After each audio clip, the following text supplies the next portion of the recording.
Marshall Peak, Chapter 5221 Current Situation. One had to know that in a typical war against the Black Ink clan that spanned 100 years, it was quite normal for none of the Eighth Order Open Heaven Realm Masters to die, and usually less than 1,000 human soldiers below the Eighth Order would perish. That was because the humans had the Great Passes behind them. They could return to Inner Sanctum anytime and recuperate to prevent a large number of casualties. Usually, there were only 30,000 to 40,000 people stationed at any Great Pass. If too many people were killed in a single war, the cave heavens and paradises from the 3,000 worlds couldn't possibly send enough reinforcements over to make up for the losses. Even though the cave heavens and paradises had deep heritages, it wasn't easy for them to nurture open heaven realm masters that were above the Sixth Order. If extensive casualties were the norm, as more people were killed over time, the Great Passes would inevitably be snatched by the Black Ink clan. With the help of the Great Passes and warships, the humans were able to effectively kill the enemy while protecting themselves during the battles against the Black Ink clan. However, it was a different case when it came to retaking Great Evolution Pass. They could still rely on warships to engage the enemy, but they no longer had a Great Pass behind them, just like what happened in the previous battle. When the war broke out, the North-South Army had no other choice but to continue fighting the Black Ink clan regardless of the situation. Hence, it was understandable that there were a larger number of casualties. After the war, 3,000 out of 30,000 soldiers were killed. In other words, they had lost 10% of their forces in a single battle, which was truly heartbreaking. Furthermore, 4 Eighth Order Division commanders had lost their lives. A martial uncle told me that, in comparison, Eighth Order Black Ink disciples pose a greater threat to the division commanders than the territory lords. Ma Gao looked slightly dejected. That's not just because Black Ink disciples are humans, so they're more familiar with our capabilities, but primarily because of their mindset. Regardless of how powerful they are only loyal to the Black Ink clan. If the territory lords are unable to defeat the division commanders, they will run away. However, the Black Ink disciples are different. Following the territory lord's orders, they're willing to risk their lives to fight against the division commanders despite knowing that they might perish. None of the deceased division commanders were killed by territory lords. It's all because of the Black Ink disciples' madness. Young Kai felt his heart sinking. Eighth Order Black Ink disciples were not as powerful as the true Eighth Order Open Heaven Realm Masters. However, if they were not concerned about their own survival, they would still be extremely dangerous foes. That was the reason so many Black Ink disciples lost their lives during the war this time. Following the territory lord's orders, they were willing to sacrifice themselves so that the territory lords had a chance to flee. It was imaginable that even though only 4 Eighth Order Division commanders were killed, there must be a lot of others who were seriously injured. Those Eighth Order Black Ink disciples are all humans, but they've sided with the Black Ink clan and killed their own people. Outrageous! Ma Gao angrily swung his arm, as though there was an invisible enemy standing in front of him. Fortunately, they were well prepared when they were assembling an army to retake Great Evolution Pass. Although there were only 30,000 soldiers in the North-South Army, they had some 68th Order Open Heaven Realm Masters.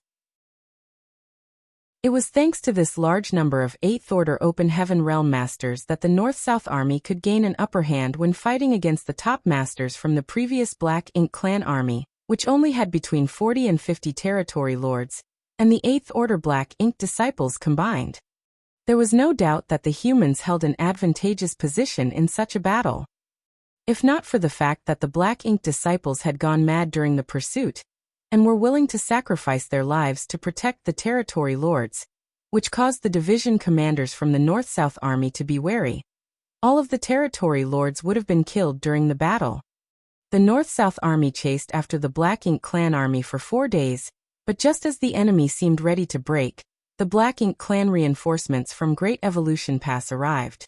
When the Black Ink army had retreated from the initial battle, they must have sent some people to seek help from the garrison at Great Evolution Pass. Upon learning that the humans had ambushed their clansmen, the Black Ink clansmen in Great Evolution Pass were shocked. Figuring that the humans would be exhausted from a protracted battle, the Black Ink clansmen from Great Evolution Pass decided to make a move. About a day's travel from Great Evolution Pass, the retreating Black Ink army and their reinforcements met. The North-South army dealt with this grouping for a while. However, knowing that they were unable to kill all these Black Ink clansmen, they had no choice but to retreat to recuperate. The North-South army then established a base about 2 days' march from Great Evolution Pass. They didn't intend to cover themselves up as they blatantly hovered in the void in front of Great Evolution Pass, as if declaring they would attack anyone who dared to come out. On the other hand, the Black Ink clan had suffered immense losses this time. They had lost about 30 territory lords and 8th Order Black Ink disciples in total, so they didn't dare to provoke the humans for the time being. Both parties peacefully coexisted for now, but they all knew that it was just the calm before the storm. Perhaps an incident would take place at any moment and shatter the peace. Regardless, this was the situation that those from the North-South army wanted to see. The previous battle was the most dangerous they had ever experienced, and many were either killed or injured, so they needed time to recover. Hence, they were glad to see the Black Ink clan not make a move for now. After the talk with Ma Gao, Yang Kai had a better understanding of the current situation. Ma Gao had other matters to attend to, so he soon left the place. After watching him leave, Yang Kai continued shuffling towards the conference hall. When he arrived, he waited for the person on guard to inform the army commander about his arrival. Soon he was told to see the army commander. Upon entering the hall, he saw that Mi Jingluan and Ouyang Lai were having a discussion. They soon made a decision, then Ouyang Lai left the place in a hurry. It was only then that Mi Jingluan had time to attend to Yang Kai. He lifted his gaze and asked, "Why don't you rest for a bit longer? I doubt you've fully recovered." Yang Kai cupped his fist. "I'm fine. I just came here to bid you farewell. The old ancestor and the royal lord must have fought with each other, so perhaps the old ancestor will need my help." Mi Jingluan nodded. "I agree. In that case, you'd better get going now." "Do you have a word that you want me to pass on to others?" Yang Kai asked. After giving it some thought, Mi Jingluan replied with a smile. "Please tell Brother Xiang and Junior Sister Lu that I won't allow the Black Ink clansmen in Great Evolution Pass to trouble the East-West Army, so they can act without constraints." "I'll be sure to tell them." Yang Kai nodded and cupped his fist again. "Farewell." "Be careful on your way," Mi Jingluan nodded. Yang Kai didn't have to bid anyone else farewell, so after leaving Mi Jingluan's office, he flew off towards the depths of the void. Although he hadn't fully recovered, it didn't affect his mobility. As he manipulated space principles, his figure flickered. He would also try to activate the universe transference law from time to time to sense the location of the East-West Army's purifying Black Ink battleship. He faced no obstacles along the way. One day later, Yang Kai arrived at the outskirts of the Black Ink clan's territory. Usually, there would be a lot of Black Ink clansmen in such a place. However, there wasn't even one Black Ink clansman in sight at this moment. He even passed by a feudal lord's fief and realized that there were no living creatures around. It seemed that the Black Ink clansmen had completely vanished. This place was close enough for him to activate the universe transference law and return to the purifying Black Ink battleship in the East-West Army, so he came to a stop before doing so. A glowing array appeared beneath his feet, and by the time the light faded, Yang Kai had disappeared. He was extremely familiar with the universe array and the interior of the purifying Black Ink battleships, so when he arrived, he promptly headed to the space array on the side, and through it arrived on the deck of this purifying Black Ink battleship. There would always be a person guarding the space array of the purifying Black Ink battleship in the North-South Army, and similarly, there was a person guarding this place. The moment this 7th Order Open Heaven Realm Master saw Yang Kai, his eyes brightened. "Senior Brother Yang." Yang Kai nodded lightly. The 7th Order Open Heaven Realm Master quickly followed up. "The army commander has ordered that you are to immediately see him on your return."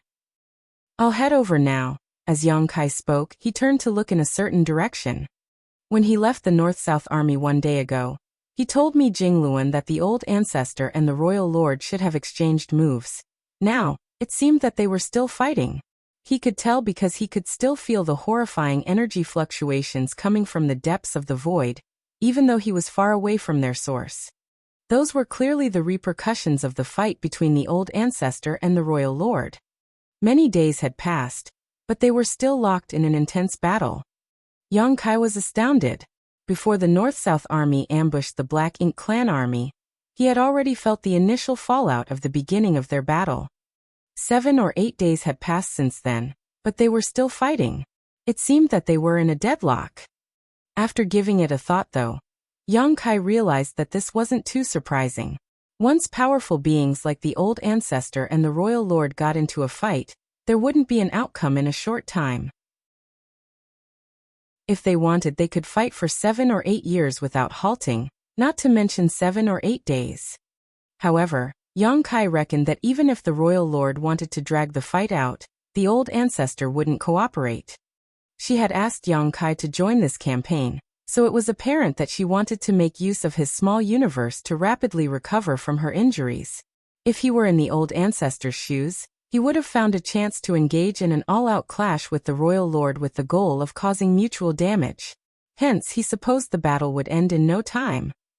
He then cast these thoughts away and headed straight to the conference hall. This time, he didn't even need to inform the army commander about his arrival, as the moment a senior brother standing guard saw him coming over, he promptly led him inside. It seemed that the army commander had given orders in advance. Xiang Shan and Lu Jiping, as well as some 8th Order Open Heaven Realm Masters, were all inside the conference hall. Upon Yang Kai's arrival, Xiang Shan ended the discussion they were having and asked, "You're finally back. How was the trip?" Yang Kai saluted them. "Greetings, sirs. Fortunately, I've managed to complete my task." Xiang Shan nodded. "How is it going in the North-South army now?" Yang Kai replied, "They fought an intense battle before I came back. The 30,000 soldiers of the North-South army intercepted the Black Ink clan army that departed from Great Evolution Pass. They managed to kill more than 300,000 Black Ink clansmen, including 6 territory lords and over 28th Order Black Ink disciples." One of the 8th Order Division commanders was elated upon hearing that. "That's wonderful."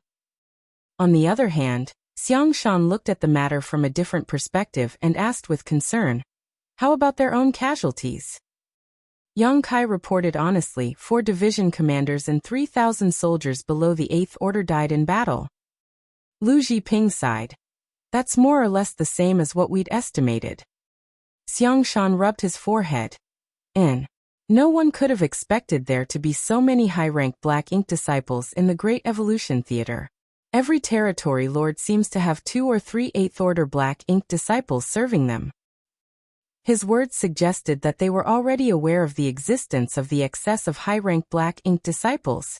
It showed that the East-West Army had at least exchanged moves with the Black Ink clan already. This saved Yang Kai the trouble of explaining. He initially wanted to report to them about the Black Ink disciples as a kind of warning, but since Xiang Shan and the others were already aware of the situation, he didn't have to anymore. Marshall Peak. Chapter 52-22, Army approaches the city. After giving it a thought, Yang Kai realized that it wasn't surprising. The North-South Army only had to attack the Black Ink clan coming out of Great Evolution Pass. On the other hand, the East-West Army had to charge through the enemy's territory, so there was no way that the journey would be smooth sailing. Those high-ranked Black Ink disciples could be said to be the tumors left behind in Great Evolution Pass 30,000 years ago.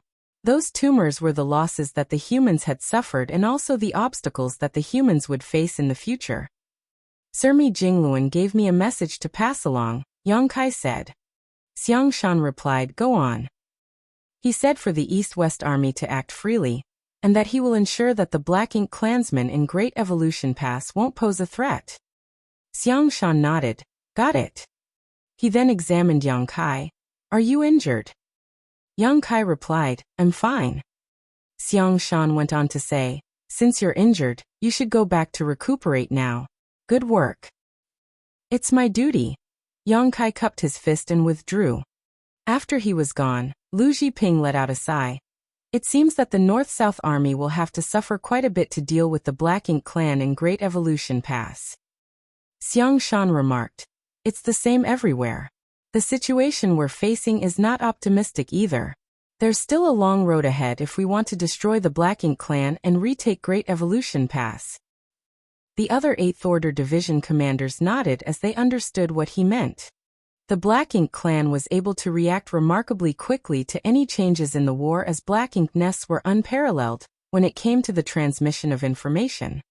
The plans that Xiang Shan had devised could be said to be immaculate.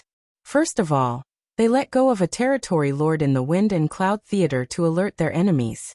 Then they sent a puppet army to Great Evolution Pass to keep the Black Ink clan focused on that front. Even the Royal Lord had personally headed to that place.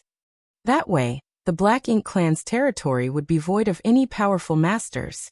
Without the Royal Lord in charge, the East-West Army could directly storm into their territory. If they could shatter the Royal City and destroy the Royal Lord's Black Ink nest, it would be much easier to retake Great Evolution Pass. The Great Evolution Army was divided into 2 groups. One of them headed straight to the Black Ink clan territory, while the other ambushed the Black Ink clansmen that left Great Evolution Pass. It was a well-thought-out plan.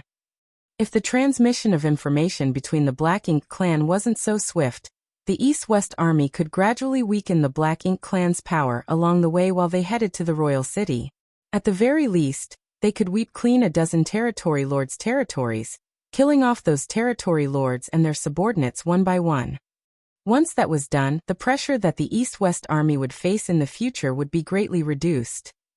However, not long after the East-West Army arrived at the Black Ink clan's domain and occupied a territory lord's home territory, the news that the humans had arrived spread across the entire Great Evolution Theater in an instant. All the territory lords who stayed back led their armies to the Royal City to protect that place. On the other hand, the Royal Lord promptly returned.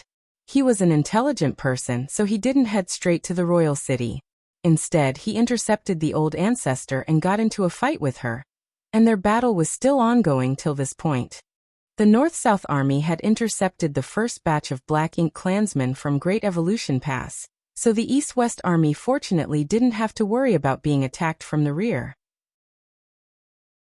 Unfortunately, the Royal City must be heavily guarded now, so the East-West Army was sure to face a tough battle. While it was difficult for the North-South Army, it would be even more strenuous for the East-West Army. The moment Yang Kai returned to Dawning Light, his squad members approached him. Seeing that his face was pale, Feng asked with concern, "Are you injured?" Yang Kai nodded. "I had a fight with someone, but I'm fine. How are things here?" Feng replied, "We're still heading towards our destination. Supposedly, we're not far away from the Royal City now." They were not able to accelerate their pace with so many soldiers moving together. Therefore, even though the North-South Army had already gone through a great battle, the East-West Army still hadn't arrived at the Royal City. When Yang Kai was coming back to Dawning Light, he already realized that the army was still moving forward. "Were there any fights here?" Yang Kai asked. Feng replied, "There were no proper battles to speak of. When we just arrived at the Black Ink clan's domain, we managed to take over a whole territory lord's territory. It was a place with a territory lord, who had several 8th Order Black Ink disciples, and several tens of thousands of soldiers. However, we effortlessly killed them all due to the huge gap between our forces. The territory lord's territory that was destroyed belonged to Zhicheng. Upon receiving the Royal Lord's order, he headed to Great Evolution Pass with his own army, and after he departed, another territory lord brought his own army to be stationed in Zhicheng's territory. That was because his territory was on the periphery. So the Royal Lord had ordered that all the territory lords had to head to the borders to get ready to lend assistance to Great Evolution Pass. After all, there were about 1 million Black Ink clansmen in Great Evolution Pass right now, so the place couldn't accommodate any more people. To their surprise, the East-West Army never attacked Great Evolution Pass. Instead, they headed straight to the Black Ink clan's domain. The unlucky territory lord, who had only stayed in Zhicheng's territory for a few days, was killed by the East-West Army. There was no doubt that luck wasn't on his side. It was peaceful at first, however in the past 3 days, the Black Ink clan started harassing us from time to time. It seems that they're trying to slow down our pace as we approach their royal city." As soon as Feng Ying finished speaking, Yang Kai felt some fluctuations coming from a particular direction. It was apparent that some people were in a fight, but it wasn't a large-scale battle. The exchange of moves didn't last for long. Barely a cup of tea's time later, the noises died down. The fight didn't even slow the human army down at all. The Black Ink clansmen were not fools. There were 30,000 human soldiers, 2,000 to 3,000 warships, and 60 or so 8th-order Open Heaven Realm Masters in this army. In order to deal with such a horrifying force, they had to mobilize an equal number of territory lords and 8th-order Black Ink disciples as well as several 100,000 Black Ink clan soldiers. If there hadn't been so many Black Ink clansmen in Great Evolution Pass, they could have come together and intercepted the East-West army in order to stop them from approaching the royal city. Nevertheless, there were about 1 million Black Ink clansmen in Great Evolution Pass, with roughly an equal number of Black Ink clansmen left in the Black Ink clan's domain. If they sent several 100,000 people to attack the humans, the defense around the royal city would be significantly weakened. No one would dare to expose the royal city to such a huge risk. It would be wonderful if they could defeat the humans and stop them from advancing further. However, if they lost the battle, they would no longer be able to protect the royal city. It would also be unwise to divide themselves into smaller groups.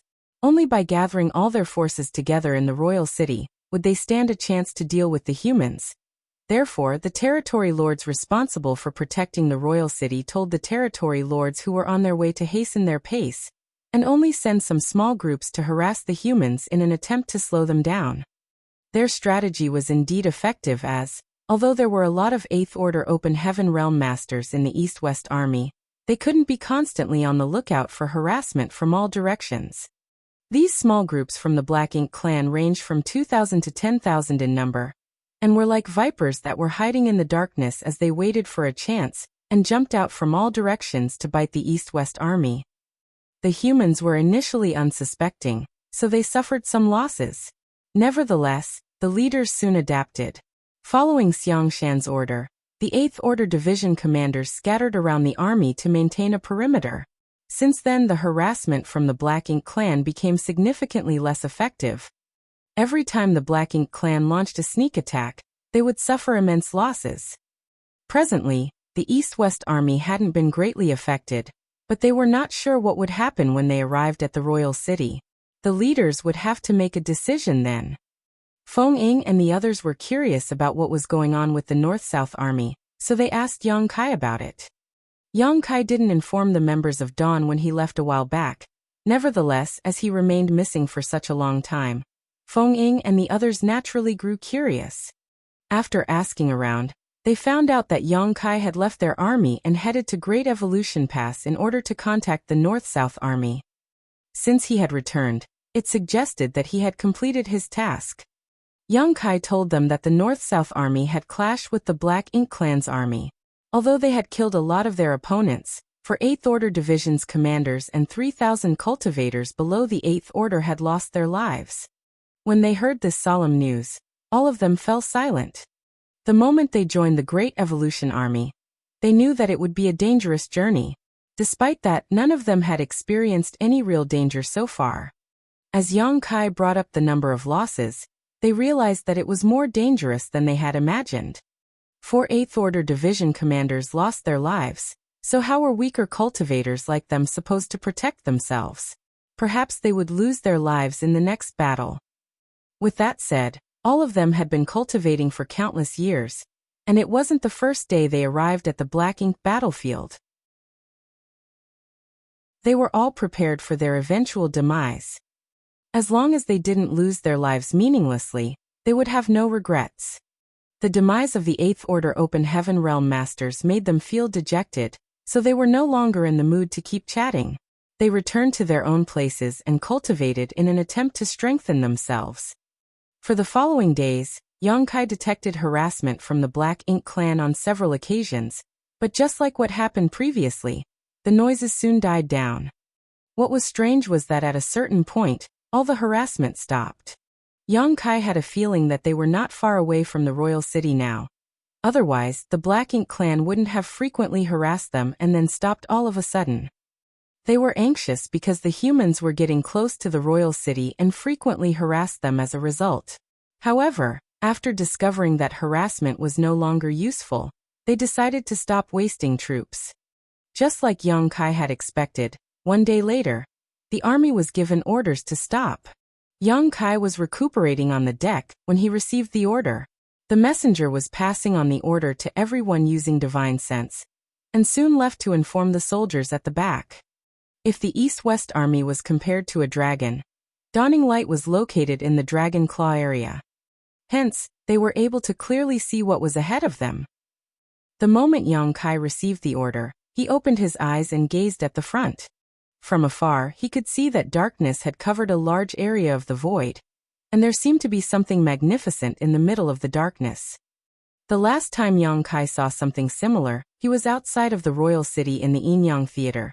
Therefore, he immediately realized that the darkness was where the royal city was located. At this moment, the East-West army was in a spot that would only take a person half a day to reach the royal city. The army commanders seemed to be acting rather boldly, as though they had no regard for the Black Ink clan whatsoever. While the North-South army was stationed 2 days away from Great Evolution Pass, the East-West army was stationed just outside of the royal city.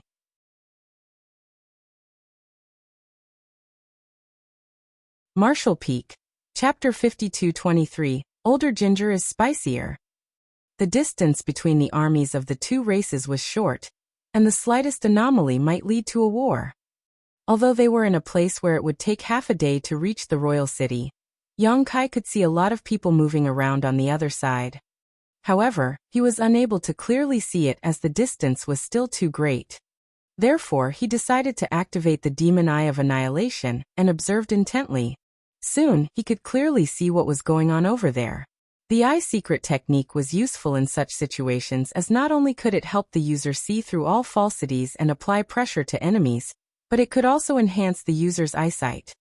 Within the darkness was indeed where the royal city was located, and the magnificent structure there was none other than the royal lord's black ink nest, which looked like a giant flower that was yet to blossom. As the black ink nest pulsed, a lot of black ink strength spurted out of it and spread across the entire royal city. There was no doubt that the Black Ink clansmen living in this place had the best environment to cultivate in. It was the same for the humans who had occupied the best cave heavens and paradises that suited them. However, at this moment, the atmosphere in the royal city was pretty intense. Yang Kai did not only see that there were a lot of Black Ink clansmen moving around in the royal city, but there were also a large number of Black Ink clan soldiers who were stationed outside of the royal city. These Black Ink clan soldiers were brought to the royal city by the territory lords who had rushed over to this place in recent days. Presently, they had set up defensive positions as they prepared to deal with the human race army. The sight prompted Yang Kai to let out a sigh. Although the East-West army had gotten off to a good start, they arrived at this place too late as the Black Ink clan had ample time to get ready.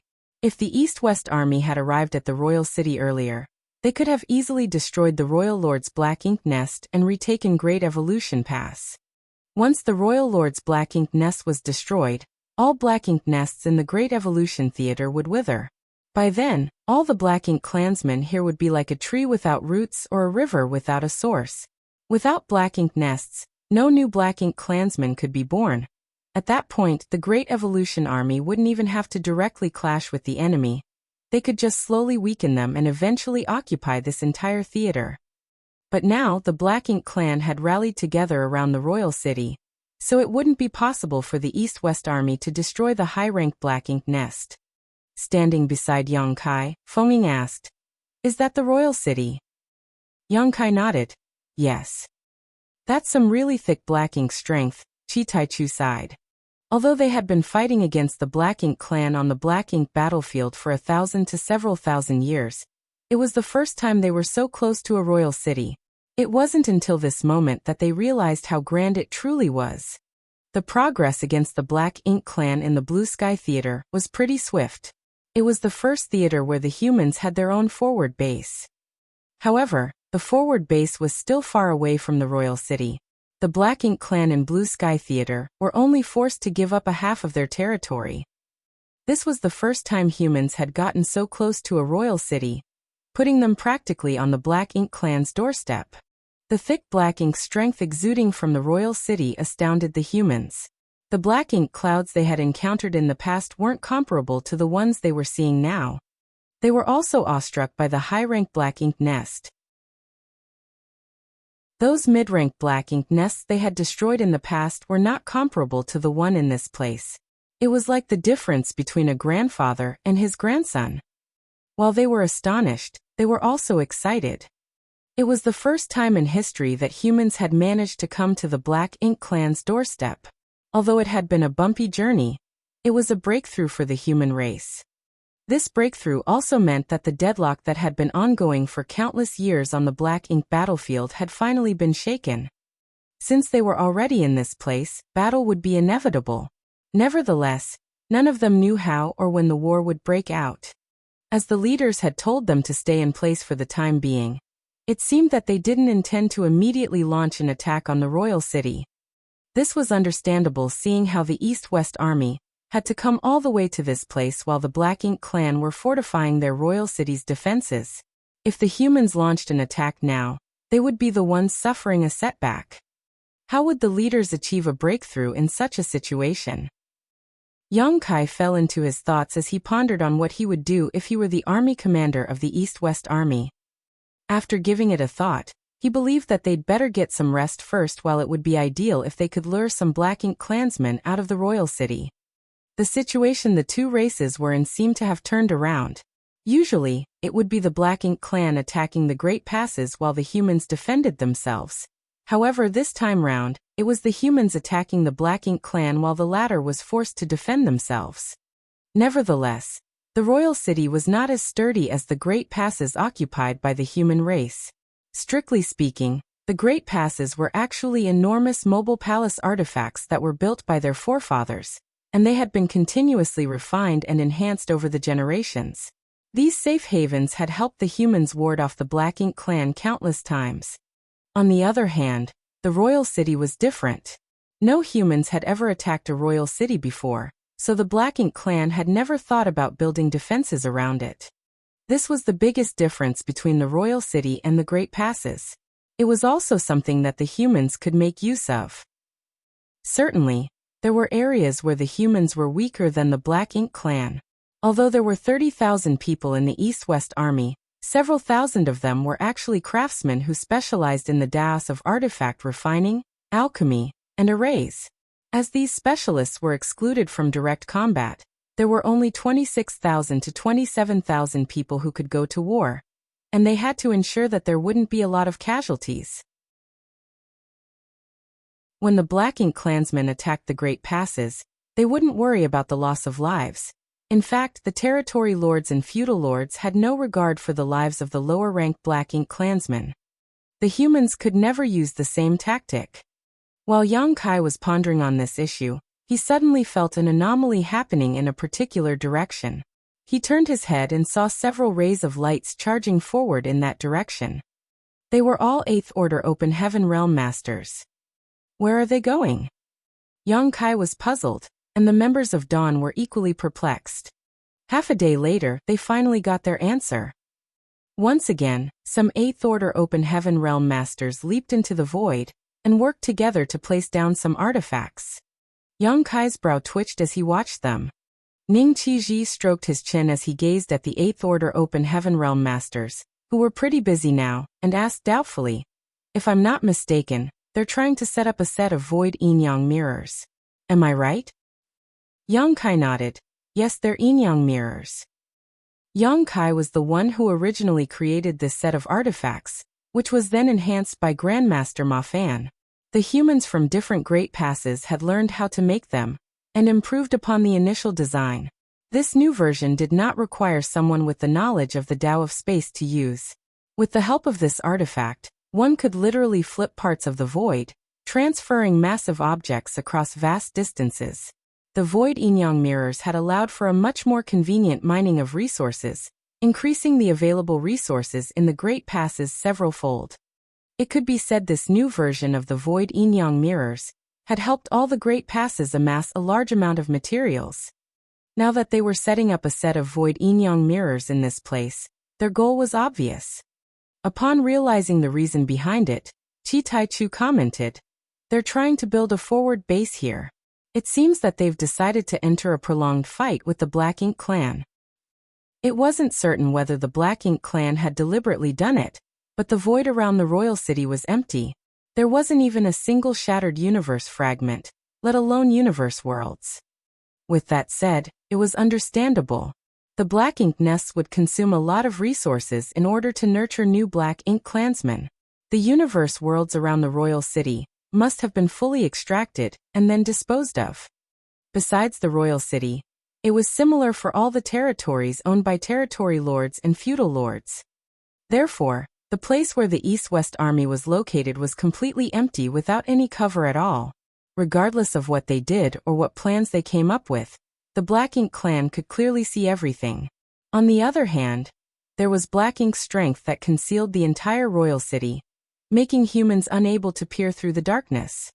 In order to even the playing field, they had to move a universe world to this place. With a universe world around, they could turn it into a base of operations.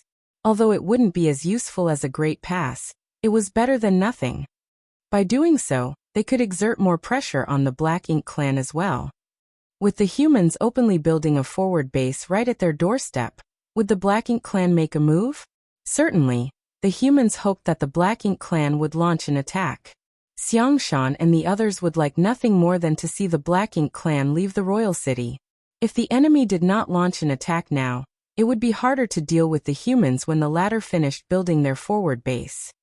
The Eighth Order Open Heaven Realm Masters that had left this place half a day ago must have been searching for a suitable universe world. This simple move would put the Black Ink clan soldiers in a tight spot. Yang Kai couldn't help but think that the leaders of the army were indeed like aged ginger, spicier than the young stuff. With that said, if he were the one in charge, he would have made the same decision. It was the best option. It wasn't that hard to arrange a set of void yin-yang mirrors. There were two sets of mirrors, namely the yin mirrors and the yang mirrors. Currently, there were 8 mirrors set up in different places in the void. When the artifacts were activated, the place that was locked by yin mirror and yang mirror would flip like a mirror, initiating an exchange between two places. Shortly after, the Eighth Order Open Heaven Realm Masters were done setting up the artifacts. Now all they had to do was wait. When the division commanders found an appropriate universe world, they would activate the void yin-yang mirrors. The Black Ink clansmen were both furious and astounded when the human soldiers marched towards them. However, when they saw that the humans had stopped in a place that would take half a day to reach from the royal city, they breathed a sigh of relief. Certainly, what the humans had been doing couldn't be hidden from the territory lords. However, they had no idea what the humans were up to. Before they ascertained the humans' intentions, they wouldn't dare to make a rash move, nor would they be willing to do so. All the territory lords hoped that the royal lord could defeat, or even kill the human old ancestor. Once the most powerful master on the humans' side was removed from the picture, the humans would automatically lose the fight. Having said that, it wasn't likely to happen, for it wasn't easy to deal with an old ancestor. Initially, they hoped that their fellow clansmen from Great Evolution Pass would come, so that they could pincer the humans from both sides. However, the news they heard from Great Evolution Pass enraged them. The cunning humans had left behind an army just outside of Great Evolution Pass. As they clashed, the Black Ink clansmen coming out of Great Evolution Pass were either killed or seriously injured. Left with no choice, they were forced to confront the human race army there. The territory lords looked intently, and saw some dots of light flickering in the void. The dots of light were already dazzling the moment they appeared. As the dots of light resonated with each other, they seemed to seal a portion of the void within them. The next instant, layers of ripples started spreading from the void that was locked by the lights.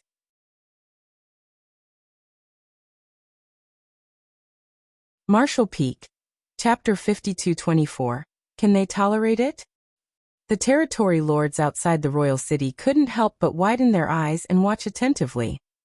At this moment, They were wary of anything that the humans were doing. As they looked intently, more and more ripples spread from the void. As it happened, a phantom image started appearing. The gigantic phantom looked like a universe world. However, the phantom was somewhere between real and illusory, so they were unable to clearly identify it for now. Soon though, the territory lords could see it with clarity. It was indeed a universe world shadow. Moreover, the shadow was solidifying by the breath, as though it was turning physical. One of the territory lords even recognized this universe world, which would take a person about a day to arrive at from the royal city. It was purely a coincidence. When this territory lord came to the royal lord to attend to some matters more than 10 years ago, he happened to take a rest on that universe world. He had observed the universe world's terrain, so he could still remember it. Therefore, even though it was just its shadow, he could instantly recognize it. The discovery shocked the territory lords. They initially thought that it was just a phantom image, but now it seemed that the humans were using some kind of special technique to move a universe world over. What are the humans trying to achieve? While they were both shocked and doubtful, the void yin-yang mirrors started to flip the void. The universe world that would take a person a day to reach from the royal city now appeared in the void as it hovered in silence. Nevertheless, this universe world was desolate and void of any vitality. All of the universe worlds on the black ink battlefield looked just like this. Their world forces had been sucked dry by the Black Ink clan. And without world force, those universe worlds would wither and die. After the universe world stabilized, a purifying black ink battleship flew towards the universe world under the protection of several battalion-class warships. Following that, a large number of cultivators that came in groups of different sizes stepped out of the purifying black ink battleship and battalion-class warships, and began dispersing around the universe world. The universe world that was moved to this place by the 8th Order Open Heaven Realm Masters, using the void yin-yang mirrors, looked like a gigantic sphere. Although it was quite massive, it wasn't hard for Open Heaven Realm Masters to move around it. A 5th Order Open Heaven Realm Master could circumnavigate the universe world in half a cup of tea's time. The cultivators that had left the warships were all array masters and artifact refiners, 2,000 in total. They soon scattered around the universe world as they examined the terrain and looked for suitable spots. Yang Kai and the others could clearly see what they were doing, so at this point, the leader's intention was obvious to them. The universe world that had been moved to this place would be turned into a forward base, just like the forward base in the Blue Sky Theater. They had been part of establishing the forward base in the Blue Sky Theater and suppressing the Black Ink clan over the years, and by now it was a robust fortress. Furthermore, the forward base was connected to Blue Sky Pass through a series of universe arrays. Regardless of what the Black Ink clan did, they couldn't remove the forward base anymore. After all, the territory lords from the Blue Sky Theater had suffered immense losses after the war back then, and it wasn't certain how long it would take them to recover. Before they could nurture enough territory lords, the Black Ink clan wouldn't pose a threat to the forward base in the Blue Sky Theater. Now the 8th Order Masters, who were the leaders of the East-West Army, had spent some effort moving a universe world to this place, and were planning to turn it into a forward base, which would serve the same purpose as the forward base in the Blue Sky Theater. However, the East-West Army's current location was far more provocative. It was expected that the Black Ink clan would be furious once they figured out what was happening. The forward base in the Blue Sky Theater was still far away from the royal city. However, the East-West Army was camped out right at the Black Ink clan's doorstep. It was a real question whether the Black Ink clansmen could tolerate it. While the artifact refiners and the array masters were busy building the new forward base, the leaders of the army told all the soldiers to be prepared for any potential attacks from the enemies. The leaders were apparently wary of what the Black Ink clan might do. Regardless of whether the Black Ink clan would launch an attack or not, the humans would be in an advantageous position. If the enemy didn't make a move, the humans would be able to complete their forward base.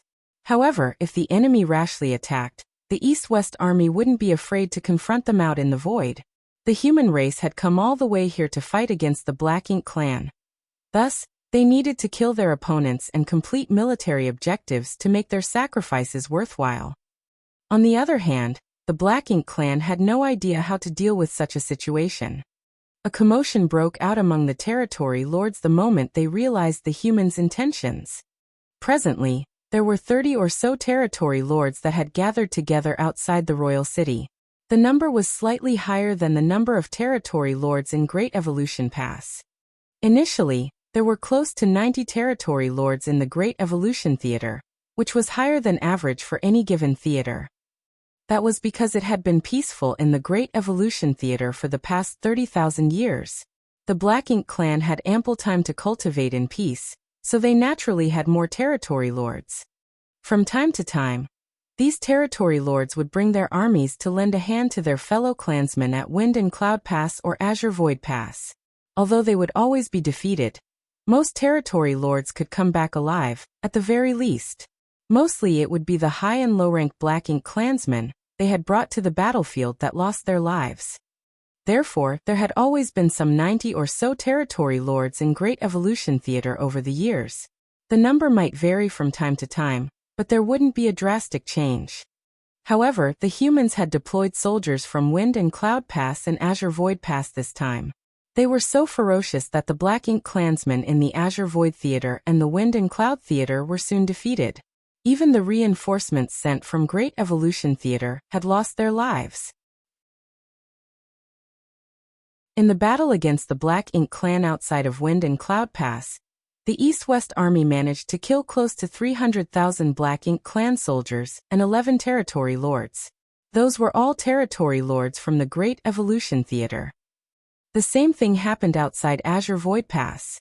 All of the reinforcements who had been fighting there from Great Evolution Theater were defeated. As a result, some 20 territory lords from Great Evolution Theater had lost their lives. It could be said that they had suffered tremendous losses. Hence, there were a total of only about 70 territory lords in the Great Evolution Theater right now, and they were divided into two groups. One of the groups was in Great Evolution Pass while the other was in the Royal City. The numbers were basically equally divided. The humans' intentions were obvious, so the territory lords could naturally see it. At that moment, more than 30 territory lords were locked in an argument, with two opposing points of view. One of the groups thought that the human soldiers must be exhausted from the long journey, so now was the time to attack. At the very least, they wouldn't allow the humans to provoke them by building a forward base just outside the royal city. These aggressive territory lords were the majority. This couldn't be helped, as the Great Evolution Theater had been completely ruled over by the Black Ink clan for the past 30,000 years. Over the years, they had always regarded the entire theater as their territory. Certainly, they couldn't put up with these humans who came out of nowhere and made a scene in their home. Compared to these aggressive territory lords, the other group was more conservative. Through the Black Ink nests, they had learned about the outcome of the war at Great Evolution Pass. After that war, 6 territory lords, over 28th Order Black Ink disciples, and 300,000 soldiers had lost their lives. The number of casualties was terrifying.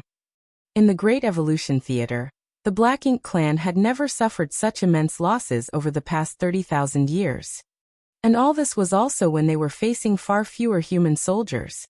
From what they had gathered, only 30,000 humans had fought in that battle in total, although they had a lot of 8th Order Open Heaven Realm Masters, and their warship certainly played a big role. The outcome showed that the humans were truly powerful. 30,000 humans could already kill so many Black Ink clansmen outside of Great Evolution Pass, so the same number of humans outside the Royal City wouldn't be weak either. If they got into a fight, the humans would definitely suffer, but the Black Ink clan wouldn't be in a better state. They might even come out worse than before. Whatever the outcome, it was inevitable for some of the territory lords and 8th Order Black Ink disciples to lose their lives if they fought. Since the stronger Black Ink clansmen all innately feared death, they were worried that they would be the ones getting killed.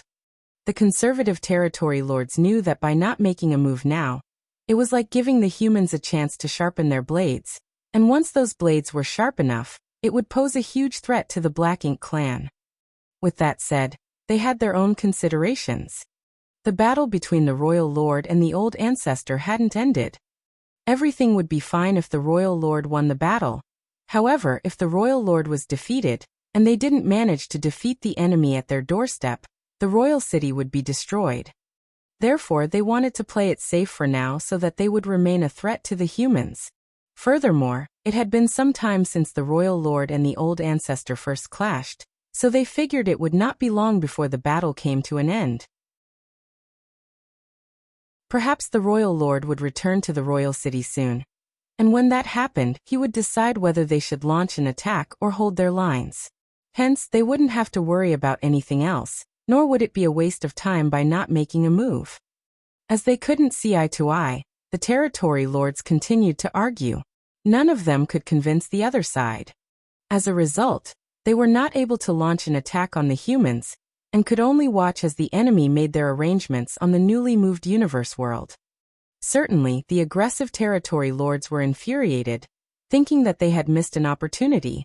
However, without the cooperation from the conservative territory lords, they wouldn't be able to launch an attack on the humans. On a barren mountain in the universe world, Xiang Shan looked into the void with his hands behind his back. His gaze seemed able to ignore the restraint of distance and clearly see what the Black Ink clansmen were doing in the royal city. "What a shame," Xiang Shan said impassively. Lu Zhiping, who was standing beside him, turned to look at him. "Senior brother Xiang, do you think the Black Ink clan won't attack us?" Xiang Shan replied. "A long time has passed already. They would have attacked us already if they wanted to. Since they don't seem to have the intention of launching an attack, they won't be coming anytime soon. It seems that none of the territory lords is authoritative enough to make a decision." Lu Zhiping replied with a smile. "The royal lord is the most powerful being among the Black Ink clan. The territory lords working for the royal lord have their own territories and subordinates, so while they wouldn't dare to disobey the royal lord, they are all on equal footing amongst themselves. It's unlike the strict military structure we have." Xiang Shan nodded gently. Lu Zhiping went on to say, "Regardless, we can seize the chance to get some rest and establish the forward base. Once we gain a foothold here and recover, we can come up with a way to lure the enemies out of the royal city." "You have a point, junior sister. I share the same sentiment." All of a sudden, Lu Zhiping turned to look at him with a pair of bright eyes. "Do you already have a solution?" Instead of replying to her question, Xiang Shan asked, "Why do you think so?" Shaking her head, Lu Zhiping replied, "I just feel that you're quite confident. It's apparent that you've given it some consideration. Otherwise, you wouldn't have told some people to look for a suitable universe world not long after we arrived at this place. Since you already expected the current situation, you certainly have a follow-up plan."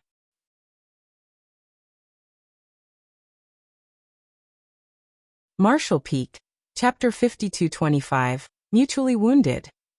Xiang Shan put on a smile. "I do have an idea that I want to discuss with you." Lu Zhiping felt somewhat dejected. In fact, she was an intelligent person. However, after leading the East-West Army alongside Xiang Shan all this time, she realized that she was nowhere as quick-witted as the latter. When it came to military affairs, while she could see one step in front of her, Xiang Shan could already see 3 to 4 steps ahead. Prior to working with Xiang Shan, who was from Blue Sky Pass, she had already heard a lot about him. It wasn't until she started working with him that she realized the man was truly gifted when it came to military affairs.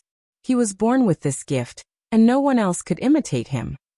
There were a total of 2,000 arrays masters and artifact refiners who were working together, all of them above the 5th Order Open Heaven realm. Before this, the soldiers from the East-West Army had no idea how efficient it would be when so many array masters and artifact refiners worked together, but now they could witness it. Right after the universe world was moved to this place, the array masters and the artifact refiners started collaborating. It took them 2 days to fully survey the universe world's terrain. After that, more than 10 leaders gathered together and came up with a plan. 3 days later, a grand array framework was established on this huge universe world. Although 3 days had passed, the Black Ink clan still remained silent. It was basically confirmed that the Black Ink clan wouldn't launch an attack. If they had the intention of attacking the humans, they wouldn't have waited for 3 days. They would have taken action before the humans could organize themselves. The array masters and the artifact refiners, who were initially in a hurry, became at ease now. Since the framework had been completed, they just had to fill it with different arrays. They also had to continuously modify the connection and coordination between the arrays. This framework was the result of the planning of all the array masters in the East-West Army, and with the help of the artifact refiners, the array masters could quickly get any artifacts they needed. There was basically no wasted time. Although a lot of resources had been consumed, no one would worry about that given the circumstances.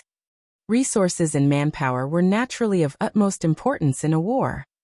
Back then, in order to attract the Black Ink clan's attention, Xiangshan told the artifact refiners to craft several tens of thousands of puppets and send them to Great Evolution Pass. Now he didn't mind consuming some resources to build this forward base. As long as they could occupy the Great Evolution Theater, they would be able to extract as many materials as they pleased in this expansive void. By then, they wouldn't have to worry about a lack of resources. They would be rewarded handsomely in the future for their hard work today. 5 days had passed in the blink of an eye. Over 10,000 individual arrays had been arranged on this universe world. And with their activation, this universe world, which was initially just an ordinary rock, now exuded a dangerous aura. They had made such an achievement in just a few days, so it was imaginable that if these array masters were given enough time, they would be able to turn this universe world into a robust fortress. All this time, the Black Ink clan still didn't take any action. Xiangshan and the others had already expected it, so they were not surprised. Violent energy fluctuations could still be felt coming from the depths of the void. Although they were far away from that place, everyone could still detect the dangerous aura that came from this fallout. Those were the repercussions of the clash between the old ancestor and the royal lord. It had been half a month since their fight began, but the battle still hadn't ended, and no one knew when it would end. Finally, there came a moment when the continuous shockwaves abruptly stopped, and no more energy fluctuations were felt coming from that place. At that instant, both the humans and the Black Ink clansmen couldn't help but look in the direction where the fluctuations were previously emanating from, their hearts all seemingly stuck in their throats. The battle between the two top masters had ended. Who was the winner? Was one of them killed? The outcome of the battle would affect the fate of these soldiers of the two races greatly. As they stared intently, a dazzling light was seen approaching them at full speed from the depths of the void. The moment they spotted this ray of light, it was still far away, but in the blink of an eye, it had moved across millions of kilometers, and by the time they blinked, it had become much closer. While the humans were excited, the Black Ink clansmen were horrified. This couldn't be helped, as a light of such brightness could only belong to the old ancestor. The royal lord could never emit such brilliance. Just like what they had expected, as the light approached, the aura of an open heaven realm master that could overturn the universe spread out imposingly. There was no doubt that it was the old ancestor. The Black Ink clansmen instantly went on full alert. They had no idea what was going on with the royal lord, but the human old ancestor had returned while the former was still nowhere in sight. It was apparent that he was in a terrible state. If the old ancestor decided to make a move on them, they wouldn't be able to counterattack without the royal lord around. In an instant, all the Black Ink clansmen inside and outside of the royal city were panicking. However, they were pleasantly surprised to see that the old ancestor didn't have the intention of attacking them. Instead, she dashed towards the human's side and soon disappeared into the universe world. The territory lord's eyes brightened when they saw that. There was no doubt that the old ancestor was badly injured, otherwise she wouldn't have ignored them. In that case, the situation wasn't as terrible as they thought. Since the old ancestor was no longer able to make a move against them, what about the royal lord? While they were lost in their thoughts, from the direction where the old ancestor appeared from, a cloud of darkness stealthily approached. Compared to the grandiose display the old ancestor made earlier, the royal lord's appearance was somewhat furtive. These clever territory lords instantly figured out that the royal lord must be terribly injured as well, just like the human old ancestor. Otherwise he wouldn't be acting so cautiously. When the royal lord was close enough, the territory lords could feel that his aura was indeed unstable. It was obvious that he was heavily wounded. They hurriedly went over to protect the royal lord. At the same time, they reported to him what the human soldiers had been doing and asked him to make a decision on what they should do. While they were at it, the territory lords of different stances argued and accused one another, trying to shift the blame for whatever was to come. The royal lord was already furious to begin with, and seeing his territory lords endlessly pestering him, his fury erupted like a volcano. As he released his pressure, the territory lords instantly shut their mouths. As he swept a dispassionate glance over them, he couldn't help but have the urge to kill them all to vent his rage. He had suffered a huge setback because of the old ancestor. Since he became a royal lord, he had only dealt with an old ancestor once. Therefore, even though he was powerful, he was unable to fully utilize his strength when exchanging moves with a human of the same caliber.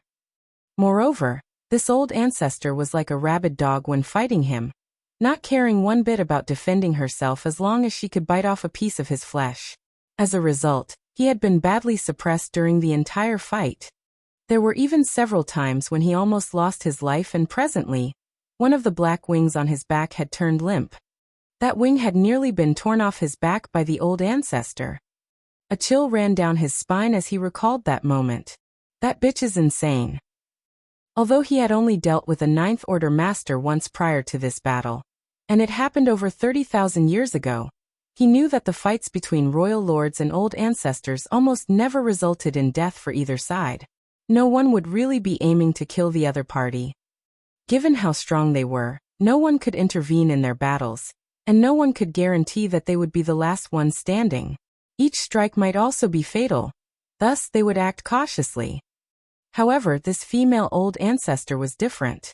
She seemed determined to kill him the moment they clashed. Fortunately, he wasn't unprepared. He had speculated that the humans intended to retake Great Evolution Pass, and upon learning that the old ancestor that was in charge came from Inyang Pass, he contacted the royal lord from the Inyang Theater through his black ink nest.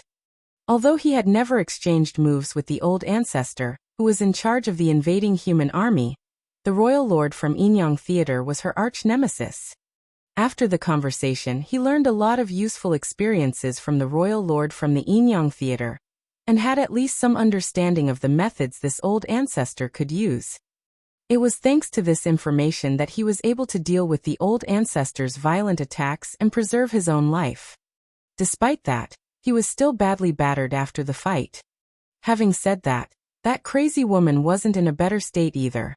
It could be said that they were mutually wounded after the battle. He had suffered a setback, but it was negligible in the long run as the other party was in a similar state. He was already furious to begin with, so upon returning to the royal city and being bombarded with his subordinate territory lord's arguments, it was only natural he flew into a rage. The human soldiers were already at their doorstep, so the territory lords should have launched an attack before they established a foothold, but instead, they gave the humans ample time to rest, and even build a forward base. Wastes. Although he was infuriated, he knew what the territory lords were worried about. Moreover, it was pointless to blame it on them at this point. Since they had missed the best chance, it was unwise to launch an attack on the humans now. He endured the pain and asked, "Where are the reinforcements from Great Evolution Pass?"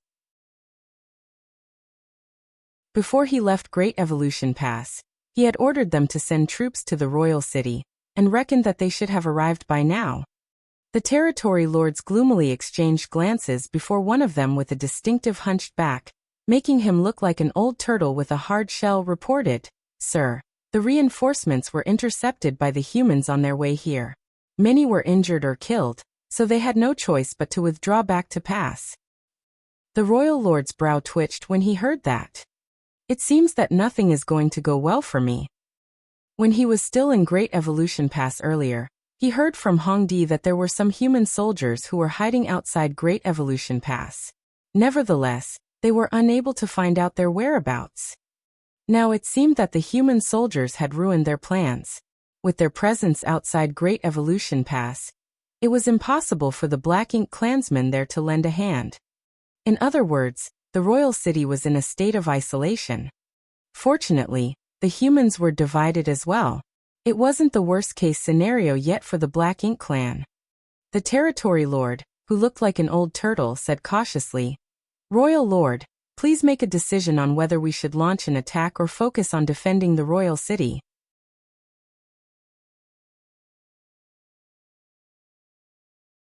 Martial Peak. Chapter 52-26 Help with Healing. The territory lords couldn't reach an agreement despite all their fierce arguments. Since the royal lord had returned, he would be the one making the decision. After giving it a thought, the royal lord said, "Defend the royal city at all costs. As long as the humans don't attack us, all of you shouldn't make a move." He then turned to look at the territory lord who looked like a turtle and declared, "Che Kong, you will be given command of this war. While I am recuperating, you will lead the other territory lords to defend the royal city." The territory lord named Che Kong slightly bent his back. "Yes, sir."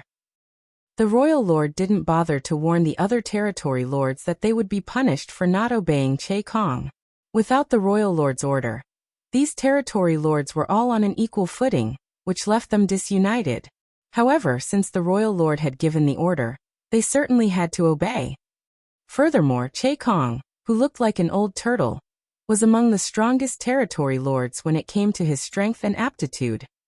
He was a territory lord who took part in the assault on the old ancestor from Great Evolution Pass, and survived 30,000 years ago. He didn't just take part in a war that was intended to occupy Great Evolution Pass. He had directly exchanged moves with the old ancestor from Great Evolution Pass. Although he had only traded 3 moves with that old ancestor, the price he had to pay was 800 years of hibernation. The terrifying-looking cut on the tortoise shell on his back still hadn't healed until now. That was a wound caused by the old ancestor from Great Evolution Pass. As a territory lord, he was a cut above the others in the same realm because he had survived a fight with a human old ancestor. Therefore, the other territory lords had no objection when the royal lord appointed Che Kong to be the commander. Che Kong was one of those conservative territory lords, and it was largely because of his prestige that the aggressive territory lords, who were in the majority, were unable to launch an attack on the humans. After the royal lord issued his orders, he returned to his black ink nest in the royal city to recover. Soon, a massive amount of resources were sent to the black ink nest and thrown into the black ink pool to produce black ink strength. The royal lord's thinking was simple. Since they had missed the best chance to launch an attack, it was useless to do so at this point. From the looks of it, the humans didn't have the intention of invading the royal city immediately. Hence, it would be peaceful for both sides for a period of time despite the inevitable confrontation. He could seize this chance and recuperate. Although he had suffered a setback during the battle, he could recover much quicker than the old ancestor, as he had his black ink nest to support him. He had learned a piece of important information from the royal lord from the Yin-Yang Theater. The old ancestor who had come to this place this time practiced a strange cultivation technique that was also rather unique among the humans. It was because of its uniqueness that it would be difficult for her to recover once she was wounded. She needed the help of something called Bustling World Essence to heal her injuries. In Yin-Yang Pass, the old ancestor had a setup to help her recuperate, but she didn't have such convenience in the Great Evolution Theater. In other words, as time dragged on, he would recover much quicker than the old ancestor. When he fully recovered, it would be easy for him to kill her. By then, he would make her pay the price for wounding him. A high-spirited royal lord fell into a state of deep sleep as he was engulfed in ample black ink strength. On the deck of Dawning Light, Yang Kai looked in the forward base's direction. Certainly, he could clearly see that the old ancestor had returned. As he had come into close contact with the old ancestor before, he could sense that something was off despite her grandiose return. It seems that she is badly injured. Just like he had expected, the reason the old ancestor requested he join this campaign was that she wanted to make use of his small universe to recuperate. Therefore, once the old ancestor clashed with the royal lord, she would go all out despite knowing that she would be injured. As such, the battle between them wouldn't last for a long time. Since the old ancestor had returned, Yang Kai supposed that his help would be needed. At the thought of this, he told Fenging to see him, then said, "When I'm not around, all of you have to stay safe should there be a battle." Fenging asked curiously, "Do you have a new task?" Yang Kai replied, "Maybe." The moment he finished speaking, a ray of light shot up from the forward base and dashed towards them. Upon arrival, the person revealed himself and cupped his fist. "The army commander would like to see you, senior brother Yang." "Understood." Yang Kai nodded. "I'll be going now." He then followed the person and flew towards the universe world. However, they didn't land on the side that was facing the royal city. Instead, they circled around the universe world and came to its other side. It was then the person started descending. Soon, they arrived at the periphery of a mountain valley, where Yang Kai's guide said, "Just keep going forward, senior brother. The army commander is waiting for you over there." Yang Kai thanked him and stepped forward. A while later, he arrived at the entrance of the valley. Xiang Shan and Lu Jiping were waiting for him. Yang Kai saluted them and looked into the valley. However, at this moment, it was covered in clouds. The inside of the valley gave off a dangerous feeling. Apparently, it was shrouded in a grand array. "How is the old ancestor now?" Yang Kai asked. Xiang Shan replied, "Go in and see for yourself." As Xiang Shan spoke, he tossed something to Yang Kai. "This token can be used to control the grand array in this valley. Don't lose it." "Yes," Yang Kai replied, then activated his power to refine the token. A moment later, he lifted the token and waved it at the grand array in the valley. A beam of light shot into the valley, and as the clouds weltered, a portal that led inside was revealed. Yang Kai stepped into the portal, which slowly shut behind him. From the outside, the valley seemed to be filled with clouds. However, the moment Yang Kai stepped inside, he realized that there were no clouds at all. It was just a normal valley. Due to the fact that the entire universe world was desolate, this valley was pretty barren as well. As Yang Kai turned around, he could see Xiang Shan and Lu Jiping standing outside the valley. Nevertheless, he reckoned that they couldn't see him. Yang Kai felt the old ancestor's aura coming from the center of the valley, but unlike how imposing it had been when she returned, it was now weak. He traced the aura and soon saw a petite figure who had curled up on a pile of stones. The old ancestor had turned into a young child, and she looked even younger than the first time Yang Kai met her. When Yang Kai came across the old ancestor in the shopping district of Yinyang Pass for the first time, she looked like a kid who was 7 or 8 years old, but now she looked like she was just 3 or 4.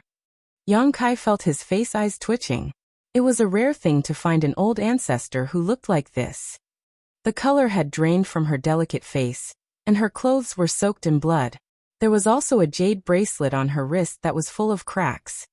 Yang Kai had no idea what kind of artifact the jade bracelet was, but it was obviously not ordinary as it was worn by someone like the old ancestor. Presently, the artifact was full of cracks, and most of its spirituality had been lost. It went to show that the previous battle was truly perilous. The old ancestor must have overexerted herself. Yang Kai secretly sighed. Without alerting her, he activated his power and released his world force. The illusory phantom of his small universe spread across the valley with his figure as the center. If a person looked intently, they could see that the illusory phantom of the small universe was full of living creatures and complicated terrains. Countless people were seen moving around all over the place. This was a miniature version of a world. The entire small universe was soon spread across the mountain valley. Considering the fact that the old ancestor was sound asleep, Yang Kai settled her down on a beautiful spirit peak after he was done manifesting his small universe. The spirit peak wasn't majestic by any means, but it had ample world energy, making it a perfect place for quiet recuperation. As a thought flashed through Yang Kai's mind, a log house appeared where the old ancestor was asleep. It wasn't anything special, but it was good enough to protect her from the wind and rain. After he was done with all that, Yang Kai found a place on the spirit peak and meditated in silence. He had no idea how long it would take the old ancestor to recover, but it definitely wouldn't be a short time. Therefore, he could seize the chance and cultivate. Time slowly went by in the small universe, but the old ancestor didn't seem to be waking up anytime soon. With that said, as the owner of this small universe, Yang Kai could feel that a mysterious force was streaming into the old ancestor's petite figure from all directions. It was the bustling world essence. Initially, he was worried that by placing the old ancestor on such a barren peak, she might not be able to absorb much bustling world essence.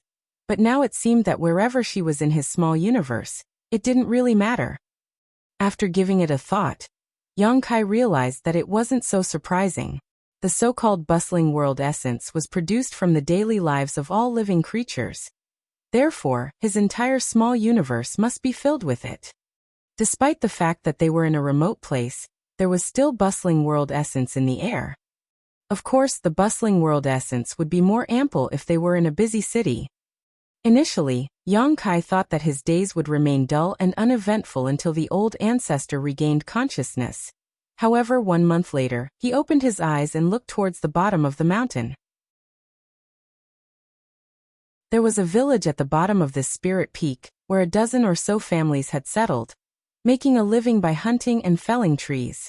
Hunters would go out to look for prey near the spirit peak, but Yang Kai would normally just ignore them. He didn't intend to interfere in the affairs of his small universe. Although he was the ruler of this world, any rash interference might bring about detrimental outcomes as the world had its own way of operating. Most of the hunters would only do some hunting below the middle of the mountain, and there was a lot of prey around, so they didn't have to worry about bringing food to the table. However, there was one hunter who seemed to be unlucky this time as he hadn't found anything to catch. Therefore, he decided to go further up the mountain. Yang Kai observed the route the hunter took, and realized that if he did nothing, the person would soon arrive at the log house where the old ancestor was recuperating. When that happened, the hunter would definitely investigate. Certainly, Yang Kai wouldn't allow anyone to disturb the old ancestor, but just when he was ready to do something to conceal the log house, the unconscious old ancestor suddenly sent him a message. The message was so vague and garbled that he couldn't even figure out its meaning. Apparently, the old ancestor was not clear-headed when she sent the message, and simply did so out of instinct. With a frown, Yang Kai hesitated for a bit before deciding to take a wait-and-see approach.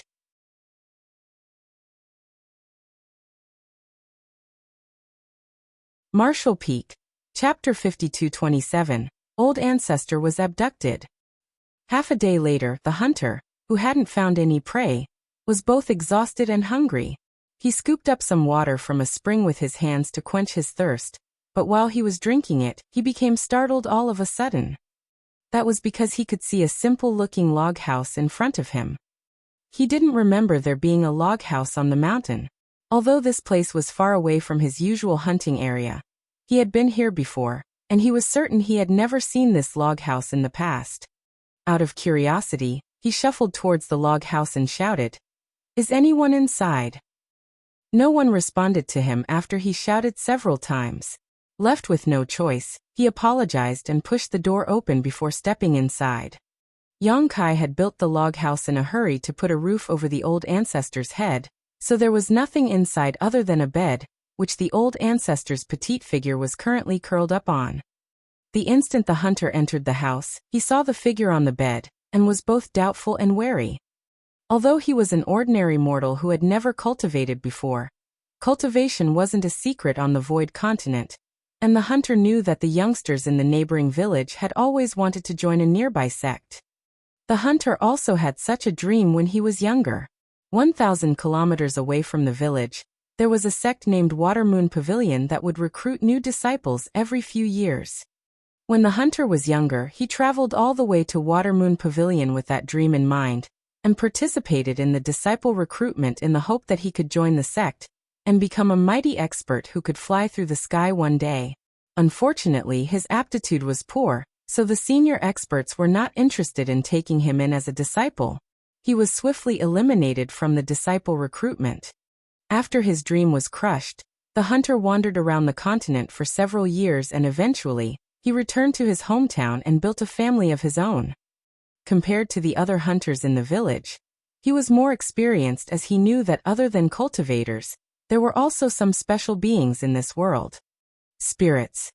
It was said that when some spirits had cultivated long enough, they could assume human forms. Ordinary people couldn't tell the difference, but apparently there was a class of evil spirits known as vixens. Rumor had it that vixens loved turning into beautiful young ladies to seduce energetic young men.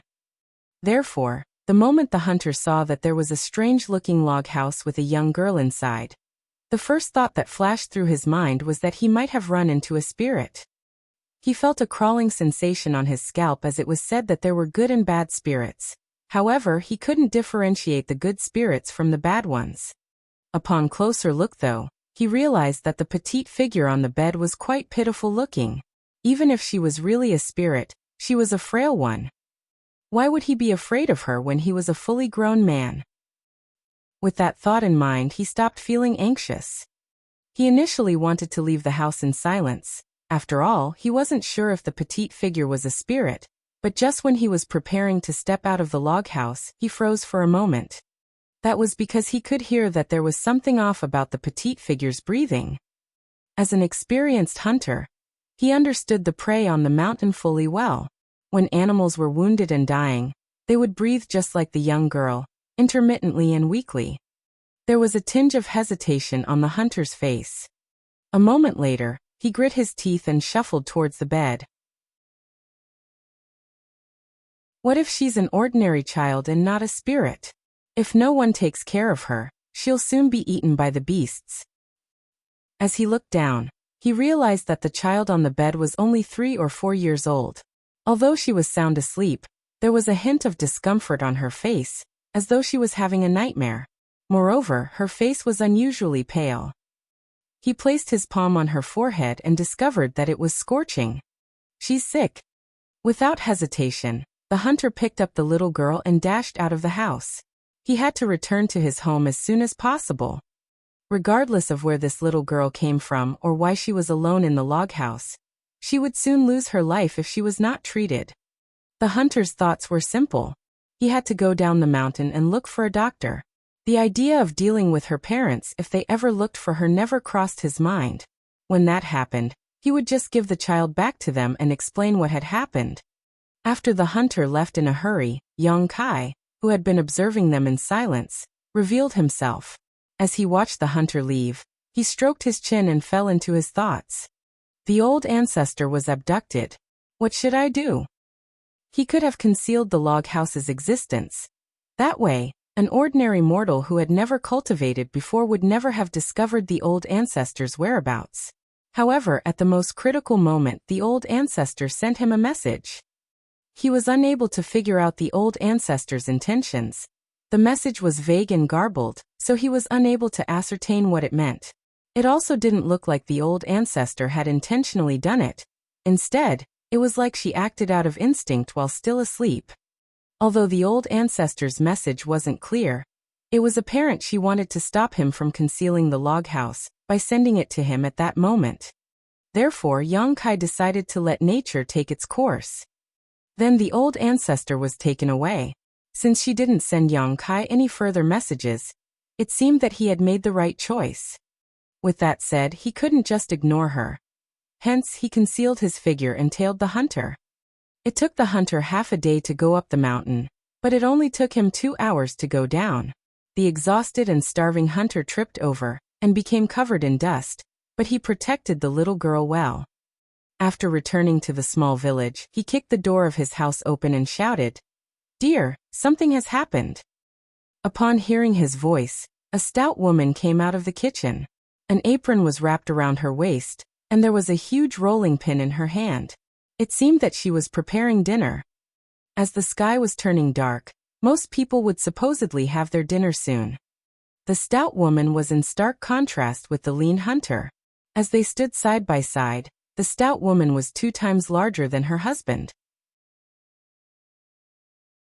Villagers were usually straightforward people, so the moment she heard what her husband said, she roared, "What's wrong? Did that guy snatch your prey again? Don't worry, I'll beat him up for you." "No, no, no." The hunter repeatedly shook his head. "I picked up this little thing." Saying so, he dashed into the house. The moment he brushed past the stout woman, She caught a glimpse of what was in his arms. At that instant, she was rooted to the spot. After her husband entered the house, she exclaimed and followed him in a hurry. A moment later, the old ancestor was lying on a simple-looking bed in silence. There were some animal pelts on her figure, and beside the bed, the hunter and the stout woman stared fixedly at her with widened eyes. As the stout woman gazed at the petite and frail child on the bed, the ferocity on her face vanished. "Where did you pick her up?" The stout woman poked her husband with her elbow, accidentally exerting too much force with her arm, and almost causing him to fall over. "On the mountain." The hunter briefly explained to her what had happened on this day. The stout woman's expression changed slightly. Why would there be such a thing on the mountain?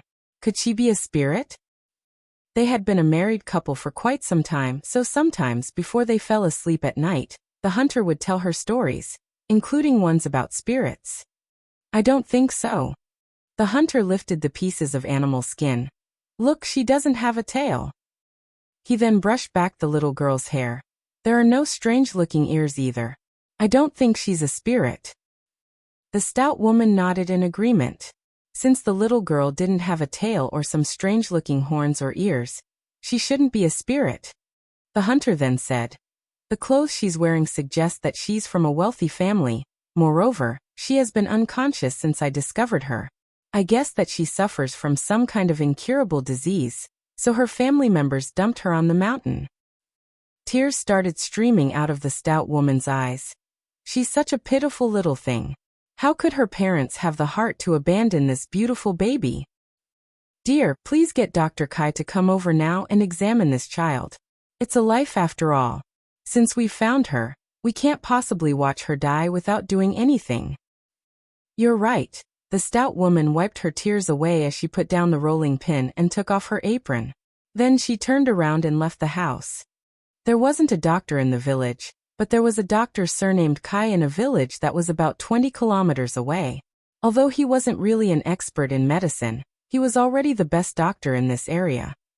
The sky had turned completely dark when the stout woman stepped out of the house, and since the two villages were so far apart, Dr. Kai certainly wasn't willing to go over. However, the stout woman never gave him a chance to resist. She picked up the thin doctor with one hand and dashed across the 20-kilometer gap to return home. It only took her an hour to go back and forth between the villages. After the doctor was invited into their house, the couple repeatedly apologized to him in order to appease him, so that he could examine the little girl. The couple anxiously watched them on the side.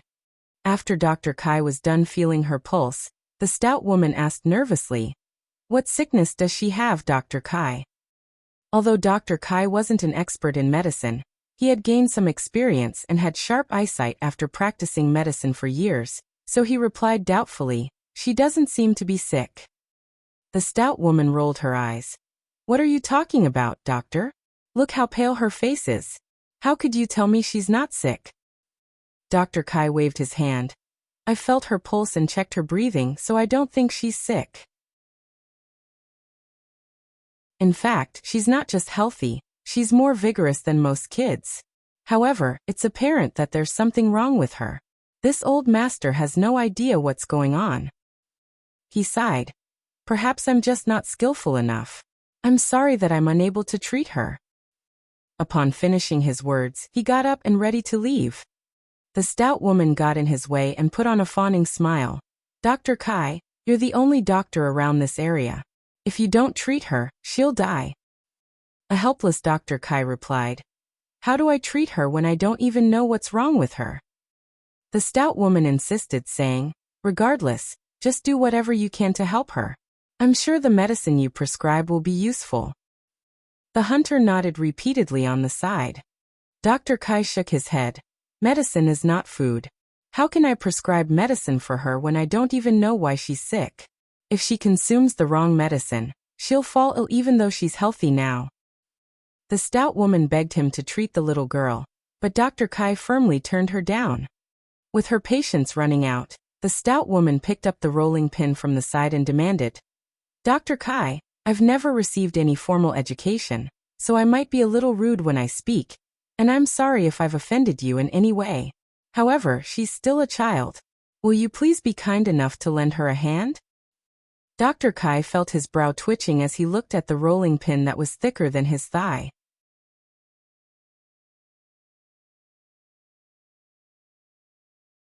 Marshall Peak. Chapter 5228. Please stop making trouble, old ancestor. In the end, Dr. Kai left behind a prescription slip.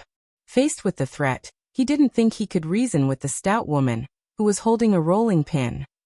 With that said, he wouldn't dare to prescribe any strong medicine. The herbs on the slip could be easily found on the mountain, and were simply meant to nurture one's blood essence. There wouldn't be a problem even if the young girl really consumed them.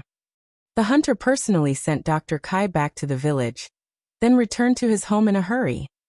It was the middle of the night, but the stout woman was still seated by the bed as she looked lovingly at the little girl. The hunter felt moved at the sight. It had been over 20 years since they got married, so he was fully aware of his wife's temperament. He had never seen her behaving so gently before. He hadn't had any food for the entire day, and he was exhausted from all the traveling. Hence he was both knackered and starving, so he said to his wife, "Let's have dinner. I'll get some rest after the meal, and look for those herbs in the morning."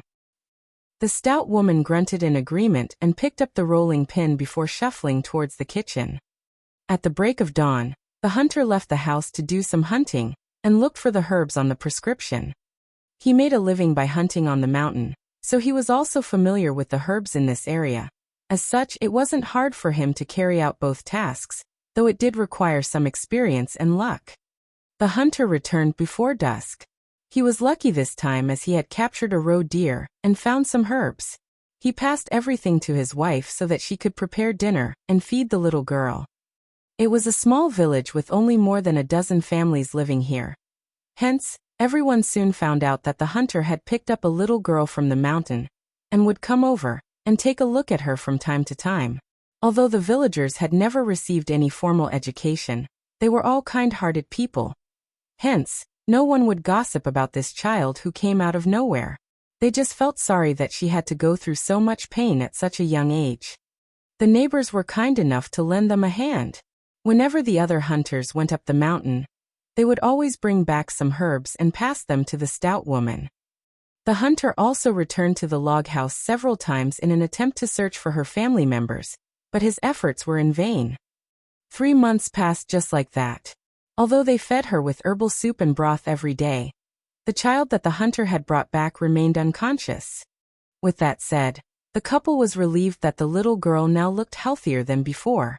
Her face was no longer horrifyingly pale, as some color had been restored to it. That made them feel increasingly hopeful. For months had passed since the hunter picked up the girl, and one morning, the stout woman was preparing some broth as usual. She then brought it into the room to feed the little girl with it. Meanwhile, the hunter was sharpening his arrowheads in the yard. All of a sudden, the stout woman was heard exclaiming from the room, "Darling." Shocked, the hunter promptly put down the arrow and dashed into the room before asking anxiously, "What's wrong?" In a dazed state, the stout woman pointed at the bed. The hunter looked in that direction and became astonished as well. That was because the little girl, who had been lying on the bed for 4 months, had sat up at this moment. She stared at them with a pair of eyes that were filled with puzzlement. "She's regained consciousness," the stout woman spoke in a shaking voice. With the bowl of broth in one hand, she grabbed her husband's arm with her other hand using all her strength as she was worried that she was dreaming. The hunter felt dizzy as he was swayed by his wife and called out, "Calm down, you're frightening her." The stout woman came to her senses and put on a harmless-looking smile. With the bowl of broth in her hand, she took a seat by the bed and said gently, "You're finally awake. When did you wake up? How are you feeling?" The little girl seated on the bed didn't seem to hear her, nor did she respond to her. She just stared fixedly at the bowl of broth in her hand. Even after asking a few more questions, the stout woman still didn't get any responses.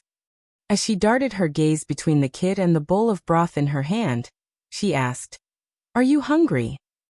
Saying so, she leaned close to her as she wrapped one arm around the little girl's neck and held out the bowl for her with the other hand.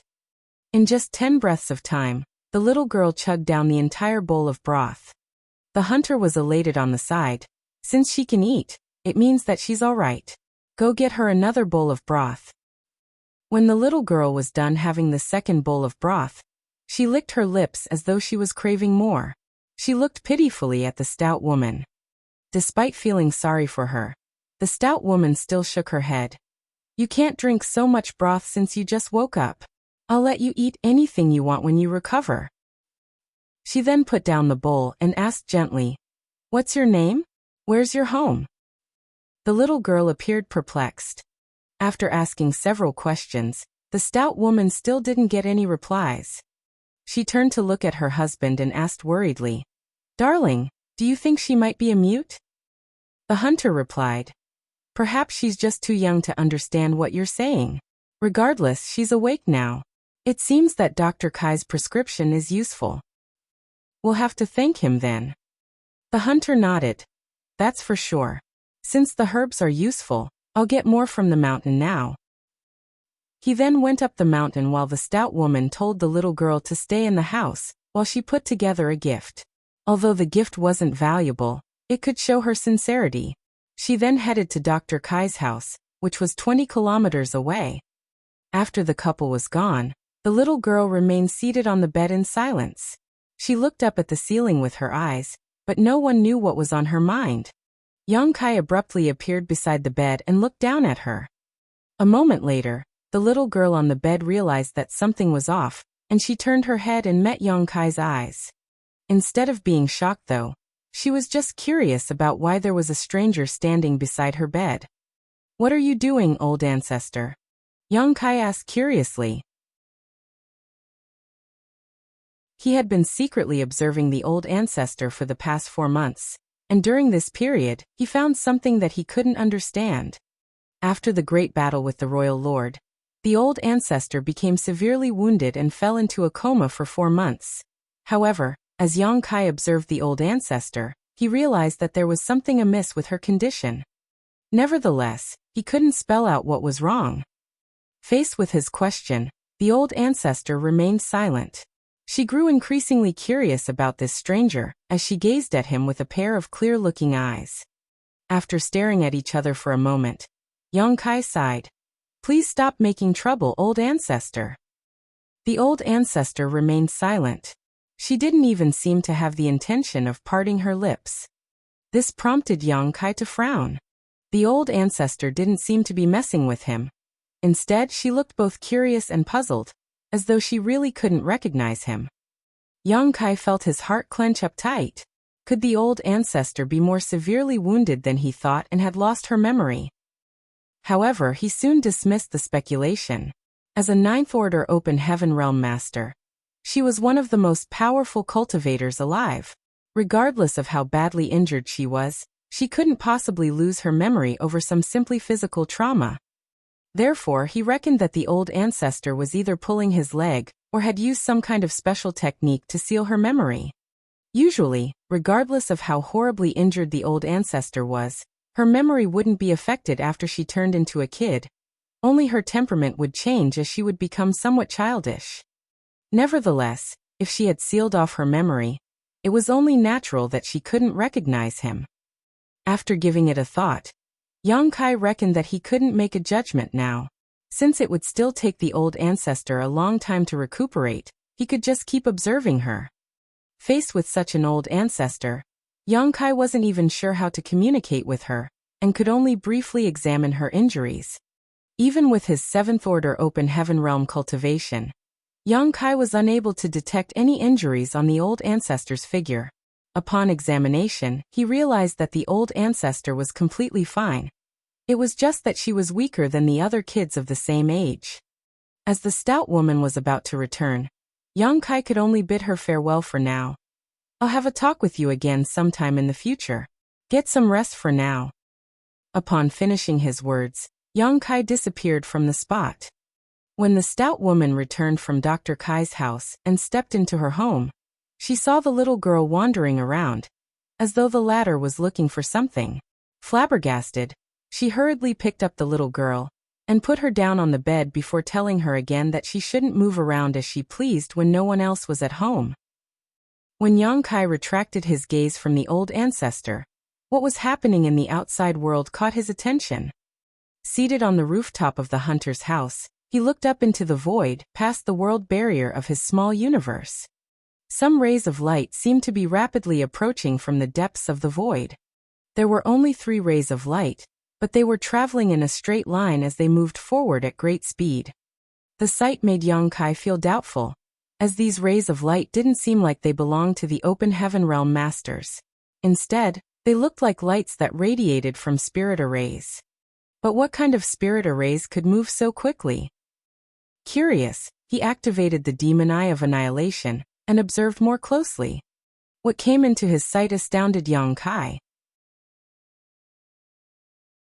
The 3 dots of light that rushed forward in a line were indeed lights that radiated from spirit arrays. Spirit arrays that had been set up on 3 round universe worlds. These universe worlds must have been carefully selected as they were neither small nor big. They were respectively 1/10 of the size of the universe world used as a forward base by the East-West Army. Various arrays had been arranged on these universe worlds, and with those arrays in operation, these universe worlds flew over rapidly from the depths of the void, and were still accelerating. Yang Kai had no idea where they were coming from, but it was apparent that they had crossed a long distance. They were already moving at the speed of lightning when they came into Yang Kai's sight. Moreover, each universe world exuded a dangerous aura. It was obvious that the arrays on the universe worlds did not just propel them forward, but they also served other important purposes. After examining the universe worlds for a time, Yang Kai figured out what those arrays were for. His face twitched upon that realization. Needless to say, it was another plan that Xiangshan had come up with to deal with the Black Ink clan. However, this plan was rather devious and he wondered if the Black Ink clansmen could bear it. Additionally, Yang Kai also discovered something that piqued his interest, which was the differences between the sizes of these universe worlds. The royal city was located on a universe world, and the forward base set up by the humans was also built on a universe world. However, the latter was moved to this place by the humans using a special technique. Comparing the two, the universe world the forward base sat on was much larger than the one the royal city was located at, about 3 times larger in fact.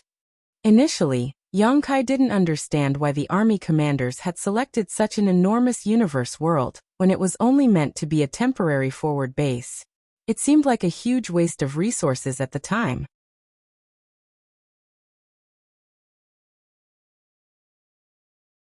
Marshall Peak. Chapter 5229, Attack of the Universe Worlds. After all, the larger the universe world was, the more resources would be needed to set up spirit arrays to fortify it. They should have selected a suitable and less resource-consuming universe world. There were only 30,000 human soldiers, so a much smaller universe world could easily accommodate them. Although Yang Kai was doubtful at that time, he didn't ponder on it as it was just a thought that flashed through his mind. However, the moment he saw the rays of light approaching from the depths of the void, he realized the reason behind it. The forward base where the humans were located was enormous and just half a day's flight from the royal city. This forward base was not just a nail at the Black Ink clan's doorstep, but it also served as a screen, an obstacle that could obstruct the Black Ink clan's sight. Presently, Yang Kai was at the back of the forward base, so he could clearly see the rays of light coming from the void. However, on the other side, the Black Ink clansmen in the royal city would be unable to see what was going on. This gave the humans more room to maneuver. It seemed that by the time the army commanders had chosen to set up a forward base, they had come up with a series of follow-up plans. Otherwise, they wouldn't have moved such a massive universe world to this place. The Black Ink clan soldiers were in a rigid formation in front of the royal city. Since Che Kong was told to take command, it had only taken him a month to reorganize the entire army. Presently, there were 1 million Black Ink clan soldiers surrounding the royal city tightly. Regardless of how the humans launched an attack, they could immediately deal with the enemies.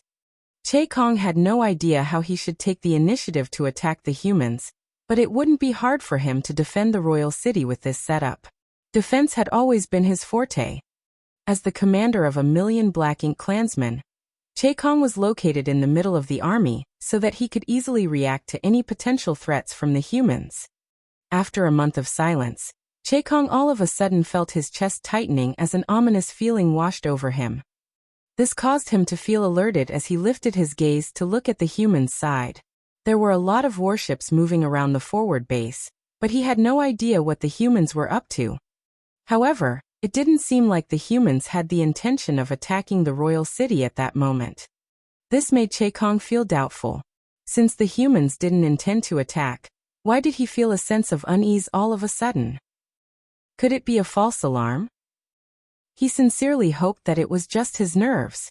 Before the royal lord started recuperating in the Black Ink nest, he appointed Chaekong to be the commander of the Black Ink clan soldiers and entrusted him to protect the royal city. Certainly, Chaekong could not disappoint the royal lord. While he was lost in his thoughts, a dazzling light suddenly radiated from the back of the humans' encampment. The unease Chaekong felt intensified at that moment. The next instant, the light flashed into his sight.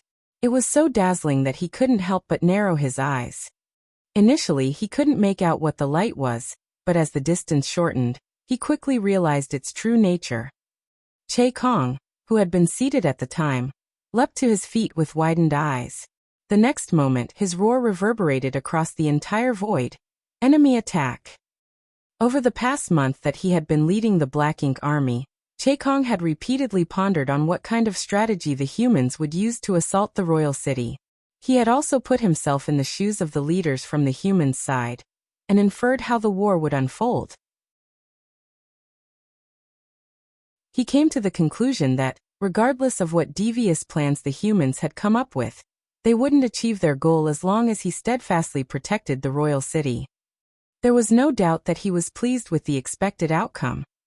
However, it wasn't until the humans finally revealed their move that Chaekong realized he had underestimated how cunning his enemy truly was. It never crossed his mind that the humans would attack them using a universe world. The universe world was full of arrays, which were obviously arranged by the humans. After shooting past the forward base, the universe world came straight at the royal city. Chaekong had no idea where this universe world came from, but it had obviously moved across a long distance in the void as it was moving at incredible speed. By the time Chaekong alerted the other Black Ink clansmen, the ray of light was only 1,000,000 kilometers away from the royal city. If they did nothing, the universe world would smash into the royal city in 10 breaths of time. The consequences would be dreadful. The location of the royal city was also a universe world, and although it was gigantic, it didn't have any powerful defenses. It wasn't comparable to Great Evolution Pass in this respect. Great Evolution Pass was an enormous mobile palace artifact, so even without any active arrays, it was still significantly sturdier than a mere universe world. Moreover, be it the humans or the Black Ink clan who controlled Great Evolution Pass, there were various arrays in Inner Sanctum that could enhance its defenses. The approaching universe world that was full of spirit arrays appeared to only be a third the size of the universe world the royal city was situated upon. But if it really crashed into the royal city, everything would be smashed to pieces. By then, not only would the royal lord be disrupted from his recuperation, but the high-rank Black Ink nest would also be destroyed upon impact. If that happened, the royal lord would never let Chaekong off. If they had detected the universe world that was coming at the royal city earlier, they could have easily warded it off given the forces available to them. However, Chaekong was caught off guard as the despicable humans obstructed their line of sight using their forward base. By the time he discovered the strange attack, Chaekong was only left with 10 breaths of time to react. He had no time to mobilize his soldiers, so he personally charged towards the universe world. At the same time, over 30 territory lords took action along with him. All of the territory lords knew that they had to do their best to fend off this universe world attack, for the slightest impact on the royal city would surely disturb the royal lord's recuperation. Black Ink clansmen recuperated by falling into a state of deep sleep. It was the same for the royal lord as it was for everyone else. Once they were disturbed though, their recuperation would be disturbed. resulting in backlash that could undo their recovery progress or possibly even make their condition worse. The royal lord was the most powerful master they had to rely on, so they naturally wouldn't allow anything to disturb him. All the territory lords shot into the sky. The sight was magnificent as their auras were menacing. Meanwhile, countless feudal lords followed closely behind them. On a barren mountain in the forward base, Xiang Shan, Lu Zhiping, and other 8th Order Division commanders looked on intently, and saw that the Black Ink clansmen from the royal city were charging forward like the moths to a flame. Before they even arrived, they had started sending out violent attacks at the universe world that was coming at the royal city. One 8th Order Division commander asked, "Do you think they can ward it off?" Honestly speaking, it wouldn't require an 8th Order Open Heaven Realm Master to make a move to destroy a universe world. A 6th Order or even a 5th Order Open Heaven Realm Master, given enough time, could destroy a universe world. After all, an Open Heaven Realm Master had broken free from the restraints of the inner universe. The power they could draw from their small universe was world force. Hence, it wasn't difficult for them to shatter a universe world. Naturally, the Black Ink clansmen of similar strength could achieve the same results. However, the Black Ink clan was not dealing with an ordinary universe world at this moment. It was a universe world protected by various arrays that the array masters had spent a month and massive amounts of resources to arrange. Therefore, it was no longer an ordinary universe world. It was the greatest siege weapon to destroy a city with. "We'll see," Xiang Shan replied impassively. He was just giving it a try to ascertain how effective this tactic was to achieve their objective. Therefore, the East-West Army had not prepared to launch an attack at this moment. As such, the division commanders could just watch what was going on and have a casual chat among themselves. They could see that the Black Ink clan had fully utilized all their powers, as all sorts of dark, ominous techniques smashed against the universe world, which caused it to flicker and start breaking apart. There was no doubting the destructive force of several dozen territory lords making a move together. Therefore, even though the universe world was equipped with all sorts of defensive arrays, it couldn't possibly withstand the violent attacks from so many territory lords. Before the feudal lords could even make a move, the universe world had turned dim.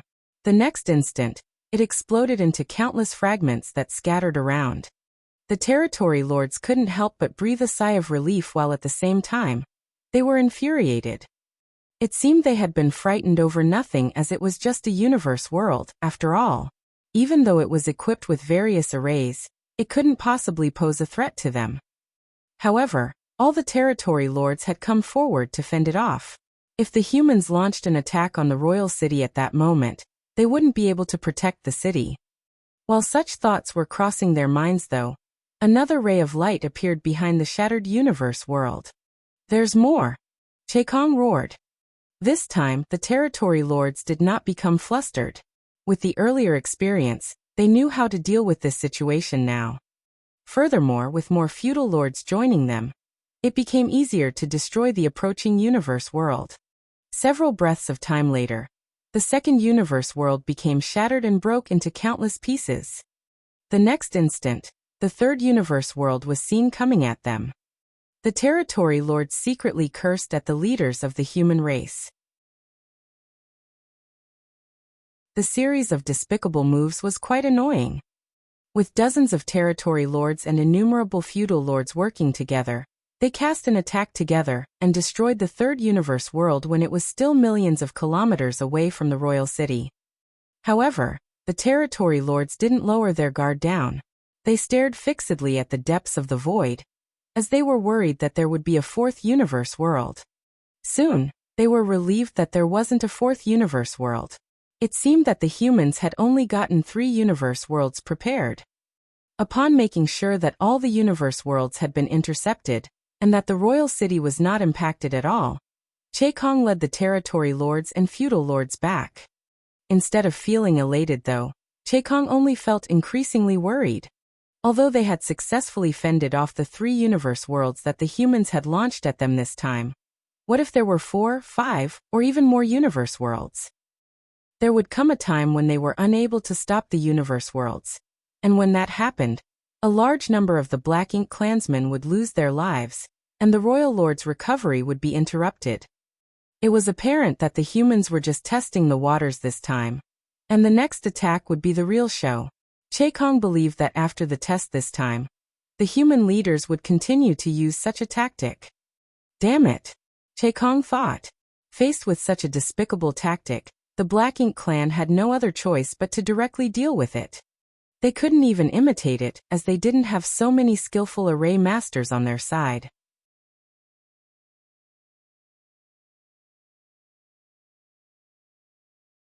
Martial Peak, Chapter 5230, Xiaozhao's relative.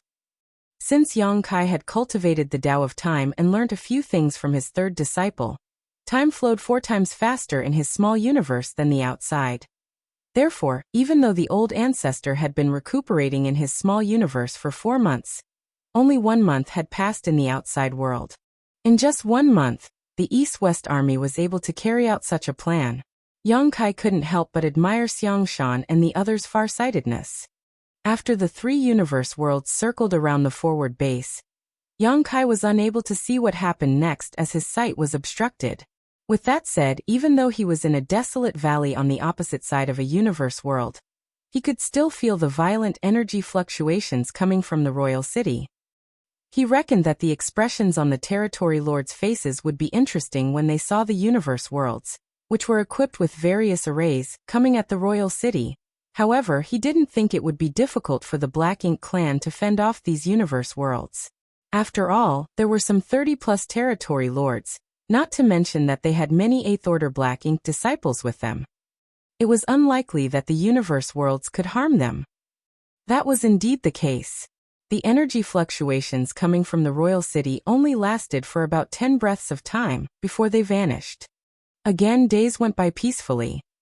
From the looks of it, the human soldiers didn't seem to have the intention of invading the royal city at all.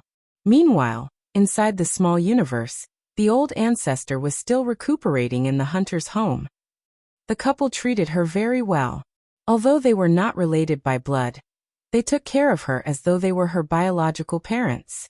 Half of the food brought back by the hunter from the mountain found its way into the old ancestor's stomach.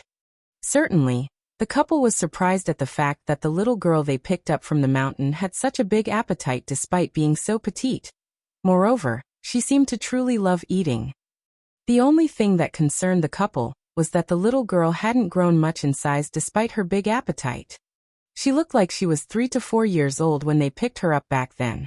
For years had passed, but she hadn't changed one bit. This was unusual, for kids normally grew very quickly at such a young age. 4 years was long enough for a toddler to become a child that could freely run around. However, that wasn't the case for Xiao Xiao. Yes, after raising the little girl they picked up from the mountain for 4 years, the couple had given her a name. She was named Xiao Xiao because she would smile brightly whenever there was delicious food for her. Considering the fact that Xiao Xiao was abandoned by her family back then because she was critically ill, the couple believed that her illness was the reason she hadn't grown much. In the past, Dr. Kai had left behind a prescription slip. Using the herbs on the list, the couple spent the next 4 months pulling Xiao Xiao back from death's door. Although her life was saved, she must have been left with a hidden ailment that resulted in her sluggish growth. With that said, they were gratified that Xiao Xiao wasn't mute, unlike what they initially thought.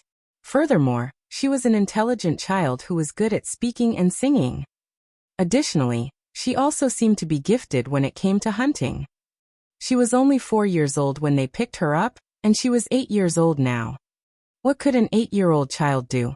The hunter had no idea what other 8-year-old kids were like, but Xiao Xiao could already follow him to the mountain and hunt every day. He had even crafted a small bow for her. Over the past 6 months, Xiao Xiao was able to bring back a lot of prey. There was even once when the hunter killed an 800-kilogram wild boar with her help. The wild boar was large enough for all the villagers to enjoy for half a month. All the villagers treated Xiao Xiao well. Knowing that she loved food, the villagers would frequently send her delicious dishes, so that she could satisfy her craving. One day, the stout woman was busy doing household chores in the afternoon when she heard some noises outside the house. After opening the door, She saw that her husband and Xiao Xiao had returned.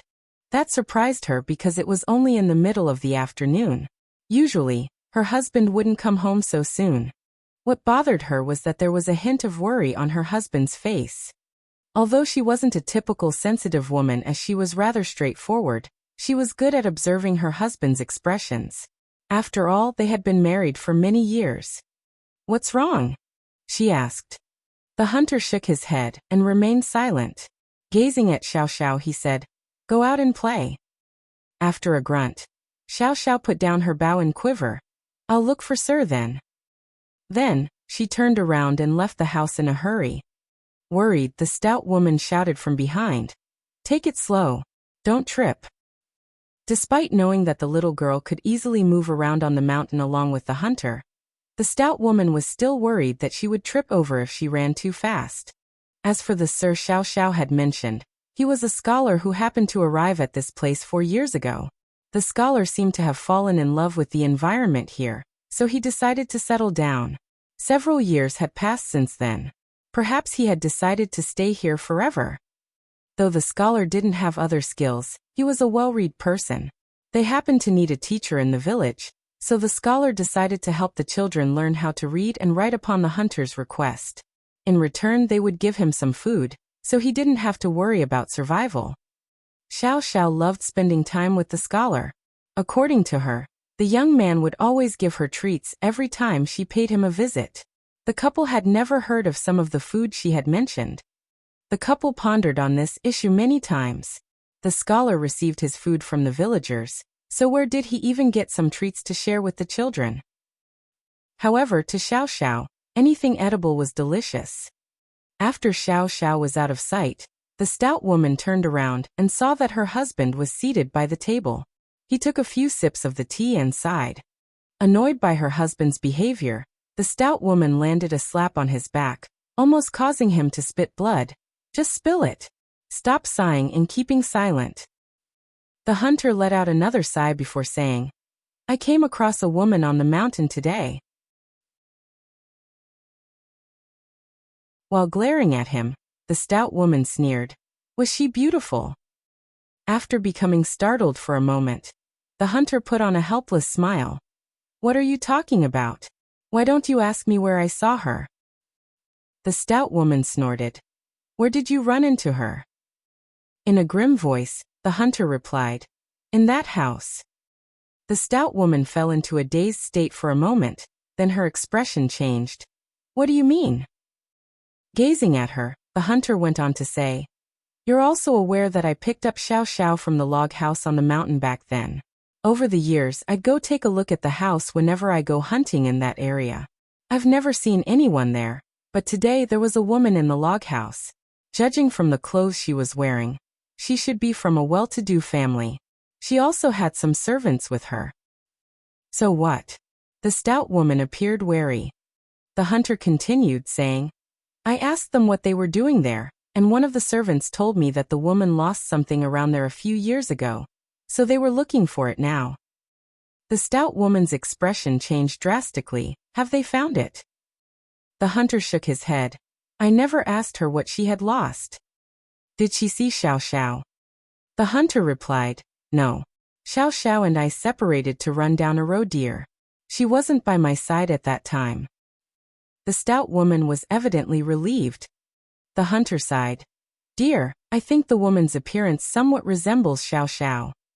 "Shut up." The stout woman roared. The hunter was so shocked that he hunched his back. He wouldn't dare to offend his wife when she was enraged. Relentless, the stout woman walked up to the door and placed her hands on her hips before shouting at the clearing outside the house. "You have lost her, so what's the point of you looking for her now? You were not heartbroken when you lost her back then, so how could you look for her when she's healthy now? Do you think she'll go back to you? What a heartless woman." She spat in contempt. There seemed to be an invisible enemy outside the house as the stout woman resentfully cursed at it. She didn't have any other skills, but she excelled at cursing at the people she hated. It wasn't until a long time later that her fury slightly subsided. She turned around and stared at the hunter. "Go up the mountain and kill that woman with your bow tomorrow." The hunter's forehead was covered with cold sweat. I don't think that's a good idea. What's wrong with that? I'll take all the responsibility. The stout woman appeared determined as she walked towards the table and picked up the teapot. She directly chugged it down to quench her thirst. After she was done drinking it, she landed the teapot on the table with a loud thud. Then, she sat on the chair with a listless expression. She was no longer as feisty as earlier when she cursed at the invisible enemy. A moment later, she covered her eyes with her hands. The hunter stole a glance and asked, "Why are you crying all of a sudden?" The stout woman was trying to suppress her sorrow when she heard her husband's words. Unable to take it anymore, she started bawling her eyes out. "Darling, don't you think that Xiao Xiao is a gift to us from the heavens? No one can take her away from us, right?" It had been over 20 years since the couple got married. They were pretty hardworking when they were younger, but for some reason, she couldn't bear a child. When the hunter brought Xiao Xiao back from the mountain 4 years ago, the stout woman thought that the heavens had finally had mercy on her by sending this child to her. Initially, she still hoped that her husband could find Xiao Xiao's relatives so that she could return to her family. However, for years had passed, and the couple already regarded Xiao Xiao to be their daughter. They were not willing to part ways with her now. At the thought of the possibility of Xiao Xiao leaving her, the stout woman was heartbroken. The hunter placated her by saying, "Well, I simply chanced upon a wealthy woman who lost something several years ago. She's just looking for it now. She might not necessarily be Xiao Xiao's relative." The stout woman's vision had turned blurred from all the crying. While sobbing, she said, "You said that the woman resembles Xiao Xiao, and she's looking for something she lost.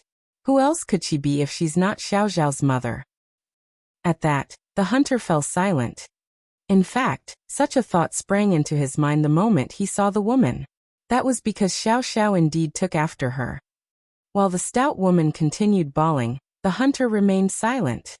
A moment later he said, "The child has her own parents. The woman is from a wealthy family. If Xiao Xiao goes back to her, she'll have a bright future. It's much better than staying with us here. In the future, she'll be able to marry a good man."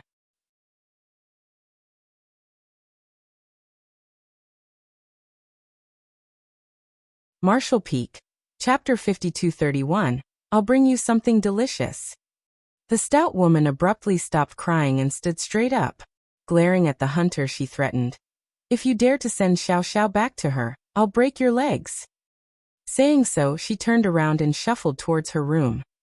When she brushed past the hunter, she landed a kick on the bench that he was seated on. In an instant, the bench broke apart with a crack. The hunter lost his balance and fell to the ground.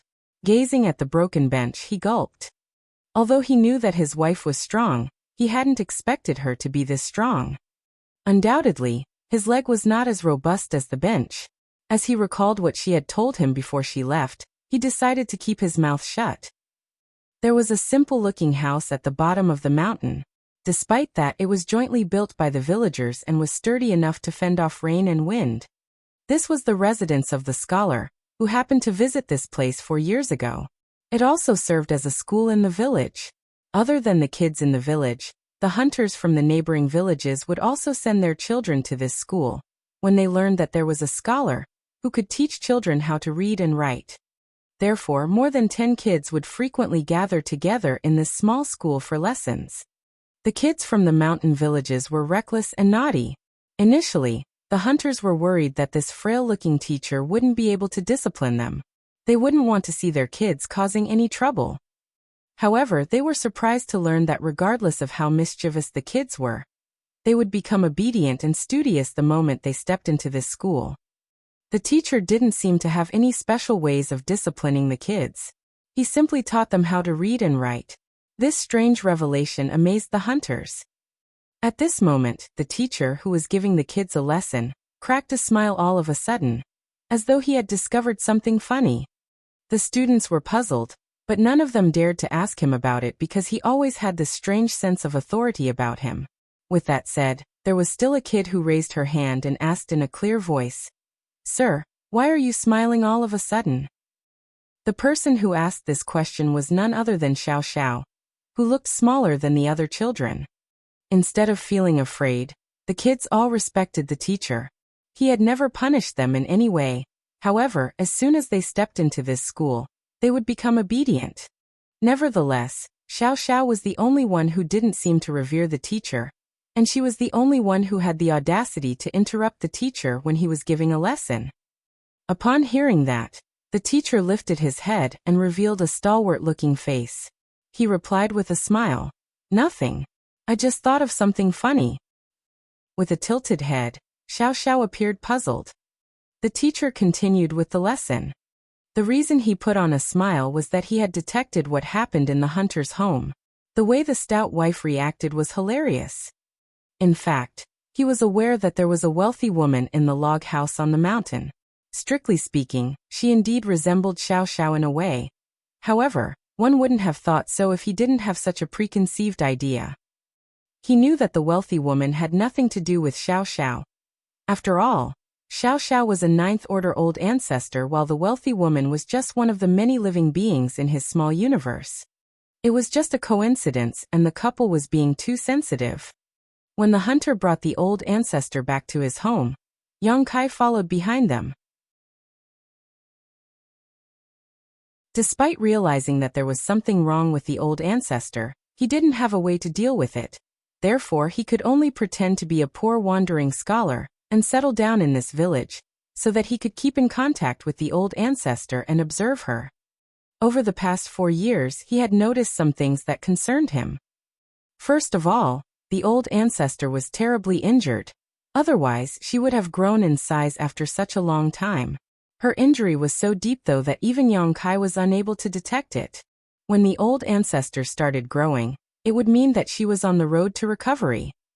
It was the second point that especially puzzled him though.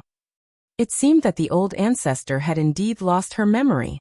It had been 4 years since he started approaching the old ancestor, but she always regarded him to be the teacher in the village. She didn't remember anything that had happened in the past. Yang Kai had a feeling that the old ancestor had sealed her memory voluntarily, but he had no idea why she had done so. Now he could only cooperate with the old ancestor by giving her the best environment to recuperate, and hope that she would recover soon. After the lesson ended, the kids returned to their homes. Yang Kai remained seated in the classroom. A moment later, a petite figure stuck her head out from the door and flashed a smile at him. A helpless Yang Kai shook his head with a smile. Although the old ancestor's memory had been sealed off, it seemed being a foodie was innate to her. He beckoned to Xiao Xiao, who then skipped towards him and obediently stood there. Then he turned his palm over and revealed a skewer of candied hawthorns before passing it to her. An elated Xiao Xiao said sweetly, "Thank you, sir." In the middle of the night, Xiao Xiao realized that something was off. She extended her hand and discovered that her mother, who was hugging her, was crying. Puzzled, she asked, "Why are you crying, mother? Did father bully you?" The stout woman shook her head repeatedly. "No. I was just having a nightmare." Oh. Believing her statement to be true, Xiao Xiao turned over and snuggled up to the stout woman. As she patted the stout woman's back, she placated her by saying, "Don't worry, mother. I'm here for you." Whenever she had a nightmare in the past, her mother would always pat her back, and she would fall asleep again soon. "I'm not afraid because I know you're here for me," the stout woman replied and hugged the little girl even tighter. The next day, the stout woman dressed Xiao Xiao up and helped her put on the clothes she was wearing 4 years ago when they picked her up. As Xiao Xiao hadn't grown over the last 4 years, she could still fit into those clothes. It wasn't certain what the clothes were made of, but they still looked brand new even after 4 years. The stout woman was on the brink of breaking into tears as she dressed Xiao Xiao up. On the other hand, the hunter squatted outside the house in silence. The couple had not talked about this, but the hunter knew what his wife's intention was the moment he saw what she was doing. Xiao Xiao still remained joyful. After the stout woman was done with it, she looked at the sweet and innocent smile in the mirror and let out a sigh. Xiao Xiao said, "Mother, it'll be hard for me to go hunting in such clothes." The stout woman forced a smile. "You're not going to go hunting today?" With her head tilted, Xiao Xiao asked curiously. Am I not? I'll look for the teacher then. You're not looking for the teacher either. The stout woman took Xiao Xiao's hand and rose from the chair. Your father will bring you to a place. Just follow him. Despite feeling perplexed, Xiao Xiao nodded. The hunter stepped into the house and exchanged glances with his wife before looking away. He beckoned to Xiao Xiao. Let's go. Yes. Xiao Xiao skipped forward, and the hunter followed behind her. All of a sudden, the stout woman shouted from behind, Xiao Xiao. By the time Xiao Xiao turned around, the stout woman had approached her and pulled her into her arms. Trying her best to stop her tears from sliding down her face, the stout woman said, You must stay safe no matter what. I know, mother. Wait for me, I'll bring you something delicious. Xiao Xiao nodded repeatedly. Go now. The stout woman forced herself to release Xiao Xiao and turned around. She didn't dare to take another glance at her, for she was worried that she wouldn't have the heart to let her go. Behind her, Xiao Xiao's laugh faded into the distance. A while later, the stout woman whirled around, but Xiao Xiao was no longer in sight. She raced forward, but the next instant, she stopped in her tracks and grasped the door frame as she fell into a dazed state. A long time later, she fished out a skewer of candied hawthorns from her clothes and carefully unwrapped the paper before taking a bite. She swallowed it along with her tears. It's sweet. The hunter had walked along the rugged mountain paths countless times, but this time, it was the most difficult walk in his life. They took a break from time to time, and it wasn't until the afternoon that they arrived at the log house.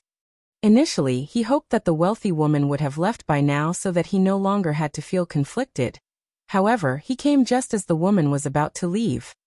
The woman was surprised to see the hunter, but what surprised her even further was that he had brought a young child, who was wearing expensive clothes with him. While the servants were vigilant, the woman let the hunter get closer to her. Is there something you want to tell me? The woman asked. She had a feeling that the hunter had come all the way here to look for her. As she spoke, she took a glance at the child beside him. At that instant, she couldn't move her eyes away. That was because the young child was truly adorable. It wouldn't be an exaggeration to say that she was beautiful. The woman came from a well-to-do family, and she had seen many young children from wealthy families, but none of them was comparable to the little girl before her eyes. If the child before her eyes was like a skylark, the ones she had seen in the past were no different from the mud on the ground. She couldn't believe that such a child lived in this remote mountain. The hunter felt heartbroken when he realized that the woman was staring fixedly at Xiao Xiao. I suppose she can recognize Xiao Xiao. After all, Xiao Xiao hadn't changed one bit over the past 4 years. If this woman is her relative, it was expected that she could recognize her. He parted his lips in an attempt to say something, but he couldn't bring himself to say anything in the end. Xiao Xiao was a friendly and outgoing young girl, so she flashed a sweet smile at the woman and asked, How are you, madam? The woman put on a smile as well. Such a good child.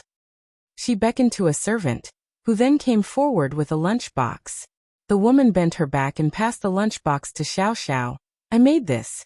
It's delicious. Give it a try. Xiao Xiao turned to look at the hunter, as though she was asking for his permission. Her gaze suggested that she badly wanted the food. This couldn't be helped, as she could never resist good food. However, the hunter had fallen into a dazed state. This was different from what he had imagined. Although the woman seemed to be fond of Xiao Xiao, it didn't look like she had identified the latter to be her relative. Could it be? Agitated, the hunter asked. Madam, you told me that you'd lost something the day before. Have you found it yet? The woman shook her head. I lost it several years ago, and I don't remember where I lost it. I just feel that this place looks familiar to me, so I thought I'd lost it around here. Unfortunately, it seems I was mistaken. In any case, it's not something so important, so I've decided to give up looking for it. The hunter, whose figure was stiff, became at ease in an instant.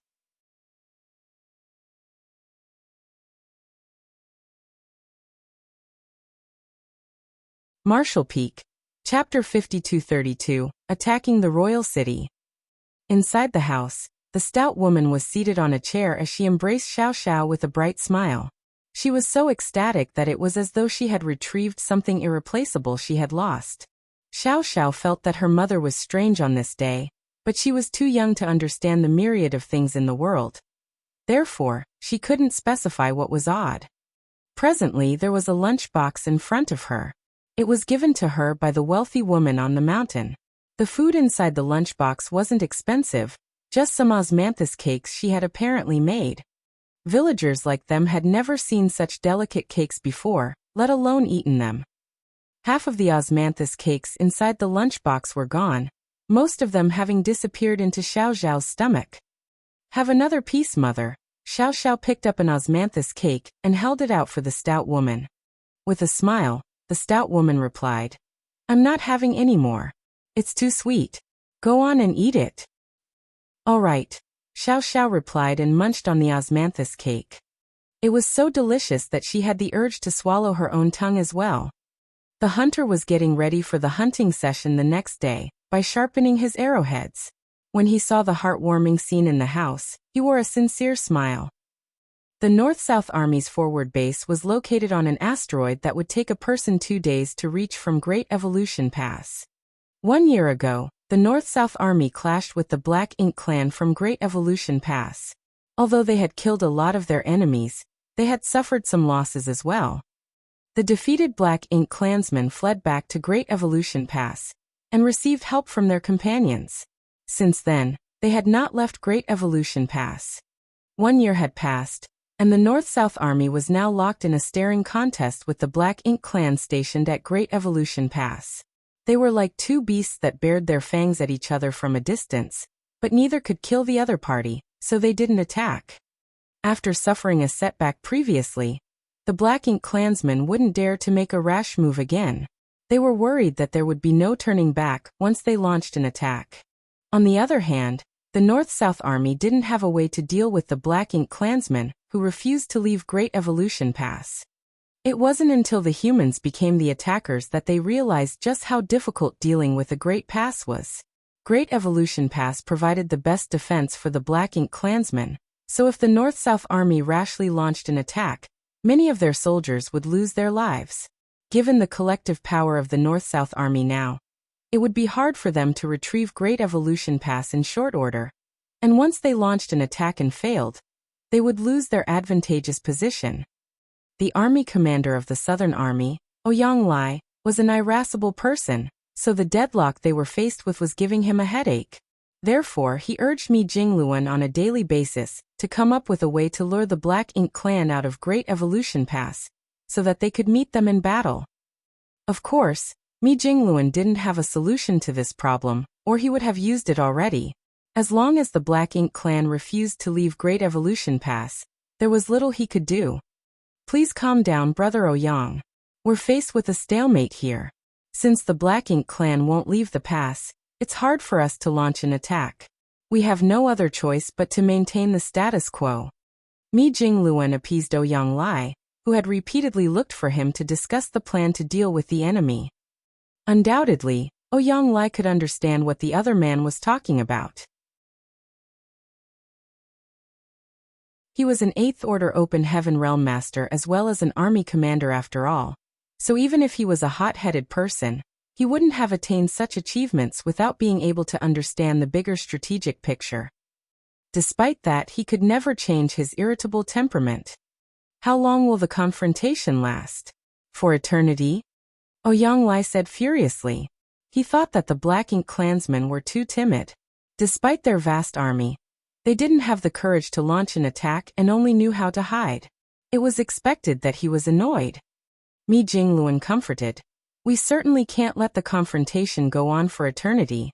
But the breakthrough we need can't be achieved here by us. For now, we'll have to depend on the East-West Army."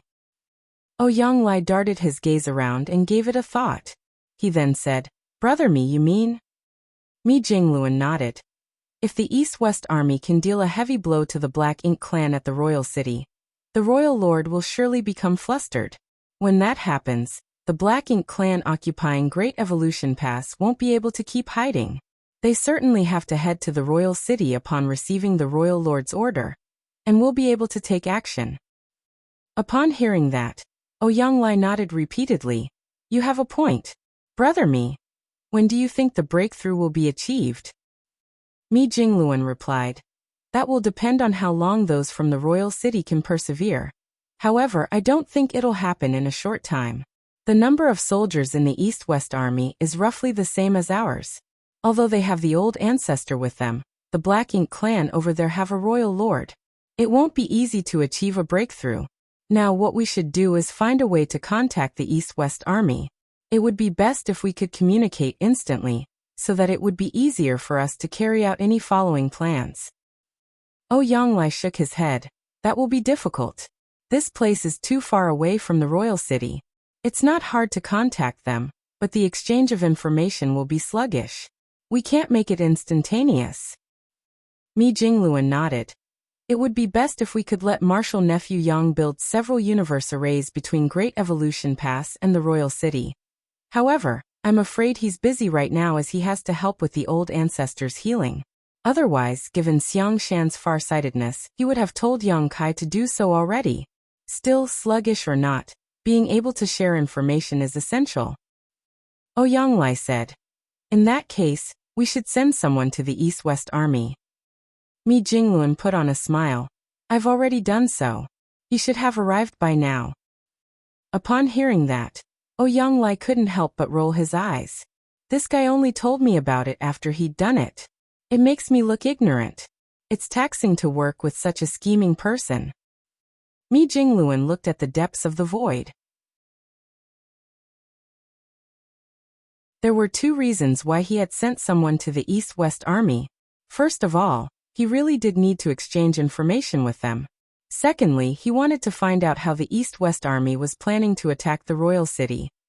The royal city was protected by a large number of Black Ink clansmen, and the royal lord was around, so it wouldn't be easy for the East-West Army to attack given their current strength. Mi Jingluan had put himself in the shoes of the army commanders in the East-West Army, and pondered on what he could do. He had come up with some possible solutions, but he didn't think they would be very effective. Therefore, he wanted to find out how Xiang Shan would act. Meanwhile, the East-West Army was mobilizing at their forward base. The warships, which were initially docked on the universe world, rose into the sky and soared towards the void. When the 8th Order Division Commander Cha Pu, who was standing on a mountain, saw that, he appeared surprised and asked the person beside him, "Are you going to attack the royal city?" Cha Pu was the division commander of Northern Army's 4th Division. He was also the person Mi Jingluan had sent to this place to contact the East-West Army. Just like Mi Jingluan had expected, Cha Pu had arrived at this place 3 days ago. He came at a time when the East-West Army was about to carry out a grand plan, so he decided to stay and observe so that he could bring more details back to Mi Jingluan. The reason an 8th Order Open Heaven Realm Master was asked to come to this place was that it was a long journey that was paved with danger. If a 7th Order Master was told to come here, he might not make it. Therefore, Mi Jingluan could only send an 8th Order Division commander. It had been peaceful on the North-South Army's side recently, so it would be fine even though Cha Pu wasn't around. Additionally, he was the one who came to Yang Kai's rescue after the latter killed an 8th Order Black Ink disciple. Presently, the person standing beside him was Xiang Shan's adjutant Li Xing. Xiang Shan had ordered him to keep Cha Pu company and answer his questions. Now the soldiers of the East-West Army had been mobilized as though they were going to attack the royal city. Anyone who wasn't blind could see that. This made Cha Pu feel worried. He had seen the defensive formation around the royal city. Given the East-West Army's current power, it would be unwise to directly attack the royal city. Once the two parties clashed, the East-West Army would suffer immense losses. Although he knew Xiang Shan wouldn't do something so foolish, he couldn't help but feel worried. To the side, Li Xing replied, "Don't worry about it, Marshal Uncle Cha. Sir Xiang has said that you just have to keep watching." Cha Pu turned to look at him with a smile. "Oh, did senior brother Xiang say that? It seems that the mobilization of soldiers is just a pretense." Li Xing lowered his gaze. "I wouldn't dare to reveal details about ongoing military operations." He knew everything about the army as he was Xiang Shan's adjutant, But without his permission he wouldn't break secrecy. Chapu didn't intend to make things difficult for him, so after a nod he said, "Since you've said so, I'll be looking forward to it then. Let's see how senior brother Xiang is going to deal with the Black Ink clan." They fell silent after that. The mobilization of the East-West Army was swift. Upon receiving the order, the soldiers from different divisions, who had been resting and building up their strength for the past year, boarded their warships and soon formed into a fleet. There were over 2,000 warships setting sail, giving off a menacing air. Certainly, what they were doing couldn't be hidden from the Black Ink clan, so those from the royal city instantly detected the anomaly. Che Kong was standing on the deck of his great ship. With a solemn expression, he stared intently towards the front. He had no idea why the humans had suddenly assumed a battle formation, but regardless of the reason, it seemed that a fight was inevitable. Before the royal lord fell asleep, he had ordered that they should defend the royal city at all costs. They could ignore the humans if the latter didn't try to invade the royal city. However, if there was movement, they had to do their best to stop the humans. Therefore, the moment Che Kong noticed the mobilization of the human army, he passed down an order. Soon, 1,000,000 Black Ink clansmen were ready for the war. However, Che Kong found something odd a moment later. The humans didn't directly come at the royal city. Instead, they were heading towards the left side of the royal city and circling around it.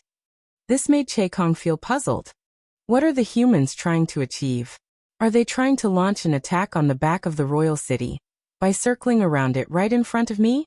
That's ridiculous. Do they think I'm blind? If the humans had the audacity to do such a thing, Che Kong swore that he would destroy them for their insolence. Chapu, who was watching from the forward base, was equally puzzled. He shared Che Kong's sentiment. By circling around the royal city without any cover, they couldn't achieve anything other than wasting their time. However, he didn't ask any questions. The leaders of the East-West Army must have their reason for acting this way, so he just kept watching. Mi Jingluan wanted to find out how the East-West Army was going to achieve a breakthrough, so perhaps this battle would be the key. It would only take a person half a day to reach the royal city from the East-West Army's forward base, so by circling around the royal city, the East-West Army's fleet arrived at its left side a bit more than half a day later. They stopped moving forward at this point, and with a battalion-class warship leading the way, the fleet charged towards the royal city in a domineering manner.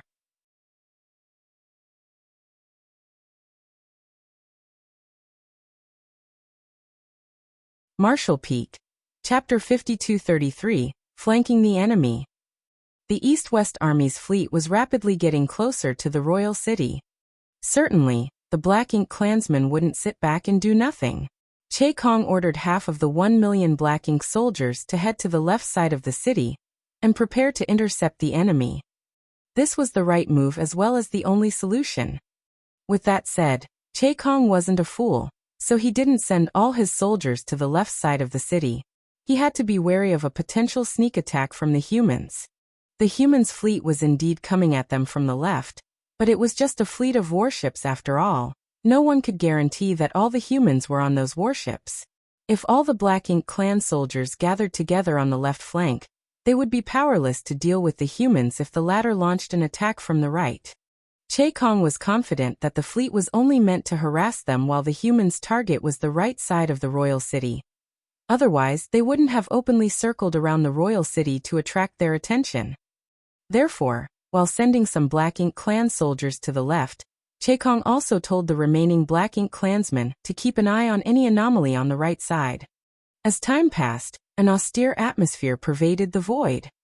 Half a day later, the two groups were only 5,000,000 kilometers away from each other.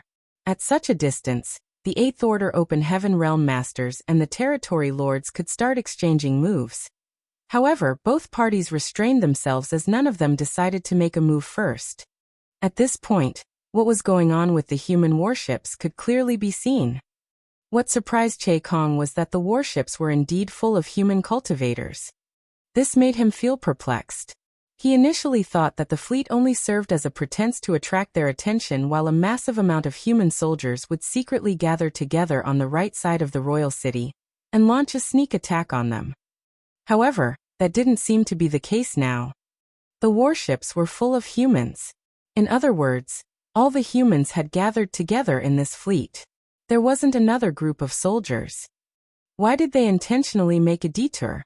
If they're not trying to fool us, what's the point of them circling around the royal city? Could they be avoiding something? Wait, avoiding. All of a sudden, Che Kong's expression changed drastically as he stared off into the depths of the void, recalling the events from 1 year ago. The 3 universe worlds that flew in a straight line had come at them from that direction back then. The human fleet had perfectly avoided that direction by making a detour. In the meantime, Yang Kai, who was giving a lesson in the classroom in his small universe, looked up all of a sudden. He saw through the barrier of his small universe and gazed at the depths of the void. He was in a position where he could detect the anomalies coming from a certain region of the void before the Black Ink clan could do so. They're coming again. Yang Kai had seen the same scene a year ago. There were some universe worlds coming over from the depths of the void at the speed of lightning as they hurtled towards the royal city. The last time he saw such a sight, the universe worlds radiated a dazzling glow as the arrays around them operated at full capacity. The universe worlds were not so eye-catching this time. In fact, they were rather furtive. Apparently, the array masters had restricted the light from the arrays, so that the universe worlds could remain hidden. They were trying to catch the Black Ink clan off guard. However, the 3 universe worlds were unable to harm the Black Ink clan previously, so what about this time? What are you looking at, sir? Xiao Xiao asked curiously.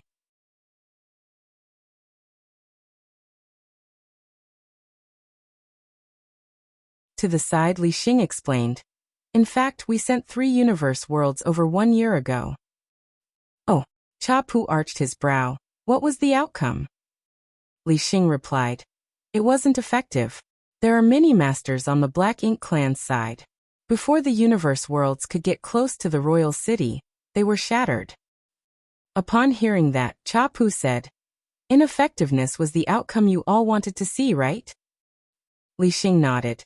You're indeed intelligent, Martial Uncle Cha. Cha Pu chuckled. I'm afraid I don't deserve your compliment. It seems that senior brother Xiang is indeed a far-sighted person. As they spoke, the Black Ink clansmen from the royal city had descended into chaos. Although the lights and outward traces of the arrays were concealed, the territory lords could certainly detect the dangerous auras that were rapidly approaching. They looked over intently and saw a number of universe worlds flying right at the royal city. Unlike the previous time, these universe worlds were not positioned in a straight line, so they could already see 3 universe worlds with their bare eyes. And they believed there were even more would appear soon. Che Kong gnashed his teeth, but after giving it a quick thought, he passed down a new order.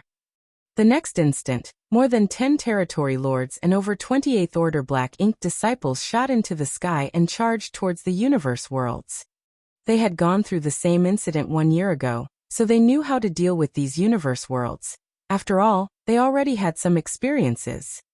As long as they could shatter these universe worlds before they could get close, the royal city wouldn't be impacted one bit. However, back then, all the masters from the Black Ink clan had joined forces to easily ward off the 3 universe worlds. This time, they could only utilize 30% of the manpower they previously had. This couldn't be helped, as the humans' fleet was too close to the royal city, and they appeared determined to launch an attack. There was no way Che Kong could ignore this threat. He had to keep 60% to 70% of his forces to deal with the humans to ensure that they could keep the royal city safe. Violent energy fluctuations burst forth as different secret techniques and divine abilities burst forth. The moment these territory lords and 8th Order Black Ink disciples made a move, they easily shattered the surrounding space. None of them were fools, so they did not disperse their powers and instead focused on the universe world at the front to destroy it first. Based on their previous experience, they could easily turn a universe world into dust by joining forces. Nevertheless, after they made a move, they realized that this universe world was different from the ones they had dealt with back then. It was far sturdier.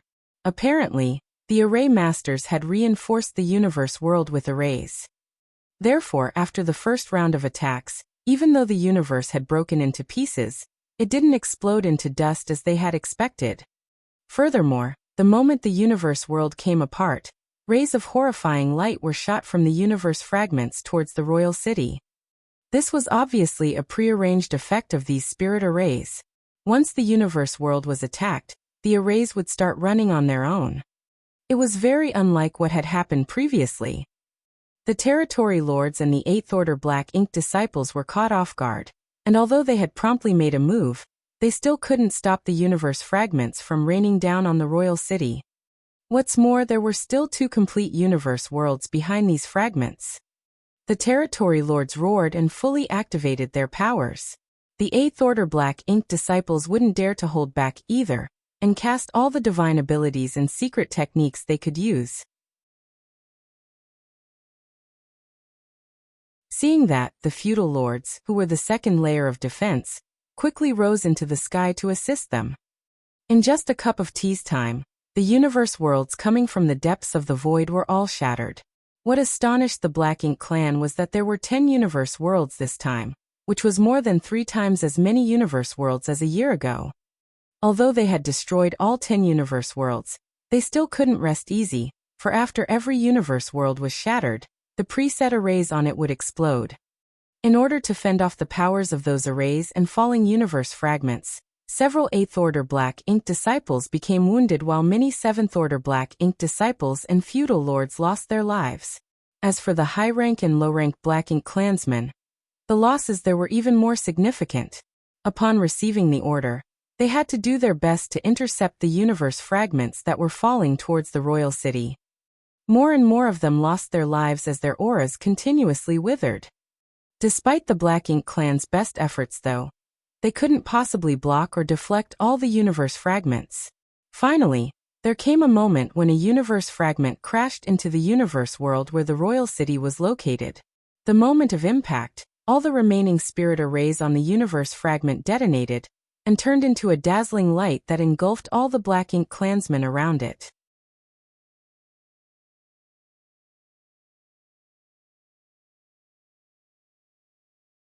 Marshall Peak, Chapter 5234 Hit and Run. The moment the universe fragment crashed into the universe world where the royal city was located, all the Black Ink clansmen froze.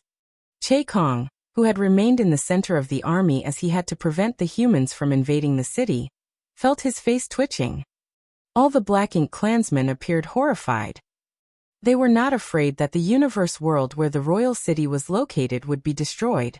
Although the universe fragment that crashed was huge, the Black Ink clan had launched a series of attacks on it. Hence, it wouldn't cause tremendous damage to the royal city. They were also not concerned that the arrays on the universe fragment would explode and kill thousands of Black Ink clansmen. What they were afraid of was the impact that the crash would bring. While all the Black Ink clansmen were terrified, the dormant will in the Royal Lord's Black Ink nest awakened. It was the Royal Lord. In the end, the Royal Lord, who had been recuperating, was alerted. The will scanned the entire universe world and all the Black Ink clansmen, as though he was trying to find out what was going on. Soon after, burning fury exuded from his will. 1,000,000 Black Ink clansmen trembled like quails without a home in the winter. The Royal Lord's fury was obviously targeted at them, blaming them for their uselessness in allowing him to be disturbed when he was in a state of deep sleep. All the Black Ink clansmen knew what would happen when a person was interrupted when he was recuperating in a Black Ink nest. All the progress the Royal Lord had in healing over the last year would now go to waste. That was why the Royal Lord was infuriated. However, he didn't give any orders. Instead, he quickly slumbered off again. In fact, he didn't have time to give them instructions. To him, nothing was more important than his recovery.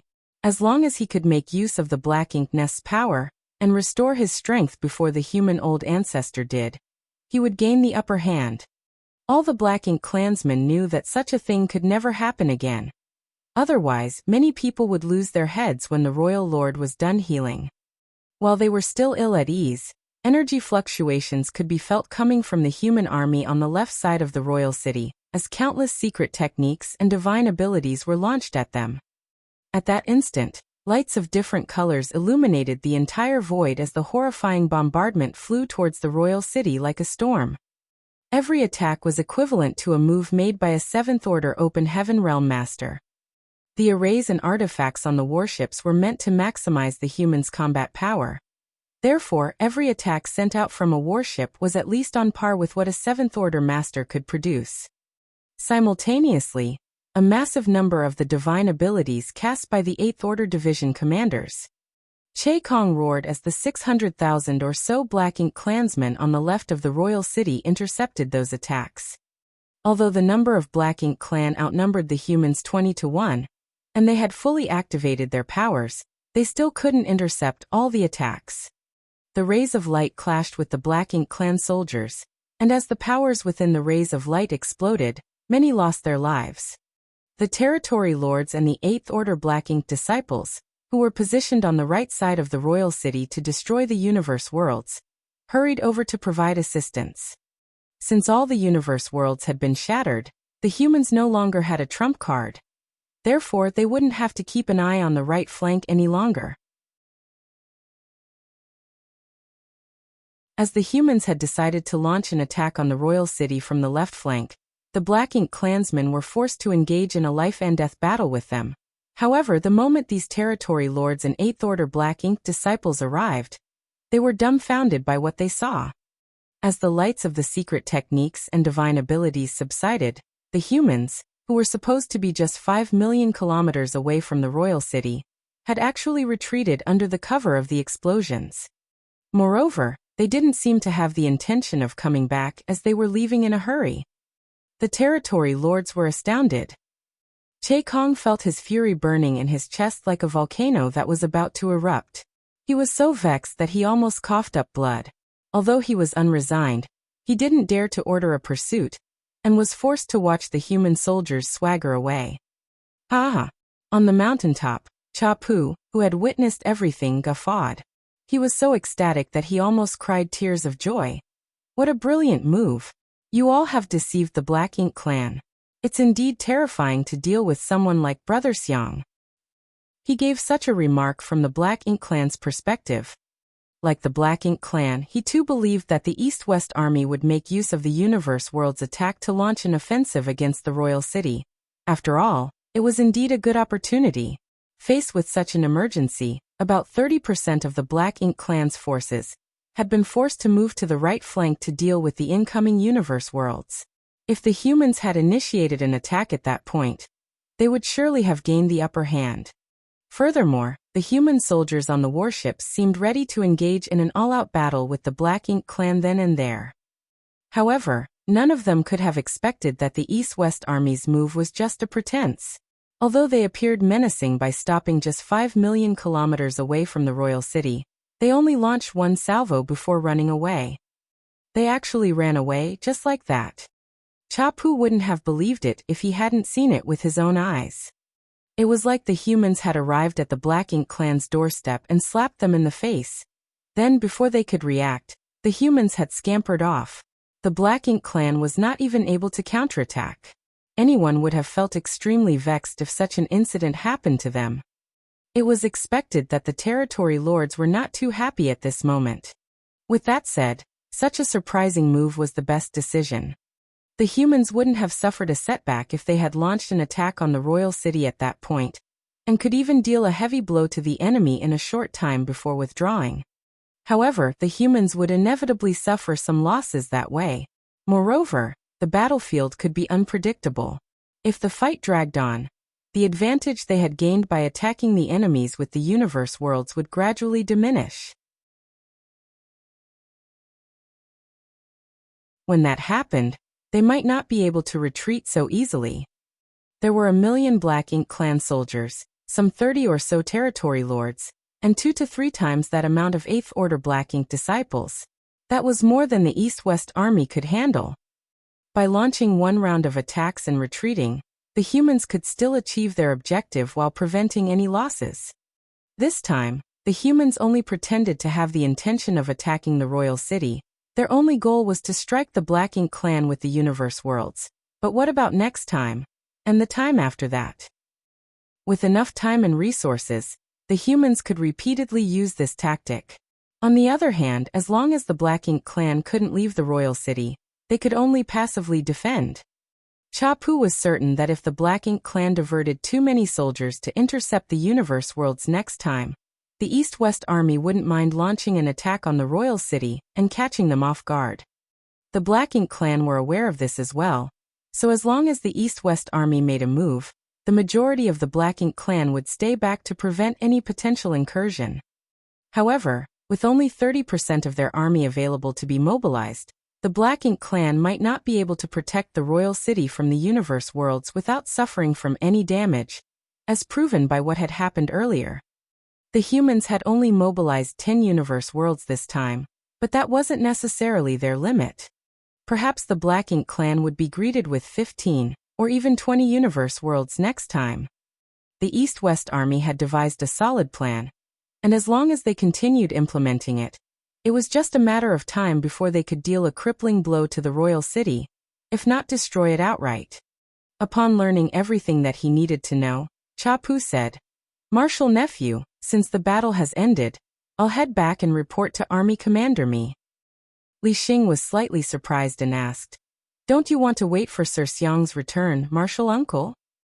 Chapu shook his head. "There's no need for that. Please tell Senior Brother Xiang that the North-South Army will not let the efforts of all of you go to waste, nor will we allow the Black Ink clan in Great Evolution Pass to come to this place."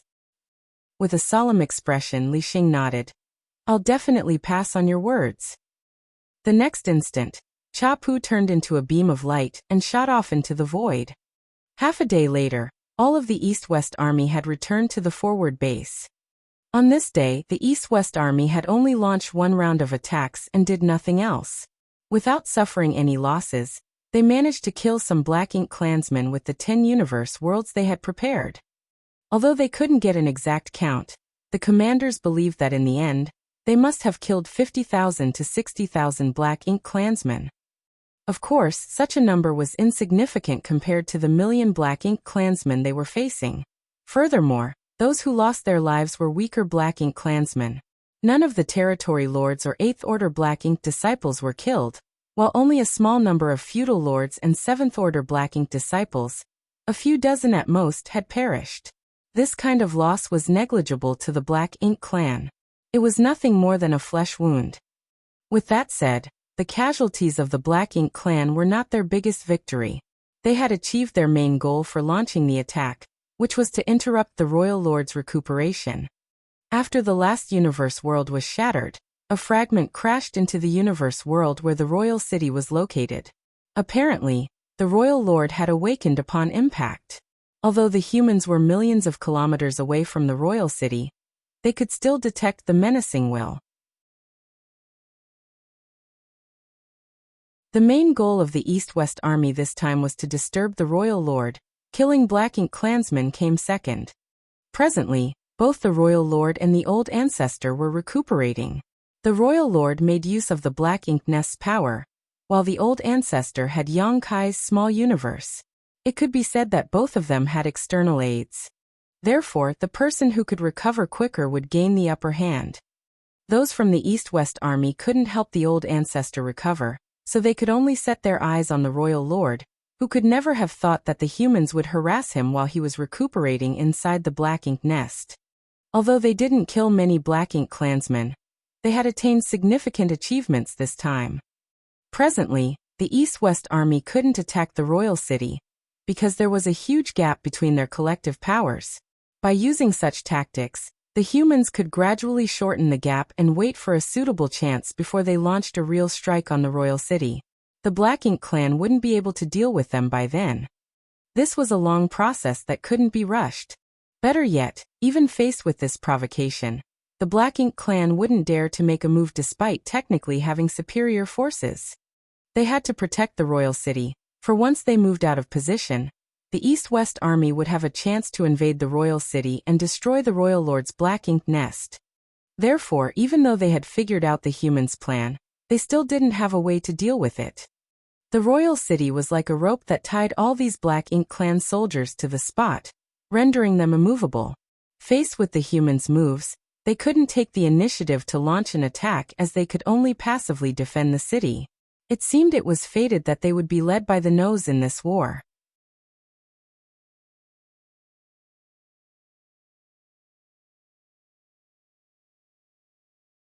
Marshall Peak. Chapter 5235, It's Not the Right Time Yet. This long-term plan that the leaders of the East-West Army had devised would require a lot of resources. Besides the fact that all 30,000 humans needed resources to cultivate, they would also need a massive amount of resources to build the arrays on the universe worlds. Without sufficient resources, those arrays wouldn't be useful. There was no doubt that Xiang Shan, as the army commander, was an expert in military affairs. This was proven after he was put in charge of the East-West Army. However, Lu Zhiping soon realized that he was a spendthrift who didn't seem to be aware that resources were hard to come by. In the initial stage of the East-West Army, the 8th Order Division commanders from different Great Passes had brought with them a large amount of resources to provision the campaign. It could be said that when the East-West Army was being built in Wind and Cloud Pass back then, they had an enormous amount of resources. The higher-ups had made a calculation and concluded that the resources were more than enough for all 30,000 cultivators in the East-West Army to use for 300 years, and there would still be something left over. 300 years was thought to be sufficient for them to retake Great Evolution Pass. As long as Great Evolution Pass was retaken, they wouldn't have to worry about a lack of resources any longer. But in fact, resources that were supposed to be enough for 30,000 people to use for 100 years were squandered away by Xiang Shan in just 2 to 3 years. Upon learning that, Lu Zhiping was so frustrated that she almost passed out. After giving it a thought, it was obvious where the resources had gone. A while ago, Xiang Shan told the artifact refiners to craft several tens of thousands of puppets to be sent to Great Evolution Pass in order to attract the Black Ink clan's attention. Those puppets were all destroyed by the Black Ink clan. Now they had to arrange tens of thousands, if not 100,000 arrays on each of the 13 universe worlds that were thrown at the royal city. All of those projects required a lot of resources. Regardless of how many resources they brought with them, it wouldn't last long given Xiang Shan's wanton spending. Xiang Shan was the epitome of a man who had no qualms about killing or spending money like water. This man, who had been dormant for 3,000 years and eventually returned to the 8th Order Open Heaven realm, had both qualities. Lu Zhiping was no match for Xiang Shan when it came to her aptitude in warfare. Therefore, since the East-West Army departed from Wind and Cloud Pass, Xiang Shan had been the one who made all the decisions. Lu Zhiping only assisted him from the side by analyzing the pros and cons of each plan. But this army commander of the Western Army was a woman at the end of the day, so she was naturally an expert in doing accounts and keeping a house in order, which was shown in how delicious the steamed stuffed buns that she made in the marketplace back in Inyang Pass were. Therefore, she directly decided to take control of the East-West Army's finances. Now all 30,000 soldiers in the East-West Army faced a conundrum. At the rate they were using them, the resources they had could only last them 10 years.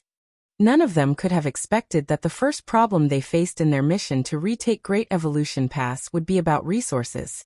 After all, the resources sent to them from various Great Passes were supposedly enough to last them 300 years.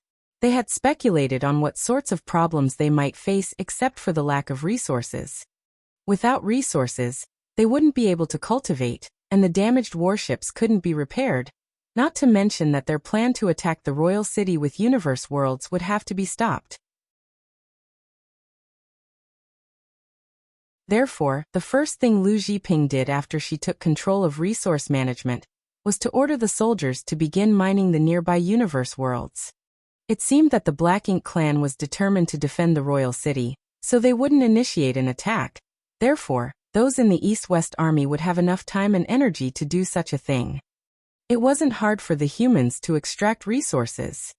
They just had to look for suitable universe worlds in the void, and use the void Inyang mirrors to move those universe worlds back to somewhere near the forward base. That way, they could extract resources easily without spreading their manpower over too wide an area. There were 30,000 soldiers in the East-West Army. Even if they took turns, they could mobilize about 10,000 people at any given time. Hence, resource extraction would be very efficient. It would only take them 10 days to half a month to mine out a universe world. The teams responsible for searching for suitable universe worlds to mine could also look out for universe worlds that could be kept and turned into weapons to attack the royal city with. It was like killing two birds with one stone. Therefore, when Yang Kai looked out of his small universe, he soon saw shattered universe worlds in the void after they were fully mined, as well as the people busy mining new universe worlds. 10 years had passed since he arrived at this village at the bottom of the mountain. Of course, that was the amount of time that had gone by in his small universe. In fact, only 2.5 years had passed in the outside world. To a successful cultivator, 10 years was a very short time, but to an ordinary mortal, 10 years was an appreciable amount of their lifetime. The world energy in Yang Kai's small universe was ample, with rich vitality and a peaceful environment. Even ordinary mortals could live up to 100 years without too many problems. Some mortals lived up to 150 years old. However, to the hunter and his wife, they had reached the middle stage of their lives. The arrival of Xiao Xiao let them enjoy the happiness of raising a child, as they didn't have one of their own. They had thus given all their love and attention to this daughter of theirs. There was no doubt that Xiao Xiao was intelligent, as she could learn anything fast.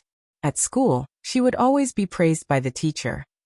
She was also a filial child who would always help her mother do some household chores, and follow her father to go hunting. The couple had no more regrets in life, as they already had such a wonderful daughter.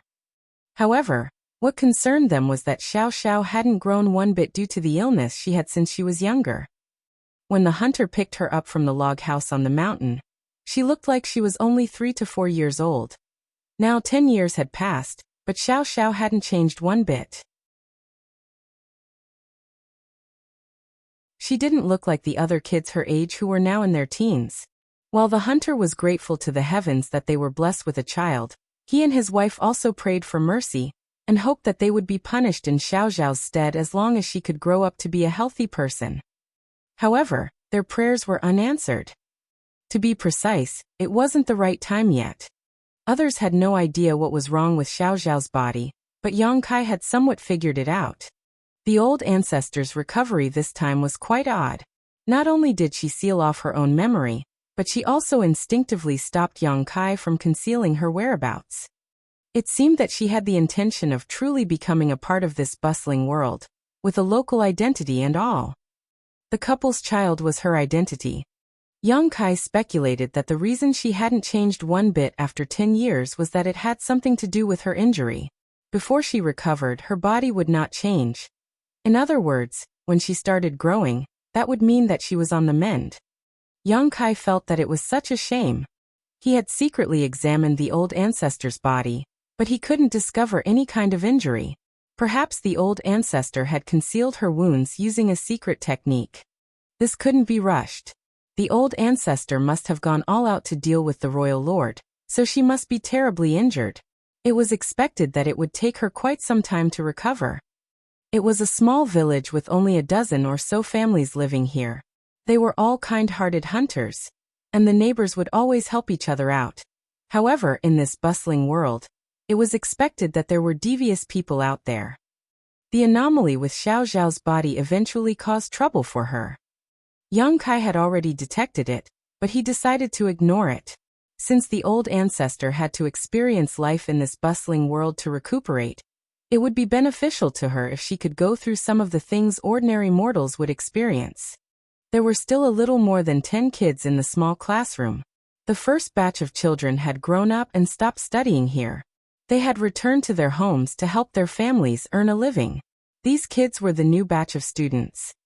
Xiao Xiao was still one of the students, and her appearance didn't look different from those of the other kids. Nevertheless, after all these years, she was now just as capable and intelligent as the other teenagers. Therefore, she was like the teacher's assistant now. Whenever the teacher became dazed and stared off into space, she would be the one who taught the kids how to read and write. Every morning, she would come over to help him out for 2 hours. Then she would follow her father to go hunting. With the book in her hand, she told the kids to repeat after her. Then, she took a glance at the teacher, who was asleep on a chair with a book covering his face, and sighed in a way as though she was a mature person. The teacher was too indolent. She revered him when she was a child because he would always give her some delicious food. However, as time passed, she eventually discovered the teacher's true colors. The light was shaded at the door all of a sudden, and the kids stopped reading out loud. Xiao Xiao turned her head and saw two people standing at the door. One of them prompted her to frown as a look of disgust appeared on her face. This couldn't be helped, as the person was a hunter who lived in a village that was 30 kilometers away. She and her father came across this person on the mountain on multiple occasions. The last time they ran into him was several days ago. They were chasing after the same prey at the same time. In the end, Xiao Xiao was agile enough to kill it first with an arrow. However, that person insisted that he was the one who discovered the prey.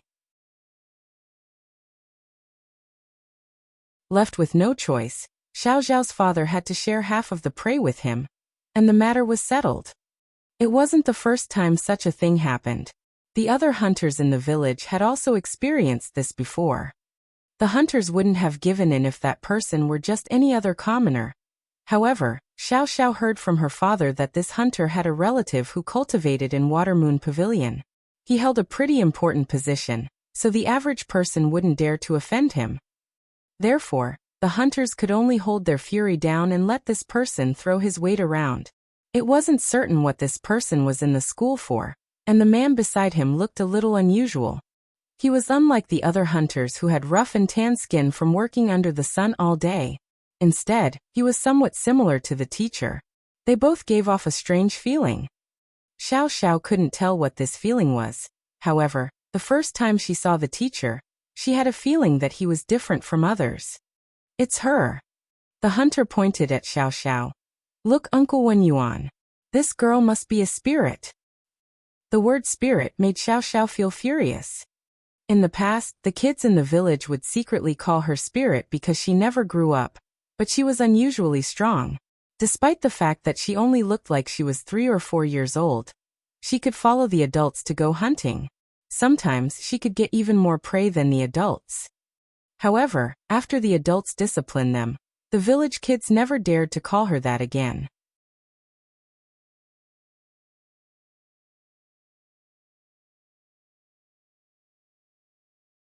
Marshall Peak. Chapter 5236, Someone from Watermoon Pavilion. Although the kids had stopped calling her that, the name had spread to other places. The hunters in the neighboring villages were aware that there was a girl who never grew in size here. Despite her petite figure, she was skillful in hunting and could always get more prey than many of the experienced hunters. When Xiao Xiao and her father came across other hunters from the other villages, they would look at her with curious glances. However, only this deplorable guy would call her a spirit right to her face. The person, whom the hunter called Uncle Wen Yuan, was a fair-skinned and tall young man. He was clad in a green robe, and standing beside the young man, the rough-looking hunter looked like a chicken beside a swan. From the looks alone, the hunter appeared to be the older one, but in reality, the young man was his elder. As a cultivator, the young-looking man was constantly nurtured by world energy, so he didn't age at the same rate as a mortal would.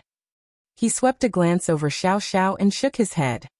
Although the young girl in front of him was adorable, she didn't exude any evil qi. It was obvious that she wasn't a spirit. He was confident in his ability to make such a judgment. After all, he was fairly powerful now after years of cultivating. Seeing that the young man shook his head, the hunter said anxiously, Uncle Wen Yuan, don't be fooled by her appearance. Although she looks like she's 3 years old, she already looked like this 10 years ago. No one knows how old she really is. Perhaps she's a very old spirit. It's said that powerful spirits are able to assume human forms. Xiao Xiao couldn't help but bare her teeth at the hunter. The moment she was called an old spirit, she was furious for some reason. She had the urge to tear his mouth apart. It wasn't certain why, but she seemed sensitive to the word old. Oh. When Yuan arched his brow, she already looked like this 10 years ago. It's true. The hunter nodded repeatedly. Everyone around this area knows this. You can ask around. When Yuan stroked his chin, that's interesting. When he heard his nephew say that there was a spirit in this place, He decided to come over to have a look as he had a duty to kill off harmful beings that might disrupt the world. If there was really a spirit, he could just kill her with his sword. However, the moment he saw the little girl, he knew that she wasn't a spirit. Even the most successful spirit couldn't perfectly conceal their evil chi, unless their power vastly exceeded his own. He was now an origin king, so a spirit would need to be in the Tao source realm, at the very least, to deceive him. Such spirits were incredibly rare across the entire Void continent, so how was it possible that there was one in this remote village? With that said, when he learned that the little girl had remained the same for the past 10 years, he grew curious. Just when he was about to ask the little girl if he could examine her, he felt a shadow engulfing him from behind. When he turned around, he saw a stout woman with a chubby face who was glaring at him. Behind the stout woman stood over 10 hunters and their wives with bows and farm tools in their hands. They didn't look very friendly. It was a small village, so they could easily see that a hunter from another village had brought a young man with him as they stood in front of the classroom door. It was apparent that they were up to no good. No one had to shout to inform everyone about it. The moment the adults from this village saw it, they came over in a hurry. The hunter from the other village felt timid when he saw so many people glaring at him, but as he recalled that he had a powerful backer with him, he straightened up and stared back provocatively at them. "Is something the matter, madam?" Wen Yuan asked curiously as he gazed at the furious stout woman. With a grim expression, the stout woman landed a slap on his shoulder and replied, "Nothing is wrong. I just want to know what you're doing here." Although she had exerted a lot of force with her hand, she realized that the thin-looking young man was completely unfazed. There wasn't even a look of pain on his face. She was confident that she could have broken a piece of wood with such strength. Suddenly realizing something, she glanced at the young man with a solemn expression as she decided to push him away instead. The young man played along by stepping aside. The stout woman stepped into the classroom and turned around. Her burly figure was like a tower that fended off all the rain and wind from her daughter. Behind her, Xiao Xiao stuck out her head and pointed at the hunter. "Mother, that guy called me a spirit." The stout woman glowered at the hunter and snapped, "You're a bastard, Zhang Zhen. Are you sick of living? What right do you have to call my daughter a spirit? I think you and your family members are the actual spirits instead." The hunter named Zhang Zhen said smugly, "How dare a peasant like you make a scene in front of a senior expert from Watermoon Pavilion? My uncle will find out if she's a spirit." "He's from Watermoon Pavilion?" The stout woman turned to look at Wen Yuan. Earlier, she had speculated that the person was a cultivator, and now it seemed to be the case. Regardless, she couldn't appear to be weak as she said grimly, "So what if he's a senior expert from Watermoon Pavilion? That doesn't mean you can defame my daughter." Cultivation wasn't a secret to the common man on the Void continent, and although no one in this village had cultivated before, they had at least heard about it. Therefore, the stout woman wasn't afraid even though someone from Watermoon Pavilion was right in front of her. When Yuan put on a helpless smile, "Please calm down, madam. I've never said that this child is a spirit." The stout woman glared at him. "What are you doing here then?" When Yuan was rendered speechless. The reason he was here was that he had to be cautious by ascertaining if the girl was a spirit. Now it was hard for him to explain himself. After giving it a thought, he replied, "Madam, I'm sure that your daughter has drawn a lot of criticism over the years because she's thought to be a spirit. Otherwise, you wouldn't have become so angered today. I am a deacon from Watermoon Pavilion, and although I'm not among the most powerful cultivators in my sect, I'm confident in my vision and judgment. I hope that you'll allow me to examine this child's body. I'm sure that it will have a positive impact on this child if I can confirm that she's not a spirit, and others will stop calling her that. What do you think?" Initially, the stout woman was displeased with Wen Yuan, but after what he said, her expression turned milder. Regardless of anything else, this cultivator didn't try to oppress them with his strength. Instead, he looked like a kind-hearted and reasonable person by offering to help. She wouldn't have given in if this person were mannerless.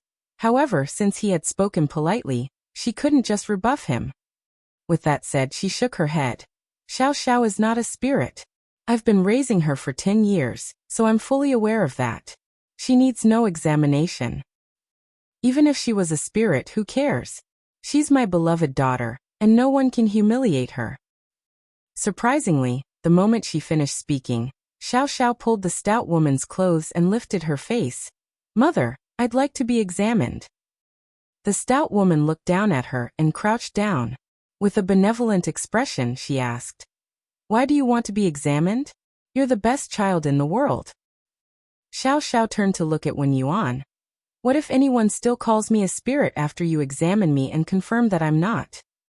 With a solemn expression, Wen Yuan replied, I'm sure my judgment will trump all the rumors. As an origin king, he had full confidence in his authority. Xiao Xiao nodded. Go ahead then. With a smile, Wen Yuan said, Show me your hand. Xiao Xiao obediently extended her hand. Wen Yuan stuck out 2 fingers and felt her pulse before circulating his Saint Qi to examine her. A moment later, a myriad of expressions came over his face. The stout woman was extremely nervous as she was worried that the young man would say something that might harm her daughter's reputation. She secretly decided that if this guy dared to say something unpleasant, she would give him a punch in the face and break his teeth. It only took Wen Yuan a little effort to examine the little girl, but his expression was somewhat awkward. With her head lifted, Xiao Xiao asked, Am I a spirit? Wen Yuan shook his head. No.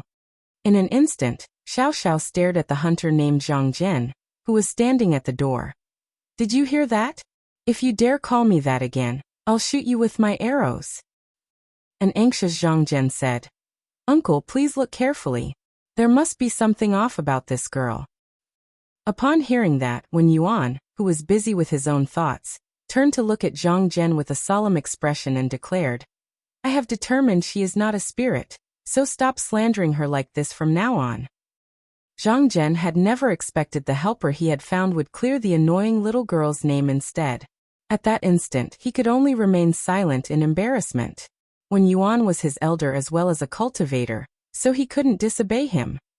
The stout woman and the hunter outside the classroom breathed a sigh of relief at the same time.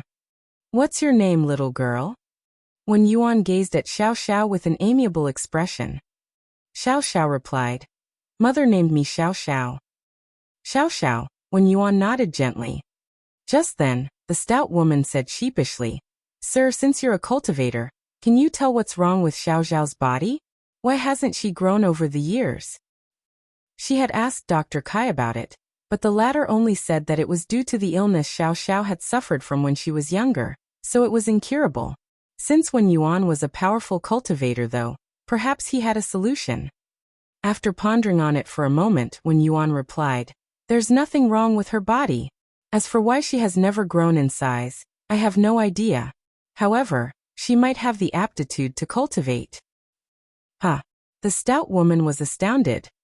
The hunter outside the classroom appeared agitated. He had a dream of becoming a cultivator when he was young, and he had taken part in the disciple recruitment of Water Moon Pavilion. However, he was eliminated quite early on in the process as he didn't have the necessary aptitude. After his dream was crushed, he returned to his hometown and became a hunter. Upon learning from Wen Yuan that Xiao Xiao might have the aptitude to cultivate, he was naturally excited. The reason Wen Yuan insisted on examining Xiao Xiao after already confirming that she wasn't a spirit was that he felt she might have an extraordinary aptitude. Nevertheless, he wouldn't dare to make a quick judgment when it came to this matter, so it required further examination. Although he had already checked, he still couldn't confirm if Xiao Xiao had an extraordinary aptitude or not.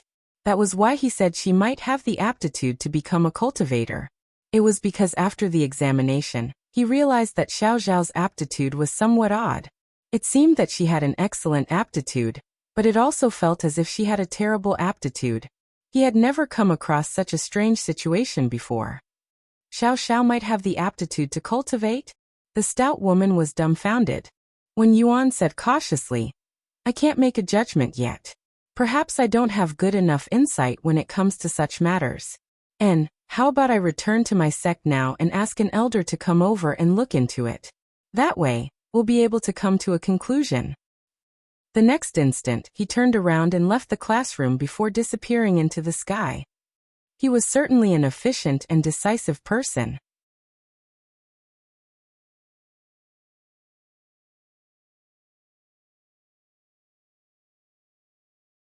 Marshall Peak. Chapter 5237. Can't see it through. 1,000 years ago, the Void Dao Temple appeared out of nowhere and sent a shockwave across all cultivators on the continent. Before the appearance of the Void Dao Temple, the cultivators on the continent believed that the Emperor Realm was the peak of the martial Dao. Any sect with an Emperor Realm Master assuming command could be considered first class. If there were 2 Emperor Realm Masters in charge, it could be considered a top sect. However, there were not a lot of Emperor Realm Masters at the time, perhaps 20 or so public figures, while those known as Third-Order Emperor Realm Masters were even rarer. Therefore, in the past, cultivators believed that the Emperor Realm was the end of the martial Dao, and it became every cultivator's dream to reach this highest realm. Nevertheless, only those Third-Order Emperor Realm Masters had a feeling that there was an even higher realm above the Emperor Realm. Unfortunately, regardless of how hard they tried, they were unable to spy upon the secrets above the Emperor Realm. Suddenly, there came a day when the world energy on the Void Continent changed drastically. No one knew why such a change took place, but all the cultivators benefited from it. More and more people gained the aptitude to cultivate, and many more talents and geniuses were born. At the same time, there was a dramatic increase in the number of Emperor Realm Masters. Even the cultivators who had low aptitude before seemed able to reach higher heights now. It was a few hundred years later that the Void Dao Temple appeared out of nowhere. It wasn't until then that the cultivators on the Void Continent realized that the Emperor Realm wasn't the end of the martial Dao. After reaching the peak of an Emperor Realm, one could condense a Dao seal from their own Grand Dao, then refine the powers of yin-yang and 5 elements and split heaven and earth apart within their body to create their own small universe. Doing so allowed one to reach the open heaven realm. Upon that revelation, the people who had been stuck in the Emperor Realm for a long time became excited as they yearned to ascend to the open heaven realm one day. The secret to splitting heaven and earth apart and creating a small universe in a cultivator's body was inside the Void Dao Temple, so as long as they could step into it, they would have a chance to reach a greater height in the martial Dao. However, not everyone had the right to enter the Void Dao Temple. To all the cultivators on the continent, the Dao Temple was like a holy land, and it was very selective when it came to a cultivator's aptitude, caring nothing for one's realm. Perhaps a little girl in the initial element stage, who was considered a mere newborn in cultivation, would be accepted into the Dao Temple to continue cultivating.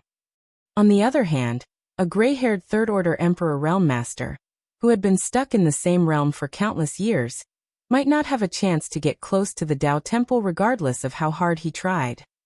Time and location didn't matter when the Dao Temple selected cultivators. This holy land seemed like a self-contained world with a mind of its own, so as long as a cultivator was talented enough, he or she would be accepted into the Dao Temple by a mysterious force. Therefore, in the early days after the Void Dao Temple appeared, the people on the continent could frequently see some cultivators being invited to the Dao Temple. These cultivators who were accepted came from various sects across the continent. To the sects that had nurtured such cultivators, the Dao Temple would reward them. The rewards were good news to the experienced Emperor Realm Masters who were unable to ascend to the open heaven realm. That was because the rewards given by the Dao Temple included the way to condense a Dao seal and refine the powers of the 7 elements into them. There were also a lot of common cultivation resources that could be used by the disciples of those sects. 1,000 years had passed, so the sects on the continent had gotten used to the existence of the Void Dao Temple, and they had acknowledged that it was the most important place in this world. It was every sect's goal to nurture a disciple who would have the right to be accepted into the Dao Temple. Therefore, these sects were fervent when it came to recruiting talented young disciples. If they could get a disciple with an extraordinary aptitude, that would be wonderful news for the entire sect.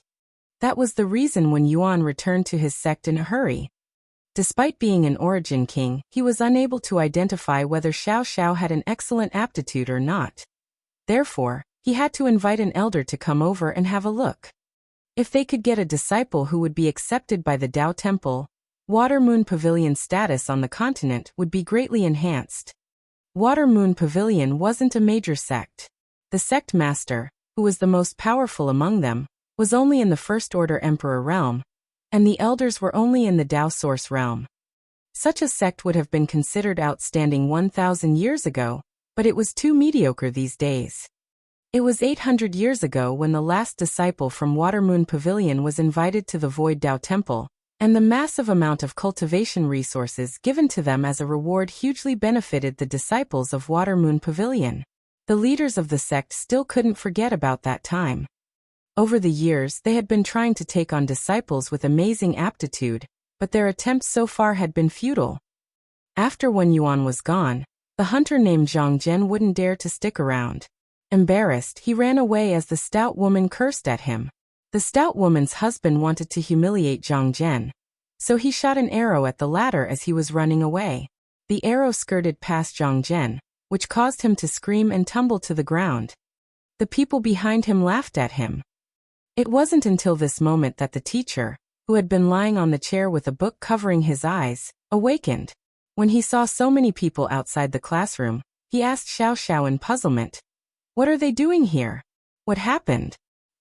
An exasperated Xiao Xiao glowered at the teacher. "You should just keep sleeping, sir." The teacher scratched his head while appearing perplexed.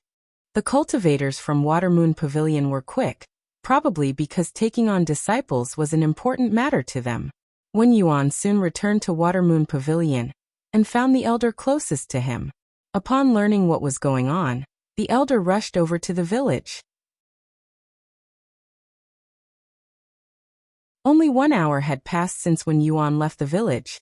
Therefore, when Xiao Xiao was done having her breakfast and was ready to follow her father to go hunting, two figures descended from the sky and landed in front of their door.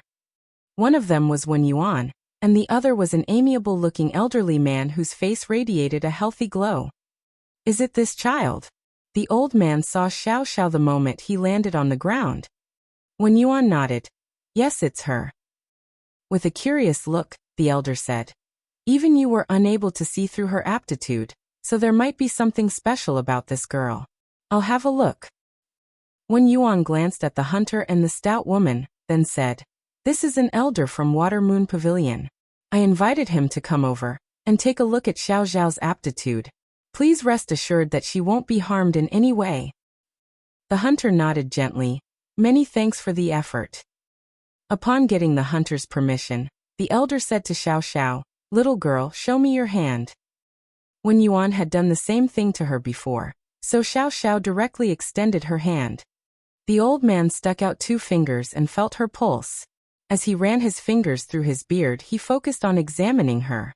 A moment later, he opened his eyes and gazed at Xiao Xiao. "Little girl, are you willing to join Water Moon Pavilion?" Xiao Xiao directly shook her head. "No." The old man was surprised. He initially thought that since he had said so, the little girl would readily accept his invitation. After all, most mortals yearn to be cultivators.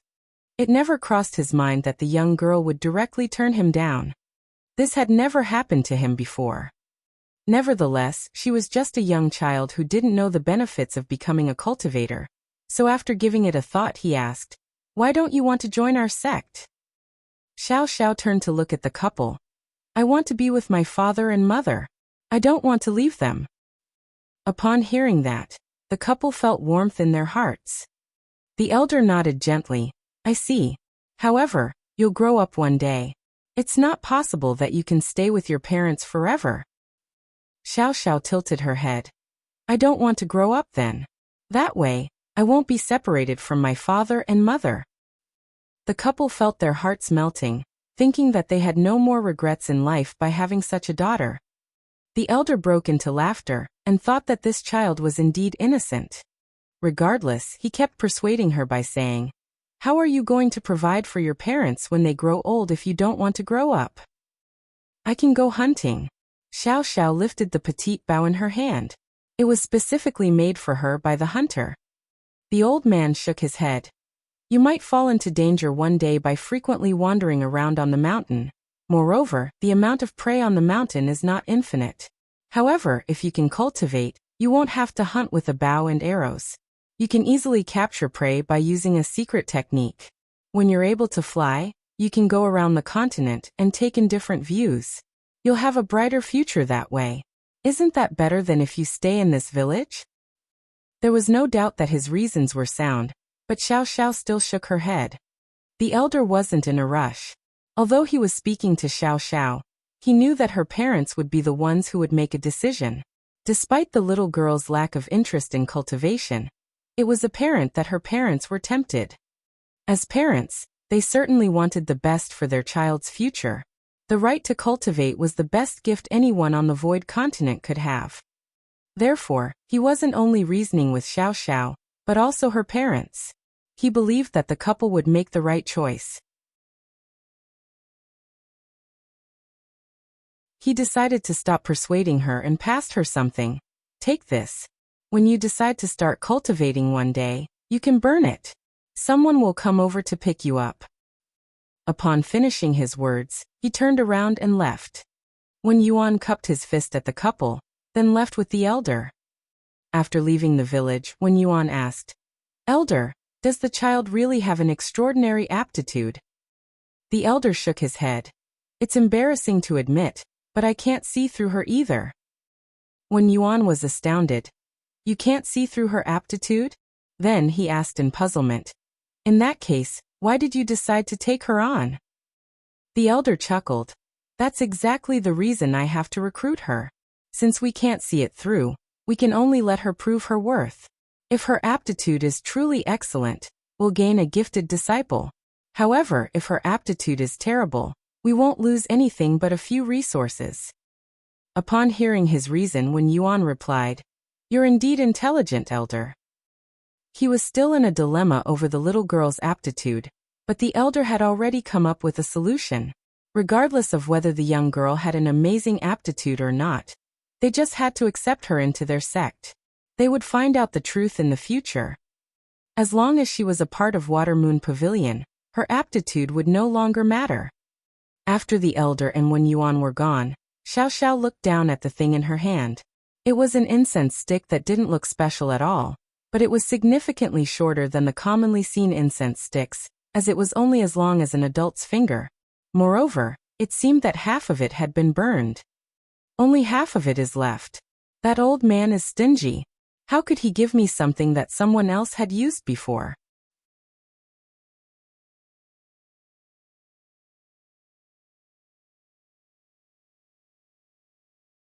Martial Peak.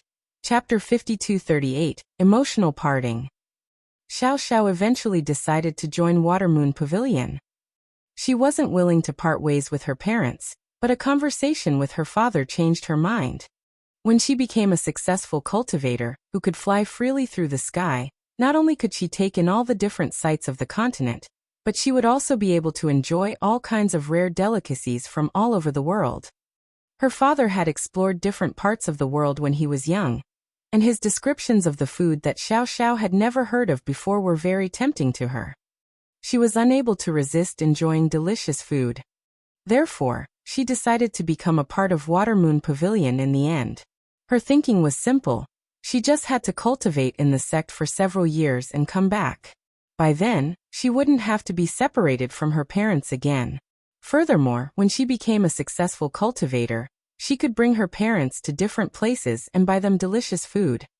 Despite being reluctant to part ways with Xiao Xiao, the couple kept their emotions to themselves as they wanted the best for their child's future. The incense stick, with only half of it left, was lit, and soon, Wen Yuan rushed over from Water Moon Pavilion and picked Xiao Xiao up. Watching the petite figure, who had stayed with them for the past 10 years, leave, the stout woman squatted and broke into tears. The hunter came over to console her, but his eyes had reddened as well. Standing in front of the school, Yang Kai felt somewhat speechless as he looked up. If Xiao Xiao wanted to cultivate, he could have taught her. However, considering the fact that the old ancestor was here to recuperate, It would be good to let her live freely to experience the bustling world as a mortal would. Therefore, Yang Kai had never thought about teaching Xiao Xiao how to cultivate. It never crossed his mind that those from Watermoon Pavilion would have a hand in this. He didn't find it appropriate to interfere though, so he decided to watch in silence. Nevertheless, Yang Kai was certain that Xiao Xiao's future performance would shock those from Watermoon Pavilion. She was an old ancestor, after all. Although she had sealed off her memory, her aptitude in cultivation could never be concealed. Wen Yuan and the elder couldn't see it through, because their vision was simply too limited to understand what they were seeing. The secrets within the old ancestor's body were far beyond what they could comprehend. Those from Watermoon Pavilion were unable to judge if Xiao Xiao had an extraordinary aptitude. Therefore, even though Wen Yuan had invited her to the sect, he just let her cultivate along with the other new disciples with no special treatment for her. These new disciples ranged from 7 to 10 years old, so Xiao Xiao seemed to be the youngest as she looked like she was only 3 years old. Xiao Xiao suffered a huge setback at the start of her cultivation journey, but it had nothing to do with her aptitude. Since she was a child, she had never been separated from her parents. Therefore, she wasn't used to it as her parents were no longer by her side. Watermoon Pavilion was far away from her village, so whenever she thought about her parents at night, she would secretly weep. This kind of melancholy stayed with her for an entire month. Although Yang Kai could easily settle this issue, he decided to sit back and watch. That was because he had discovered something interesting. Xiao Xiao, who had never grown in size for the past 10 years, grew a little 3 days after she arrived at Watermoon Pavilion. The growth was so negligible that even her parents wouldn't have noticed it, but it wasn't hard for Yang Kai to. The revelation allowed him to relax.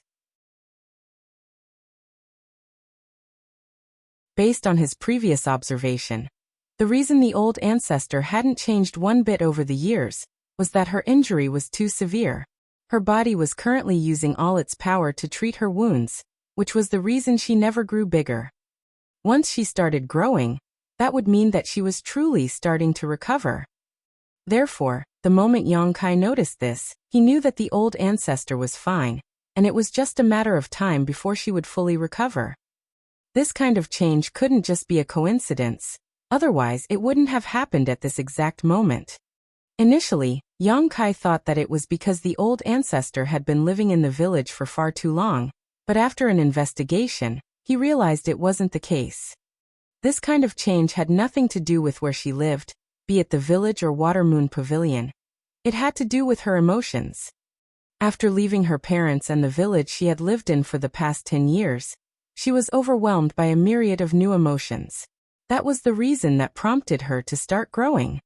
Parting with one's loved ones was something everyone in the bustling world had to experience. Yang Kai had never expected that such a change would take place after Xiao Xiao joined Watermoon Pavilion, but it seemed that he was right to refrain from interfering in this matter. Now it seemed that it would be useful to the old ancestor's recuperation to let her experience more of life. Xiao Xiao went on to be dejected for a month, but at the same time, she started showing her remarkable aptitude in cultivation. In just half a month, she had successfully sensed world energy and drawn it into her body. Since then, she had set off on the martial Tao and was now a budding cultivator. Wen Yuan, who had been secretly observing her, was thrilled and promptly told the elder about it. The elder was a much calmer person, and simply told Wen Yuan to keep observing Xiao Xiao. They would only make a decision based on her future performance. 2 months later, Xiao Xiao successfully achieved a breakthrough and ascended to the initial element stage. After another 2 months, she made it to the Qi transformation stage. Another 2 months later, she ascended to the separation and reunion stage. In just 1 year, she had broken through several great realms. Her cultivation grew from 0 to the immortal ascension boundary at an unimaginable speed. This kind of cultivation speed was unheard of on the entire Void continent, let alone the small Watermoon Pavilion. No prodigy in history had ever achieved several breakthroughs in such a short period of time. This was indeed unusual. The leaders of Watermoon Pavilion were ecstatic. The sect master and the elders pinned all their hopes on Xiao Xiao, thinking that she would be accepted by the Tao Temple and continue cultivating there soon. That way, Water Moon Pavilion's reputation would soar. However, Xiao Xiao seemed to have used up her potential after her first year. For the next 3 years, her cultivation didn't improve one bit. The leaders of Water Moon Pavilion, who had high hopes for her, were naturally disappointed. Although they had done their best to solve this issue, their attempts were futile. For years after Xiao Xiao joined Water Moon Pavilion, she was allowed to visit her parents. In the past 4 years, she was never allowed to leave Water Moon Pavilion. This couldn't be helped, as her initial performance was too astonishing. The leaders of Water Moon Pavilion made sure to hide her from public view as they were worried that the larger sects would snatch her from them. Such incidents had happened before. Even though the smaller sects could sometimes find talented disciples, they couldn't always keep them. Xiao Xiao's initial performance was too heaven-defying, so it was expected that the leaders of Water Moon Pavilion had to keep her a secret. It wasn't until they confirmed that her potential had been used up that they allowed her to return to her little village. After leaving the sect she had stayed for the past 4 years, Xiao Xiao rushed over to the village as she couldn't wait to go home. When she returned to the familiar village and pushed the door of her home open, she saw the stout woman, who was handling the prey in the yard. In an instant, Xiao Xiao's eyes were soaked in tears. Noticing her presence, the stout woman looked up and saw her daughter standing at the door. Pleasantly surprised, she turned her head and shouted, "Darling! Xiao Xiao is back." The next instant, Xiao Xiao crashed into the stout woman's arms and hugged her tightly. Upon hearing the noises, the hunter left the house and saw this heartwarming scene. All 3 of them were celebrated that night. A pot of broth was made from the prey the hunter had caught that day, and they enjoyed their meal together. The hunter chugged down the wine that Xiao Xiao had brought back from Water Moon Pavilion, and soon became intoxicated. Since Xiao Xiao was now a disciple of Water Moon Pavilion, she would never get rid of this identity. However, she was no longer treasured by the leaders of the sect. Moreover, she was currently just in the immortal ascension boundary, so the leaders didn't bother trying to restrain her. Furthermore, given the uniqueness of her appearance, they had never given her any missions for the sect. Although she had started growing in size since she became a part of Water Moon Pavilion, only 4 years had passed. Presently, she only looked like she was 7 or 8 years old. It wasn't like they could expect such a child to carry out any important tasks. Therefore, even though Xiao Xiao was still a disciple of Water Moon Pavilion on paper, she could stay in this village for as long as she wanted, and no one would criticize her for that. This was exactly what she had always wanted. The reason she even agreed to join Water Moon Pavilion back then was that she was a filial child. What she really yearned for was to stay by her parents' side. After helping her drunk parents to the bedroom that night, Xiao Xiao didn't immediately think to rest.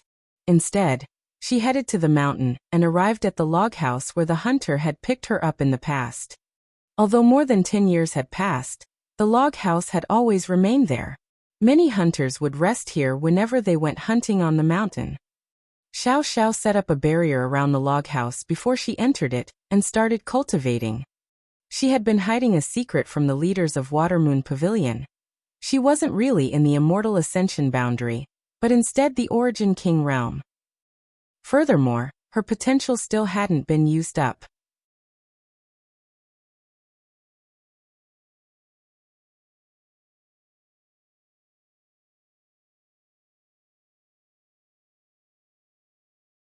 Martial Peak, Chapter 5239, a familiar scene. As time passed, Xiao Xiao grew into a young woman, and the homespun clothes she was usually seen wearing could never conceal her stunning beauty. People from neighboring villages would come over and propose marriage to her all the time. However, Xiao Xiao would always sweep them out of her house. Initially, the hunter and his wife would watch it with pleasure, thinking that those rough brats didn't deserve to marry their daughter. It served them right that they were beaten up. Nevertheless, as Xiao Xiao grew older, they couldn't help but start worrying. When they picked up Xiao Xiao from the log house on the mountain, they were already in their 40s. In the first 10 years, Xiao Xiao never grew in size. It wasn't until she became a disciple of Water Moon Pavilion that she started growing. Now she looked like she was in her early 20s, but it had been about 30 years since the hunter first picked her up back then. Presently, the couple was already in their 70s.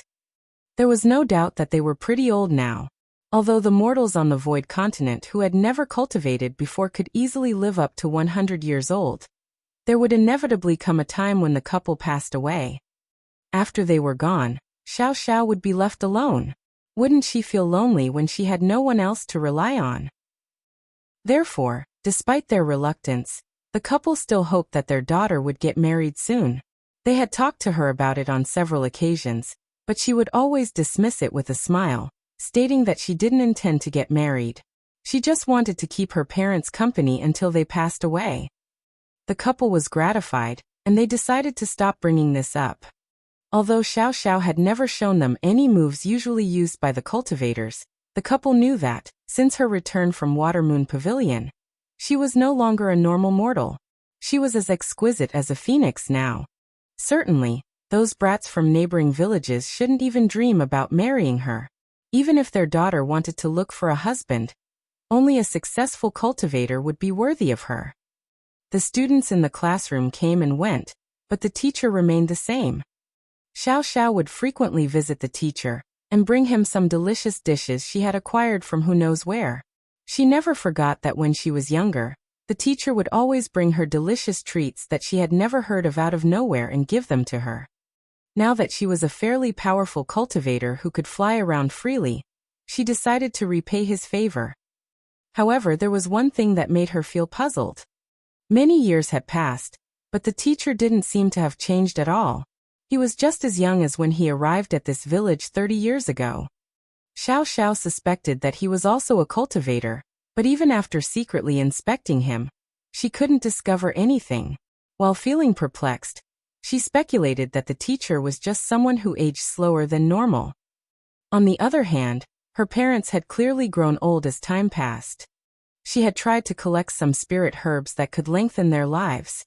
Nevertheless, she knew that, as mortals, there would come a day when they passed away. Therefore, she valued the time she got to spend with her parents dearly and felt content with each passing day. As Yang Kai watched everything, he couldn't help but feel deeply moved. Xiao Xiao, who was actually the old ancestor, had set off on her cultivation journey in this new life, but she had never forgotten about the hunter and his wife who had raised her. In fact, she did everything she could to break free from Watermoon Pavilion's restraints and return to the couple. Rarely would cultivators do this. To cultivators, once they embarked on the martial Tao, their biggest goal became walking further on it. Familial bonds, friendship, and love all came second. However, Xiao Xiao was different. Family had always been of utmost importance to her, and everything she had been doing was intended to bring her closer to her family. Naturally, it was Yang Kai who put the secret art that Xiao Xiao accidentally discovered in Watermoon Pavilion. In truth, the secret art wasn't really that effective. It was just that Yang Kai made a move in secret to ensure that those from Watermoon Pavilion wouldn't notice the changes in Xiao Xiao's cultivation. It wasn't hard for him to achieve such a thing in his own small universe. Usually he wouldn't have a hand in Xiao Xiao's life experiences. However, since she had shown such an intention, he definitely had to satisfy her needs. After she returned to the village, Xiao Xiao grew even faster, which showed that the old ancestor was truly recovering. Now Xiao Xiao was a young woman who didn't look different from the old ancestor. It was just that her temperament was different. The Xiao Xiao in Yang Kai's small universe was innocent and inexperienced, unlike the old ancestor who had gone through the vicissitudes of life. Yang Kai supposed it was the reason she had sealed off her memory. This life was the catalyst in helping her recuperate. While everything was going well for the old ancestor, the East-West army in the outside world never gave up on attacking the royal city. Half a year ago, the East-West army launched its third attack on the royal city. After several years of accumulation, the East-West army had mined a lot of resources. However, before Lu Jiping could put those resources to good use, they were all swiped by Xiang Shan and sent to the artifact refiners and array masters to arrange arrays. This time, the East-West army had set up more than 10 universe worlds, which consumed all of the resources they had accumulated over the years. Lu Jiping was speechless. She finally realized that Xiang Shan didn't care whatsoever about numbers, as all he saw was the royal city. Regardless of how many resources there were, he would squander them away in a short time. If she hadn't intercepted some of the resources, the soldiers in the East-West Army wouldn't have anything left to cultivate with after the battle ended. Even without the portion she reserved, though, the materials they had collected over the years were still enough for the East-West Army to prepare more than 10 universe worlds. Things were not so different from when they launched an attack on the royal city for the second time back then. The East-West Army, which had remained dormant for several years, suddenly mobilized, their warships rising into the air and inching closer to the royal city.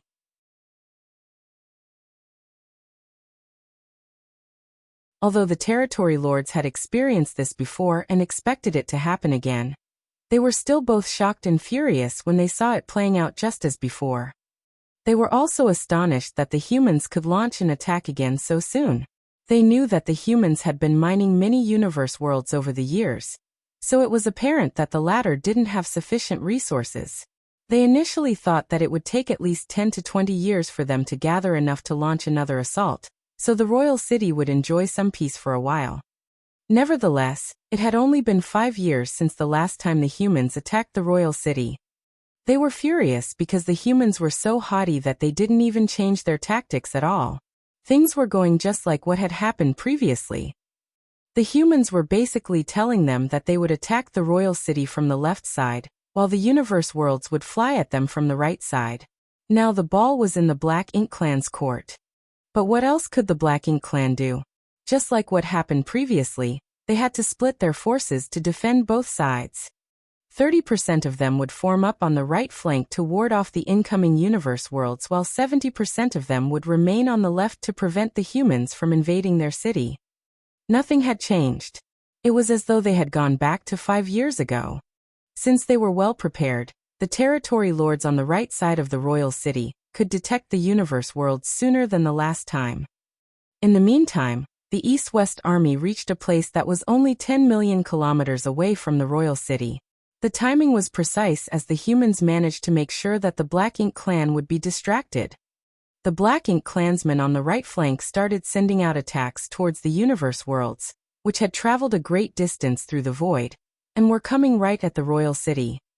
Black Ink's strength dyed the void dark as the lights of secret techniques cast by the Black Ink disciples expanded.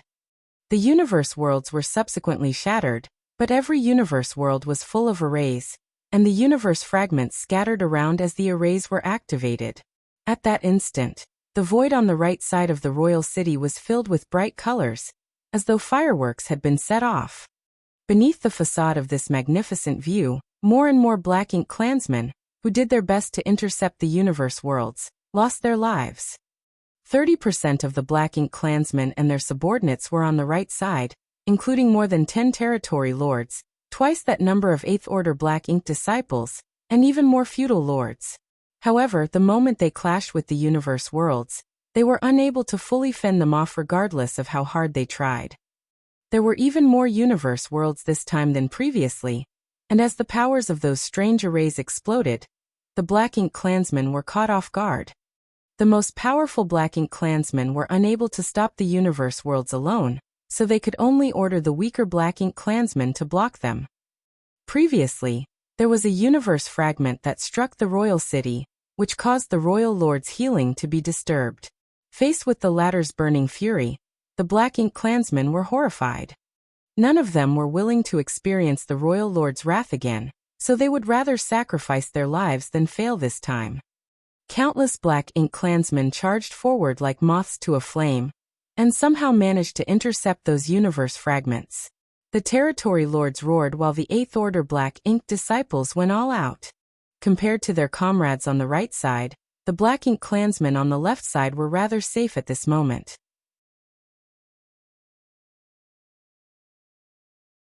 All of them were glaring at the humans who were inching closer to the royal city in their warships. As they listened to their clansmen groan and shriek before their deaths, they felt truly vexed. Undoubtedly, Che Kong was the most furious of them all. He had suffered a setback previously. Initially, he thought that the humans would seize the chance and launch an attack, But surprisingly, the humans only launched one barrage from a safe distance and then ran away. The Black Ink clansmen didn't even manage to counterattack at all. This was undoubtedly the most vexing situation on the battlefield when one was hit, but could not hit back. Therefore, Che Kong decided that they would make a move before the humans did this time. As long as the human warships were close enough, the Black Ink clan would launch a series of attacks and make them pay the price for what had happened previously. Both parties were less than 10 million kilometers apart, so the Territory Lords and the Eighth Order Open Heaven Realm Masters were already able to make a move, but that wasn't enough.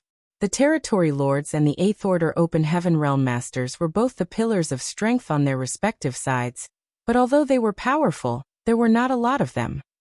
Therefore, they had to wait for the humans to come to a place that was only 5 million kilometers away, so that the feudal lords could make a move as well and retaliate against the humans. They're getting closer. Che Kong's order was on the tip of his tongue. As soon as the humans moved forward for another 1,000,000 kilometers, he would teach them a lesson.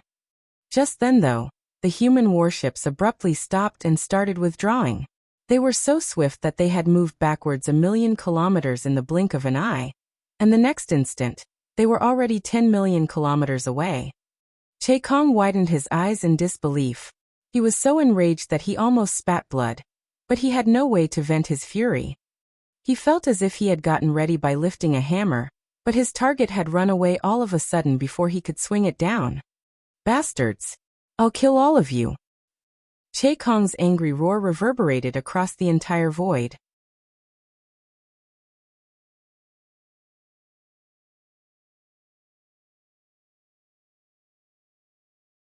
Martial Peak, Chapter 5240. They're gone. Certainly, the Territory Lords were furious at the humans' despicable moves. They couldn't help but wonder if they had made the wrong decision by hunkering down in the royal city and defending it at all costs. The Black Ink clan, who could do nothing but defend, were like beasts without fangs as they posed no threat to the humans. Even though the humans had set up a base right at their doorstep, they were unable to do anything. If they were able to launch an attack, they wouldn't allow the haughty humans to come and go as they pleased. However, such an idea only remained in some of the Territory Lords' heads as they wouldn't dare to say it out loud. After all, it was the Royal Lord's order that they should do their best to defend the royal city, before he fell into a state of deep sleep. Regardless, the Territory Lords were relieved that the humans didn't manage to disturb the Royal Lord this time.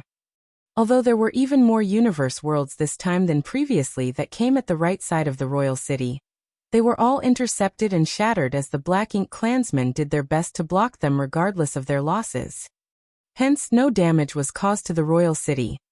Nevertheless, the price they had to pay was that there were even more casualties than the previous time. This was unavoidable. Compared to disturbing the royal lord, the Territory Lords would rather let more of their subordinates die. However, after the same thing happened twice, the Black Ink clan finally figured out the humans' plan. With the help of those universe worlds, the humans could cause damage to the Black Ink clan without suffering any losses on their side.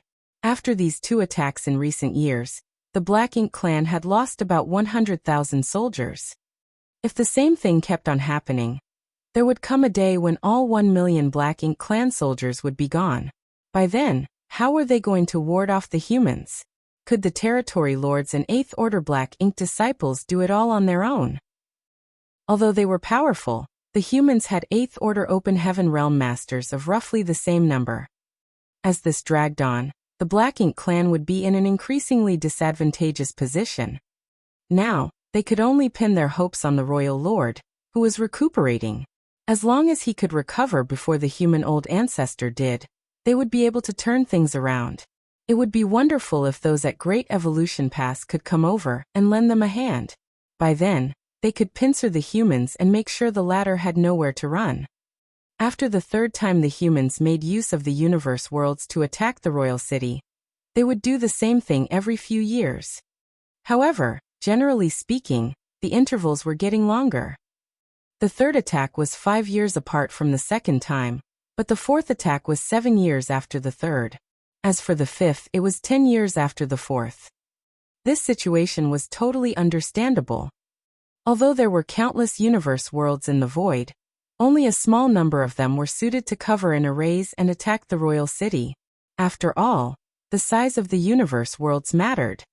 If they were too big, it would require too many resources to arrange the arrays, but if they were too small, they wouldn't pose a threat to the Black Ink clan. An appropriate size was what the humans were looking for in universe worlds. While it took time to look for suitable universe worlds, it was equally time-consuming to extract enough materials to carry out such a resource-intensive plan.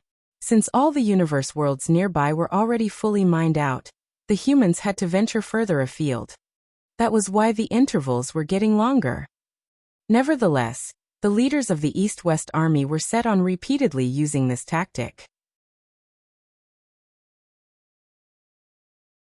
Over the last 20 years since they established a forward base at the Black Ink clan's doorstep, they had launched 4 major attacks on the royal city. The East-West Army had never suffered from any losses as they had never directly engaged the Black Ink clan. Following Xiang Shan's order, their warships would set sail and creep closer to the royal city before rapidly retreating. They would always gain a massive victory every time by using this tactic. They had spent countless resources by attacking the royal city with universe worlds 5 times, but for their troubles, they had managed to kill about 300,000 Black Ink clansmen, including a significant number of feudal lords and 7th Order Black Ink disciples. None of the territory lords and the 8th Order Black Ink disciple were killed.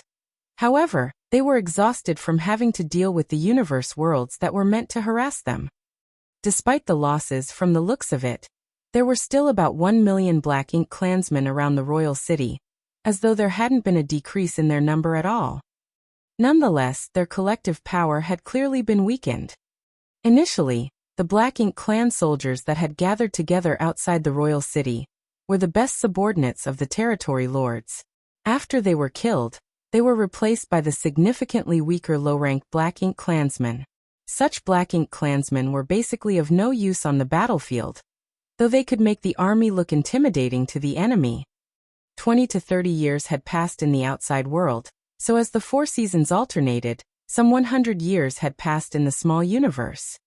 The mountain village remained the same, and although it had grown slightly larger, it was still considered a small village in a remote place.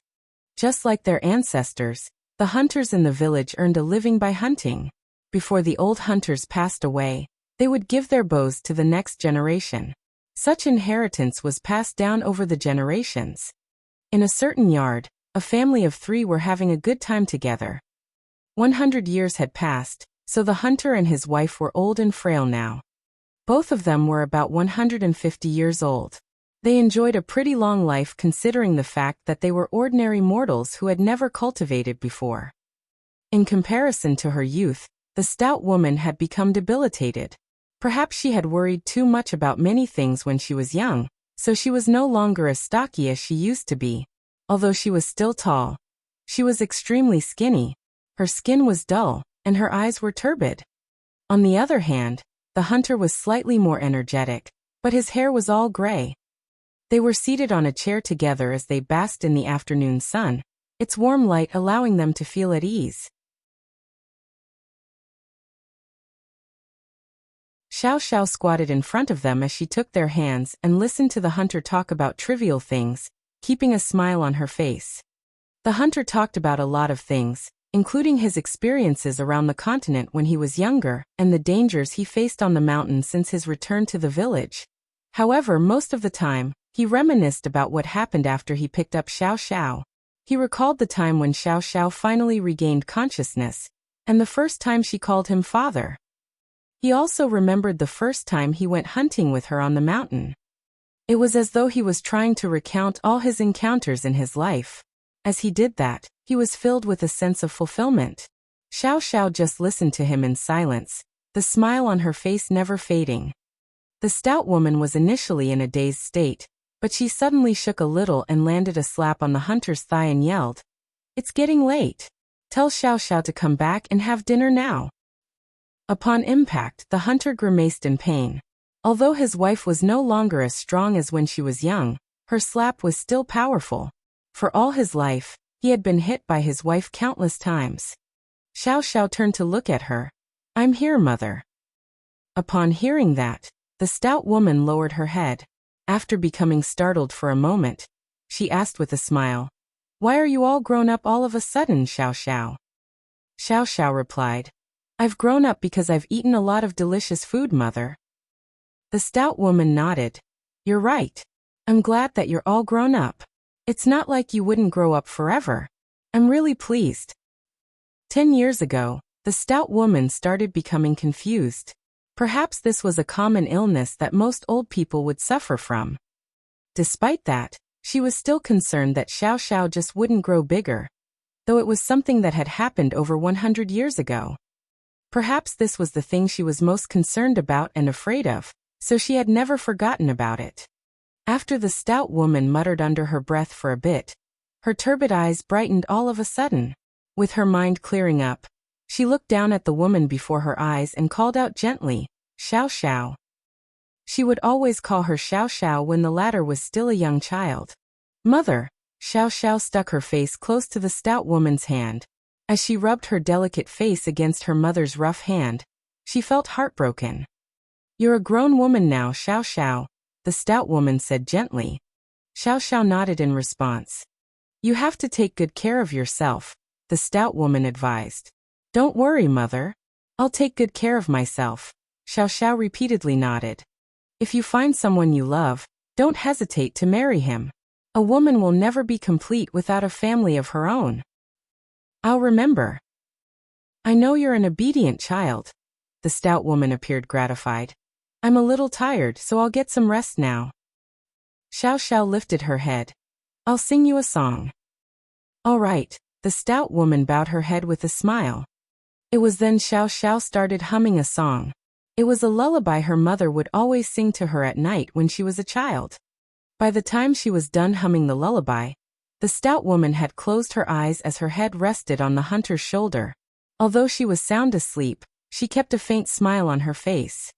The hunter let out a breath and said in a small voice, "Your mother has told you everything you need to know. You're a grown woman now, so there's no more advice I can give you. However, there's one thing I want you to do. This village is too small, so go out and have a look.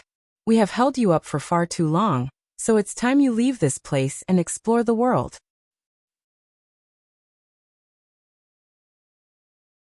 Xiao Xiao repeatedly shook her head. "Nothing could make me happier other than being your child." The hunter put on a happy smile. "Since you've said so, I have no more worries." A moment later he went on to say gently, "Although your mother is strong, she's most afraid of being alone. I'll keep her company. Go do your own things." Then he extended his hand and hugged his lifelong partner tightly. After snuggling up to her, he closed his eyes as well. Xiao Xiao stared fixedly at them. Although her heart ached terribly, there was nothing she could do. She was now in the Emperor realm.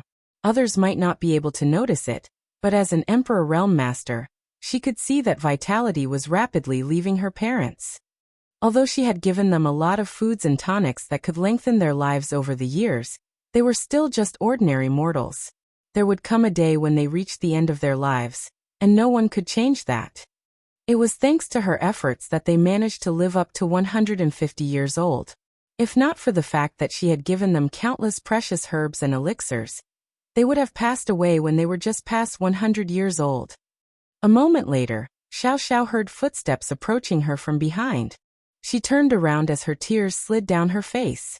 While sobbing, she said to the person, "Sir, my parents are gone." Yang Kai nodded and walked up to her. "They've passed away peacefully. They have no more worries in life." The next instant, Xiao Xiao crashed into his arms and started bawling her eyes out. "I no longer have parents." Patting her back, Yang Kai placated her by saying, "You had your parents and that's enough."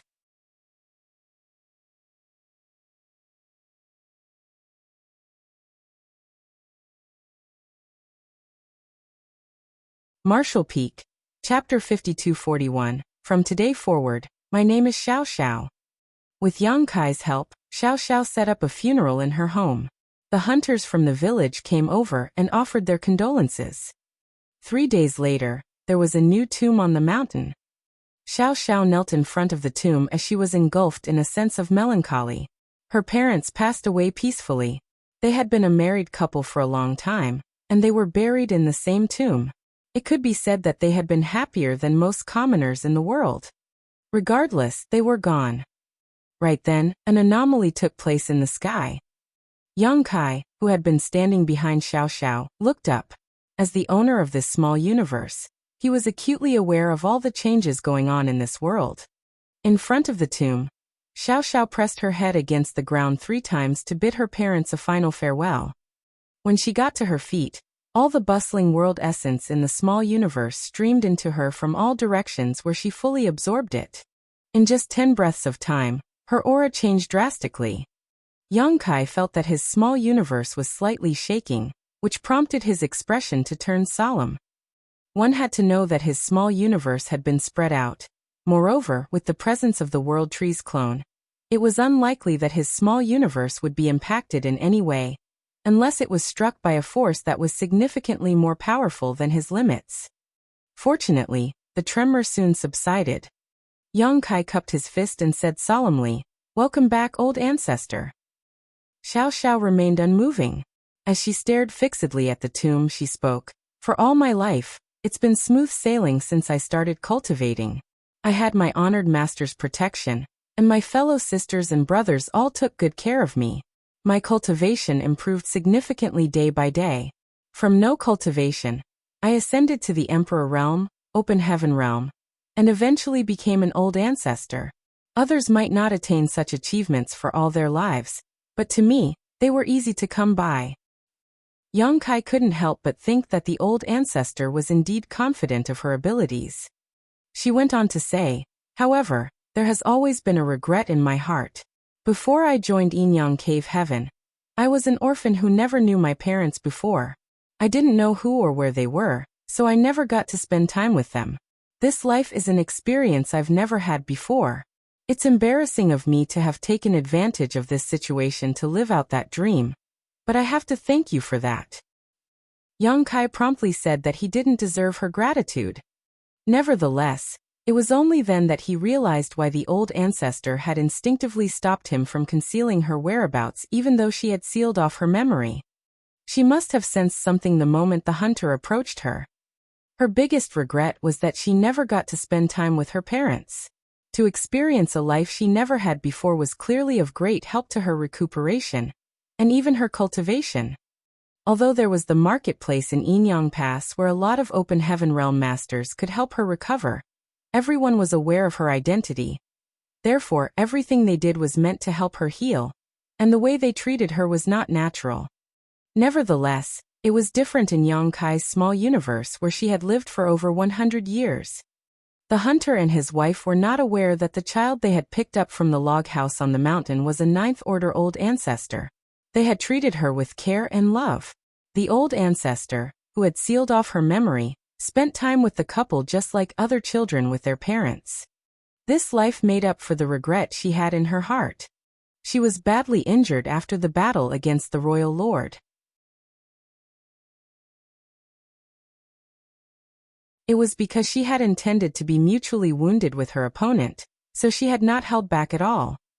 It could be said that it was the most severe injury she had ever suffered in her life. That was why she only awakened after she remained unconscious in the small universe for a long time. Even if she were in the marketplace in Yinyang Pass, it would have required several hundred years before she could recover given her injuries. Young Kai's small universe could help her recover quicker than if she were to stay in the marketplace in Yinyang Pass, but it still should have taken her 200 years at the very least. However, barely more than 100 years had passed, but she had fully recovered. It was thanks to the experience in this life that she obtained such benefits. In other words, she would be able to recover rapidly by experiencing a life she had never gone through before. Upon that revelation, Young Kai fell into his thoughts. "From today forward, my name is Xiao Xiao," the old ancestor announced. "No one has called me by my original name for so long that I've almost forgotten it, so it no longer carries any meaning to me." Young Kai was startled for a moment, but he naturally wouldn't dare to say anything, for she was the old ancestor. By keeping this name that she had been using for 100 years, she did not only show her gratitude to the couple, but it was also a way for her to remember them. The couple had made up for the regret in Xiao Xiao's heart with their love. They were just ordinary mortals while Xiao Xiao was a ninth-order old ancestor. However, these two mortals in Yang Kai's small universe played a key part in old ancestor Xiao Xiao's recovery, thus having an impact on a war that involved countless lives. Such a thing would never have crossed the simple couple's minds. With that said, given their temperaments, they would have just laughed joyfully even if they found out about it. They would be more than happy to know that their daughter was such an important figure. While Yang Kai was in a dazed state, he felt a will penetrating the small universe's barrier and returning to the outside world. It was the old ancestors' will. At that moment, the humans were getting some rest in the forward base. In fact, they had been doing that since their arrival at this place that was just outside of the royal city. Other than pretending to attack the royal city following the leader's order, they had never directly clashed with the Black Ink clan. Nevertheless, none of them would complain about it. Although the commander's tactics were cunning and even a bit shameless, they were effective. Every time they moved closer to the royal city, they would successfully distract the Black Ink clan, and the universe worlds would kill a lot of their enemies.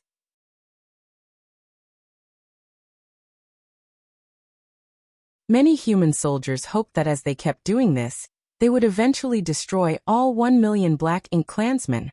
However, considering the fact that the dead Black Ink clansmen would be replaced, such a situation seemed unlikely. Both parties had been in a confrontation for the past 30 or so years. Other than taking turns to extract resources, the humans would also spend the rest of their time cultivating. Hence, their strength had improved slightly.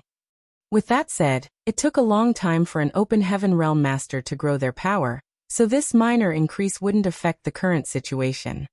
Presently, other than the soldiers, the leaders in the army were also cultivating. The purifying Black Ink battleship was hovering in the void above the forward base as it faced the royal city's direction. The people on the battleship could constantly monitor the movements in the royal city from here. Although it was unlikely that the Black Ink clan would launch an attack, they had to remain vigilant. Inside the purifying Black Ink battleship, Xiang Shan, Lu Zhiping, and the other 8th Order Division commanders were cultivating in their respective rooms when suddenly, a will swept across the entire purifying Black Ink battleship. All the leaders who were cultivating were shocked. The next instant they appeared elated. This couldn't be helped, as this will clearly belong to the old ancestor. After the battle against the royal lord back then, the old ancestor entered Yang Kai's small universe to recover. There hadn't been any news about her since then.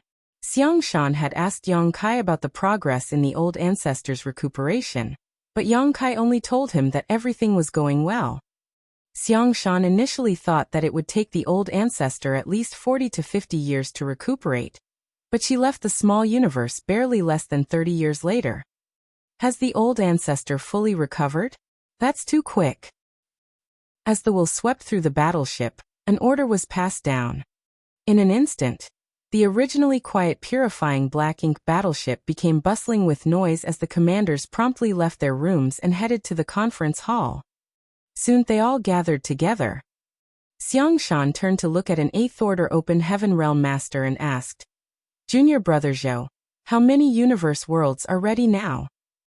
The 8th Order Open Heaven Realm Master surnamed Zhou was responsible for mobilizing people to move universe worlds back from the void and organizing the array masters to fortify them.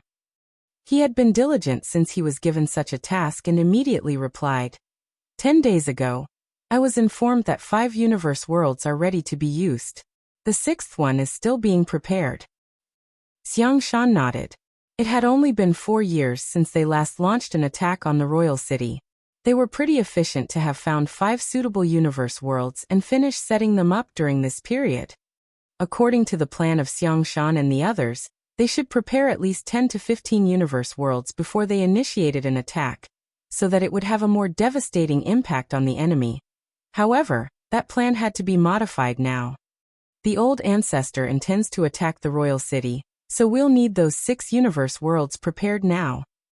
The 8th Order Open Heaven Realm Master surnamed Zhou replied. 6 universe worlds might not be sufficient to have a meaningful impact. Should we discuss the matter with the old ancestor and postpone the attack? Xiang Shan shook his head. Compared to causing a lot of casualties to the Black Ink clan, disturbing the royal lord's recuperation is more important. Since the old ancestor has recovered, she can make a move now. On the other hand, the royal lord might not be able to do so.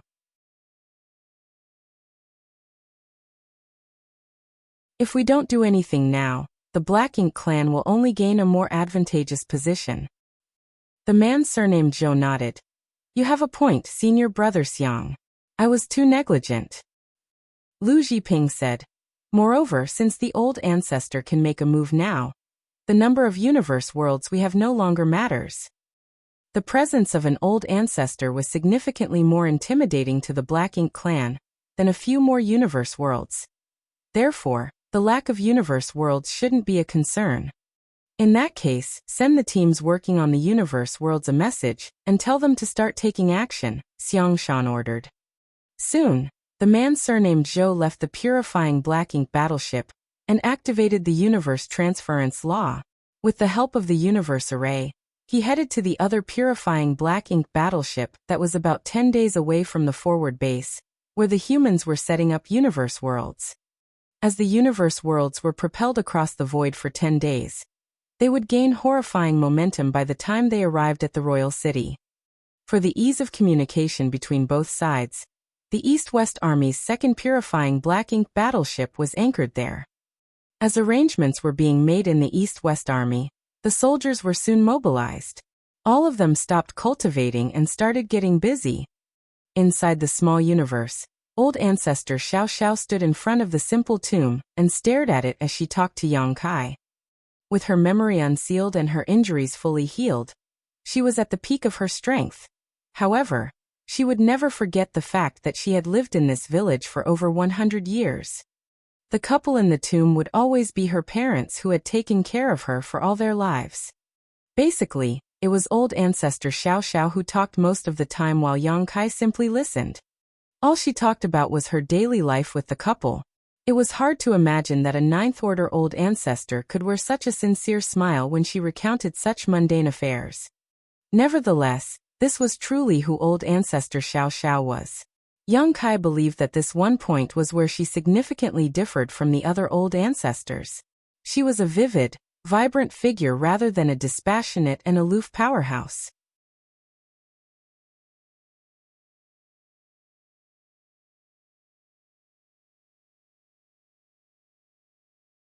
Marshall Peak. Chapter 5242. Why is the old ancestor wearing mourning robes? Yang Kai had come into contact with several old ancestors before. In comparison, he felt most at ease with old ancestor Xiao Xiao. It could even be said that he didn't feel pressured at all when he was with her. Perhaps this had something to do with the uniqueness of her secret art. She needed the help of the bustling world essence when she recuperated, so her personality was more related to it as well. Since she constantly immersed herself in the bustling world, she naturally wouldn't become aloof to mundane matters. Do you think reincarnation exists in this world? Old ancestor Xiao Xiao suddenly asked. After giving it a thought, Yang Kai replied, Since I've never experienced it before, I wouldn't dare to jump to an unfounded conclusion. Old ancestor Xiao Xiao chuckled and stopped asking. As she looked up at the sky, she said, I'll take my leave now. The next instant, she shot into the sky. At this point, it had been an entire month since the hunter and his wife's death in the small universe. Presently, many territory lords in the royal city sported ugly expressions. This couldn't be helped, as the humans were mobilizing again. They remembered each and every attack the humans had launched on the royal city, and with every mobilization came the harassment of the weaponized universe worlds.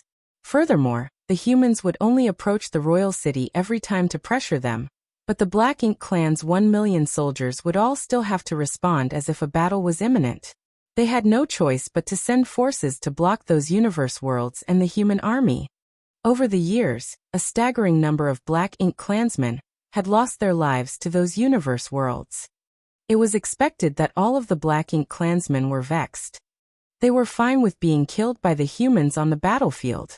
Dying in battle was as much an honor for them as it was for the humans. However, their deaths were practically worthless as they were killed by the spirit arrays on those universe worlds. The Black Ink clan defenders had never even made contact with the humans. The humans had been shamelessly using this tactic for the past 20 to 30 years. They didn't even bother with putting on a pretense now, and there were no signs of them changing strategy anytime soon. The Black Ink clan didn't have a way to solve this problem. They couldn't ignore the universe worlds or the human army that simply pretended to attack the royal city, for both of them could potentially cause catastrophic damage if left alone. The Black Ink clan had to deal with both sides, so they had been led by the nose over the years, falling into a completely passive position. Presently, Che Kong was standing on the deck of a large ship as he looked towards the left side of the royal city. The fleet of human warships was menacingly coming at them, as though they were determined to destroy the Black Ink clan. Nevertheless, Che Kong wore a dispassionate expression. The first 2 times when he saw such a sight, he gave a flurry of orders and mobilized the Black Ink clan soldiers in preparation. However, he had become somewhat desensitized after experiencing this same scene so many times. That was because he knew that the humans wouldn't really try to invade the royal city. They were just putting on a pretense by forming into a battle formation. What they were trying to achieve was to tie 70% of the Black Ink clan army down. Apart from Che Kong, the other territory lords and Black Ink clan soldiers had become apathetic as well. They hadn't directly clashed with the humans for the past 30,000 years, and as soon as both parties came into contact, they realized that the humans were more shameless and despicable than the stories that had been passed down from their ancestors.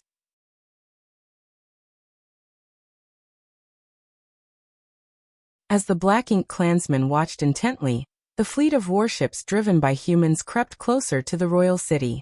Presently, the warships were only a bit more than 10 million kilometers away.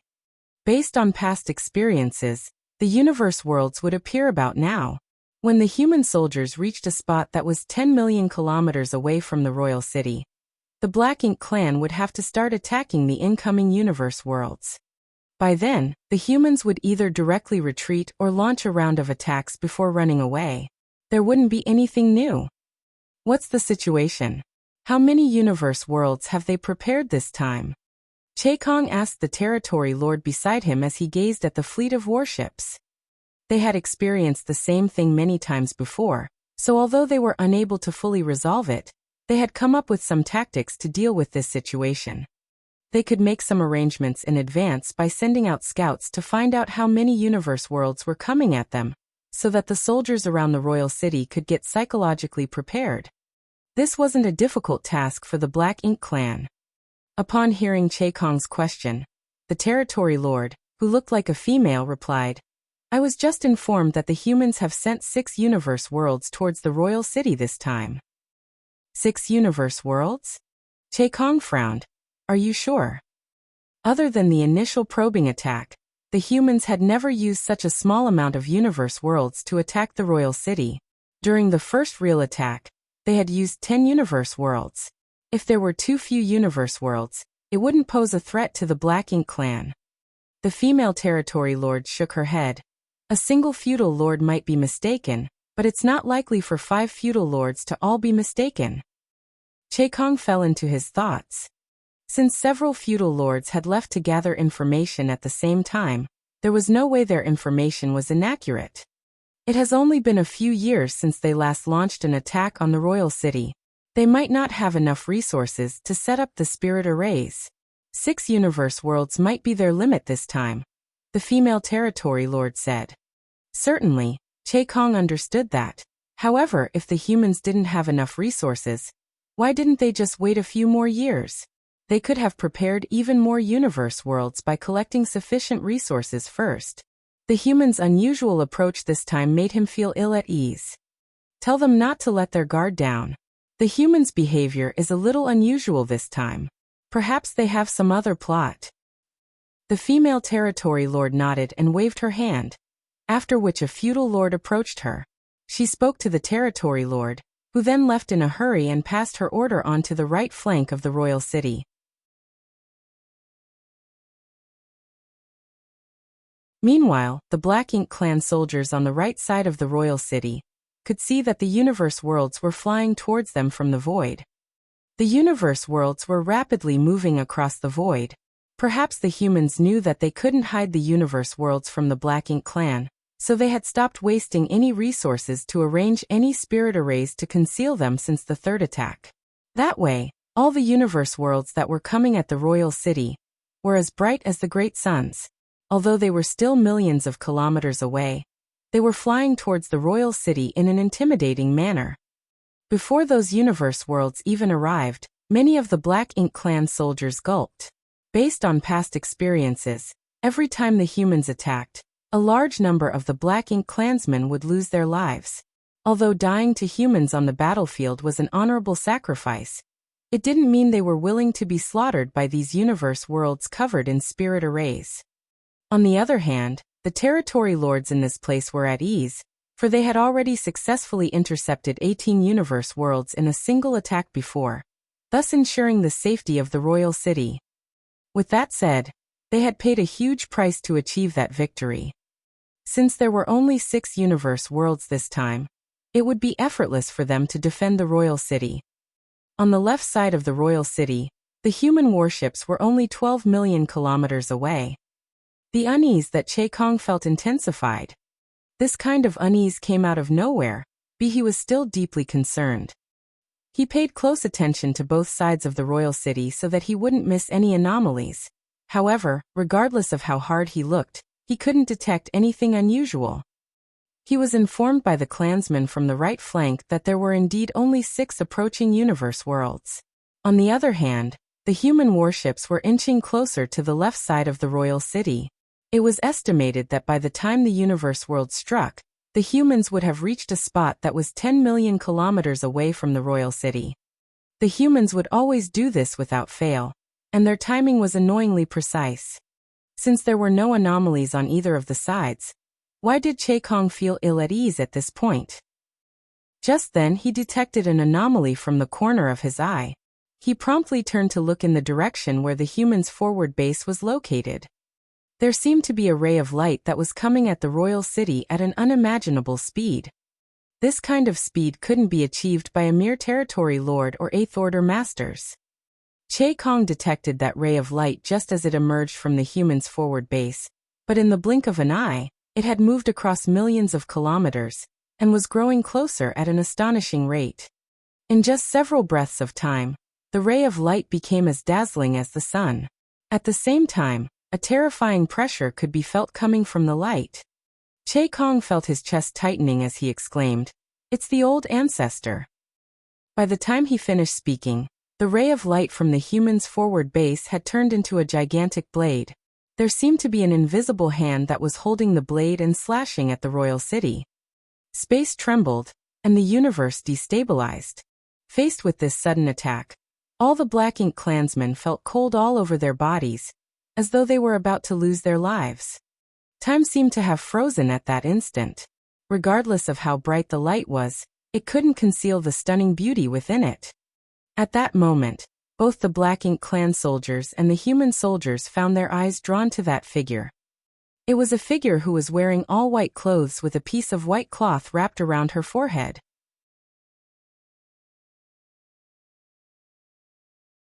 It was said that women looked best in white clothes. Old ancestor Xiao Xiao, who was already astonishingly beautiful to begin with, stunned the Black Ink Clan the moment she appeared in the void with that outfit. Besides them, the humans were dumbfounded as well. At this moment, old ancestor Xiao Xiao was pointing 2 fingers at the royal city, swinging the gigantic blade that was the manifestation of her power down towards it. On the deck of the purifying Black Ink battleship, Xiangshan, who had always been a calm and collected man, couldn't help gawking. Lu Jiping covered her lips in disbelief. The 8th Order Division commander beside them felt the corner of his brow twitching as he muttered, "Why is the old ancestor wearing mourning robes?" They were familiar with the clothes that the old ancestor was wearing, as those were clearly mourning robes.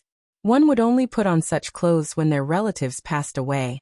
However, no one in the world would be important enough to let the old ancestor wear mourning robes after they passed away. The two army commanders, the Eighth Order Open Heaven Realm Masters, and the other human soldiers were all puzzled. After all, the old ancestor was already one of the most powerful cultivators in the entire human race.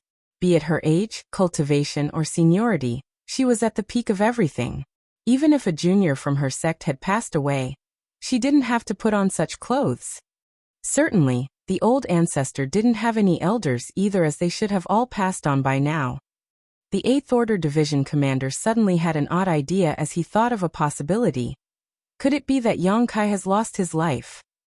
The old ancestor had been recuperating in Yang Kai's small universe, so if he had perished due to an accident in the process, it was possible that the old ancestor would put on such clothes to express her regret. What nonsense are you spouting? Lu Zhiping glared at the Eighth Order Division commander. Even if Yang Kai had really passed on due to an accident when the old ancestor was recuperating, it still couldn't explain why she was wearing mourning robes. It seemed something they couldn't understand must have happened during the old ancestor's recuperation.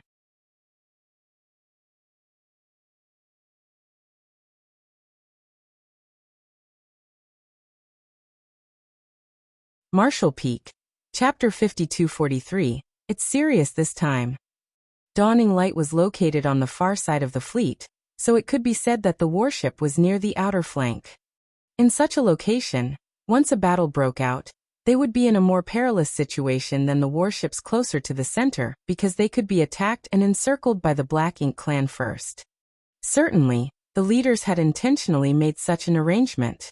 Dawn was a special operations squad and was exceptionally powerful, while Dawning Light was significantly sturdier than other squad-class warships.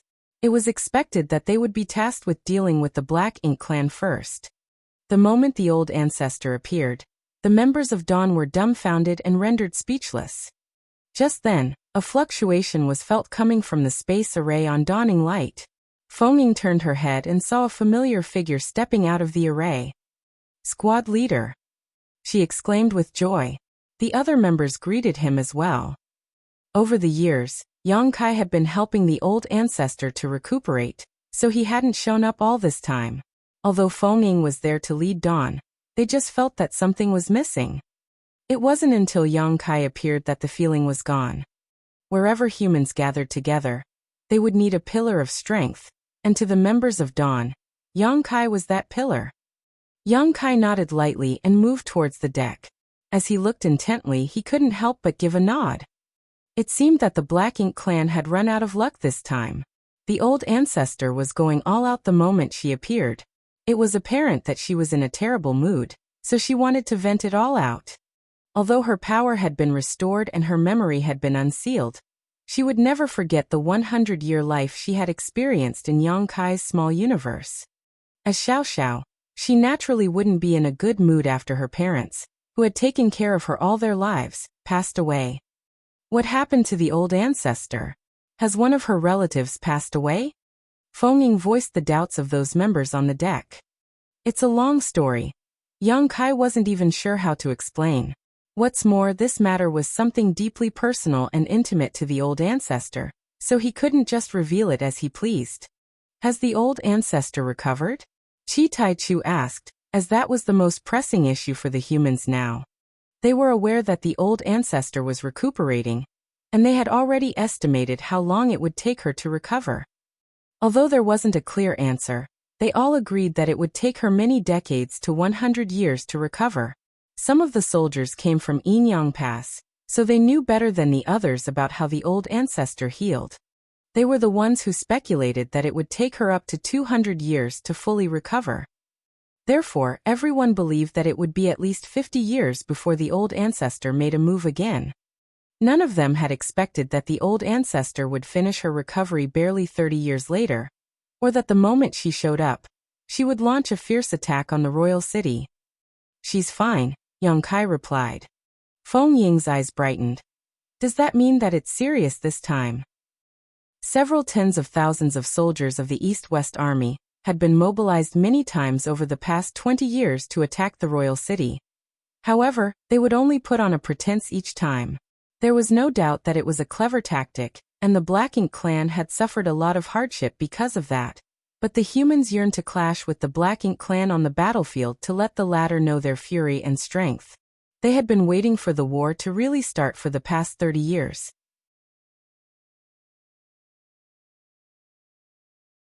They had been waiting for this day since they stepped into Black Ink clan's territory in the Great Evolution Theater. Yang Kai nodded. Since the old ancestor has made a move, there's no way we'll go home without achieving anything. They exchanged glances with excitement all over their faces. Other than the members of Dawn, the soldiers on the other warships were equally thrilled. In fact, the moment the old ancestor showed up and attacked the royal city, everyone knew that they weren't going to just put up a pretense this time. They would be directly clashing with the Black Ink clan. All the soldiers made ready for battle. Only a moment had passed as the gigantic blade solidified and slashed at the royal city. Before the attack even arrived, a terrifying pressure engulfed the entire royal city. The Black Ink clansmen on both sides of the royal city were horrified. Covered in this pressure, the weaker low-rank Black Ink clansmen were unable to resist, and began bleeding black blood from all over their bodies, as if it was being squeezed out of them. In the blink of an eye, these weaker Black Ink clansmen exploded into black mists. The high-rank Black Ink clansmen were in better condition, but they still found it hard to even move freely. Only the feudal lords and the territory lords were able to resist the terrifying pressure. The gigantic blade slashed towards the huge Black Ink nest in the center of the royal city. This was the foundation of the Black Ink clan in the Great Evolution Theater. As long as this Black Ink nest was destroyed, the transmission of information between the Black Ink clan would cease, and they would be unable to produce any new Black Ink clansmen. If the humans could destroy the royal lord's Black Ink nest first, victory would be assured. Then, by killing the remaining Black Ink clansmen, they would be able to fully occupy the Great Evolution Theater. By then, the entire theater would fall into the humans' hands. Since the beginning of the war between the two races, no great past had ever achieved such a feat before. If Great Evolution Army could achieve this, it would be a turning point forever recorded in the annals of history. As the soldiers of the two races watched intently, the gigantic blade was forcefully brought down. Just when it was about to come into contact with the Black Ink nest, a roar reverberated across the void. Impudence. Following the roar, a dark hand stuck out from the Black Ink nest all of a sudden and grabbed the blade. The gigantic hand was made of pure Black Ink strength, and the veins on it were so clearly defined that it appeared completely real. The moment the dark hand appeared, the royal lords will permeated the void. Since old ancestor Xiao Xiao wanted to destroy the Black Ink nest, there was no way the royal lord, who was recuperating inside it, would be oblivious to the attack. He awakened in an instant and promptly reacted to the threat.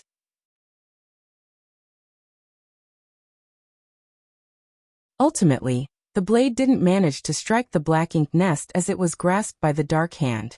The powers of the royal lord and the old ancestor clashed as the dazzling light expanded. Darkness and light were locked in confrontation above the royal city.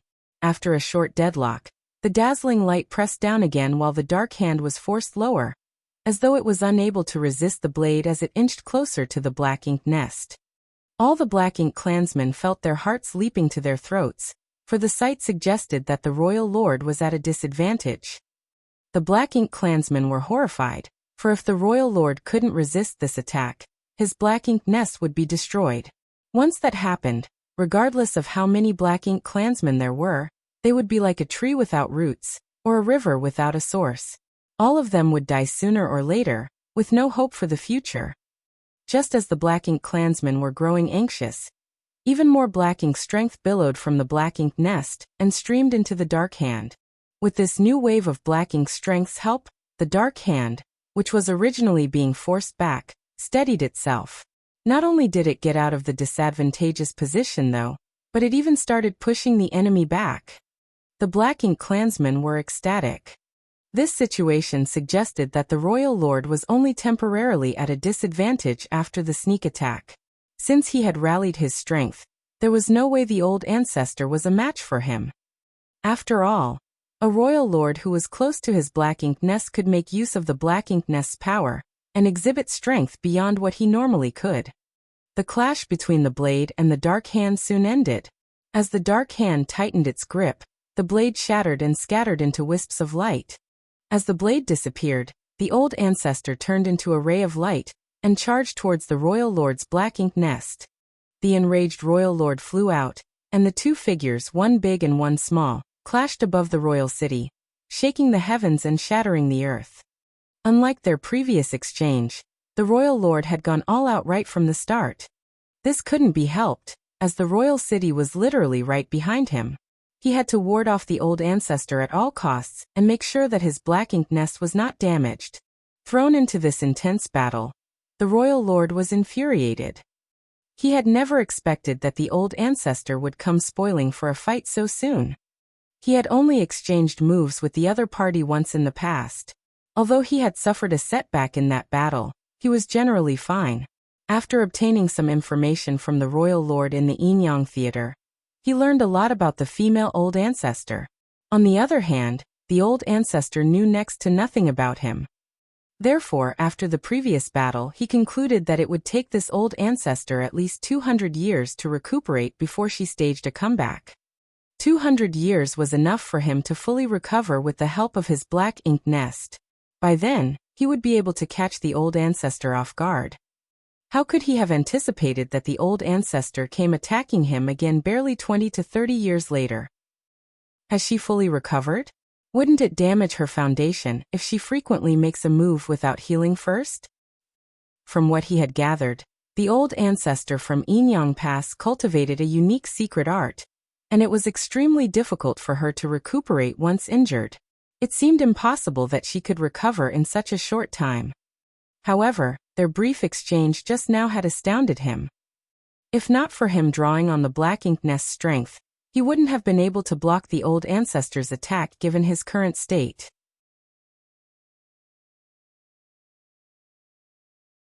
As a result, the energy inside the black ink nest, which was sufficient for him to use for the next 10 years, had been used up in just over 10 breaths of time.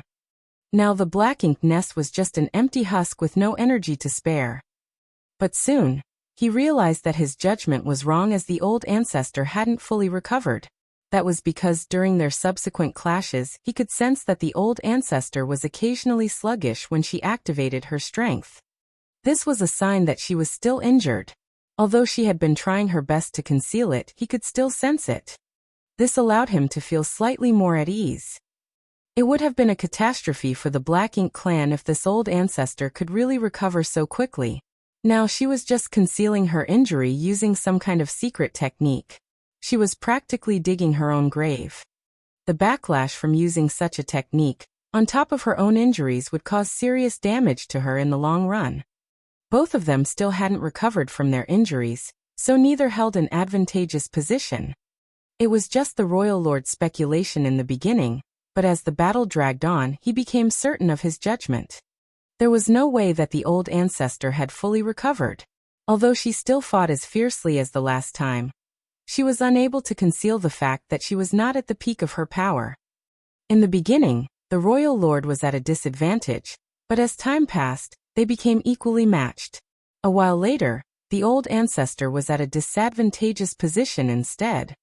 The royal lord acted relentlessly, for this was the best chance for him to injure or even kill his opponent, so he wouldn't let it slip through his fingers.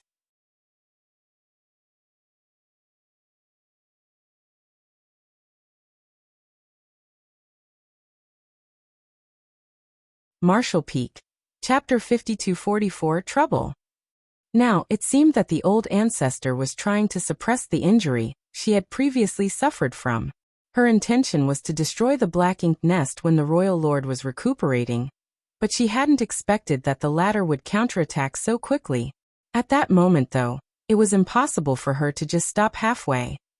With that said, even though the royal lord had gained the upper hand, he was unable to obtain a decisive advantage. This couldn't be helped, as these two most powerful masters were fighting against each other above the royal city. While the old ancestor had no qualms about unleashing all her power, the royal lord couldn't do that. He had to protect his Black Ink nest. Therefore, not only did he have to deal with his opponent, but he also had to divert some of his strength and attention to block the fallout of their clash. A Black Ink nest was surprisingly fragile and defenseless, so even the fallout from a high-level battle could destroy it. With such a restraint, it would be extremely difficult for the royal lord to expand his advantage. However, he soon found a solution for it. He secretly gave an order, after which 3 territory lords led 7 8th Order Black Ink disciples to return from the right side of the royal city and protect the Black Ink nest.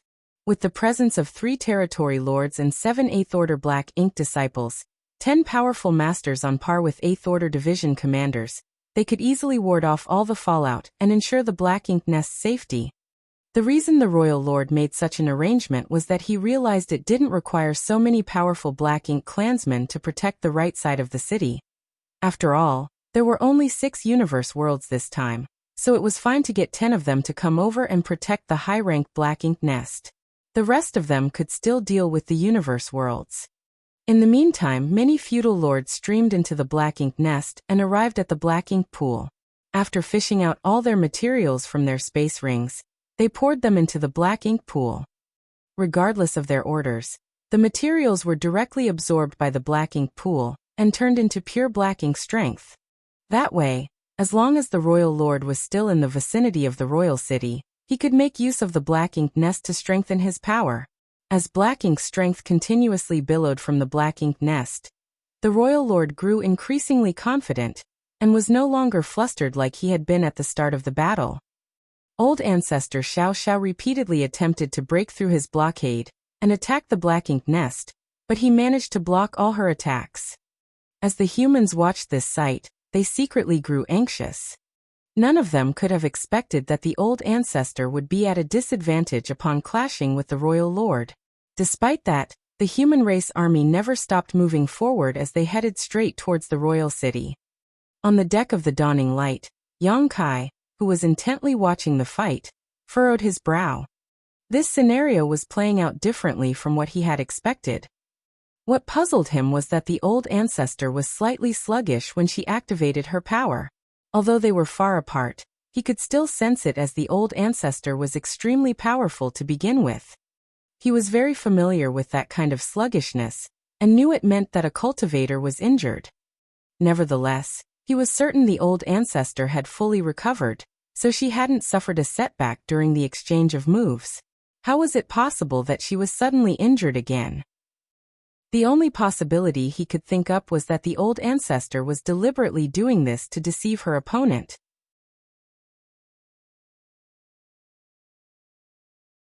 Yang Kai wasn't interested in speculating about the old ancestor's intentions. However, since she was pretending to be injured, it suggested that everything was well within her control. Therefore, even though she appeared to be at a disadvantage, she must be secretly carrying out her plan. Only a cup of tea's time had passed since the old ancestor appeared and brought down her blade. The royal lord managed to intercept her attack in time, and they subsequently engaged in an intense battle. Above the royal city, the old ancestor was as menacing as ever, while on the other hand the Black Ink nest, which had been replenished with Black Ink strength, continuously aided the royal lord, allowing him to act increasingly boldly. Old ancestor Xiao Xiao seemed to realize that the battle couldn't be dragged out. If she wanted to destroy the Black Ink nest, she had to circumvent the royal lord. However, she couldn't ignore the royal lord, who was assisted by the Black Ink nest's power. Hence, after a moment of deadlock, she decided to retreat. The royal lord quickly chased after her, as though he was determined to stop her from fleeing. The Black Ink clansmen on the right side of the royal city were dumbfounded. This couldn't be helped, as these 2 most powerful masters soon arrived at their location. Earlier, these weak Black Ink clansmen already felt immensely pressured when facing the fallout of the battle. But now that these 2 were fighting right above their heads, how were they supposed to cope? The royal lord was furious as had figured out the old ancestor's intention. It was apparent that she was trying to make use of the Black Ink clansmen to force him to act cautiously lest the innocent be hurt. Certainly, the royal lord wouldn't grant her wish. As he chased after her, his attacks were still as violent as ever. The life or death of these Black Ink clansmen didn't concern him. To him, the old ancestor was his only enemy, and as long as he could kill her today, it would be fine even if all of his subordinates perished in the process. As their powers clashed, The 300,000 or so Black Ink clansmen on the right side of the royal city were thrown into chaos. Many of them were injured or even killed. As the fallout of the epic clash swept across the void, even some of the unlucky feudal lords lost their lives, not to mention the high-rank and low-rank Black Ink clansmen. The territory lords were even more furious than the royal lord, for the deceased Black Ink clansmen were their subordinates. Without those subordinates, they would be leaders without any followers. Some of the territory lords ran away and led their subordinates to leave this area lest more casualties were caused, while other territory lords charged towards old ancestor Xiao Xiao along with their 8th Order Black Ink disciples.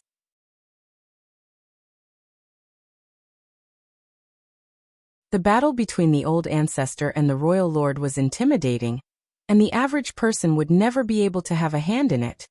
However, the territory lords and the 8th Order Black Ink disciples were powerful enough to do that. The old ancestor had to take a huge risk by trying to restrain the royal lord with the Black Ink clansmen. As she was all on her own now, she was destined to be surrounded by her enemies. With that said, old ancestor Xiao Xiao had already expected this.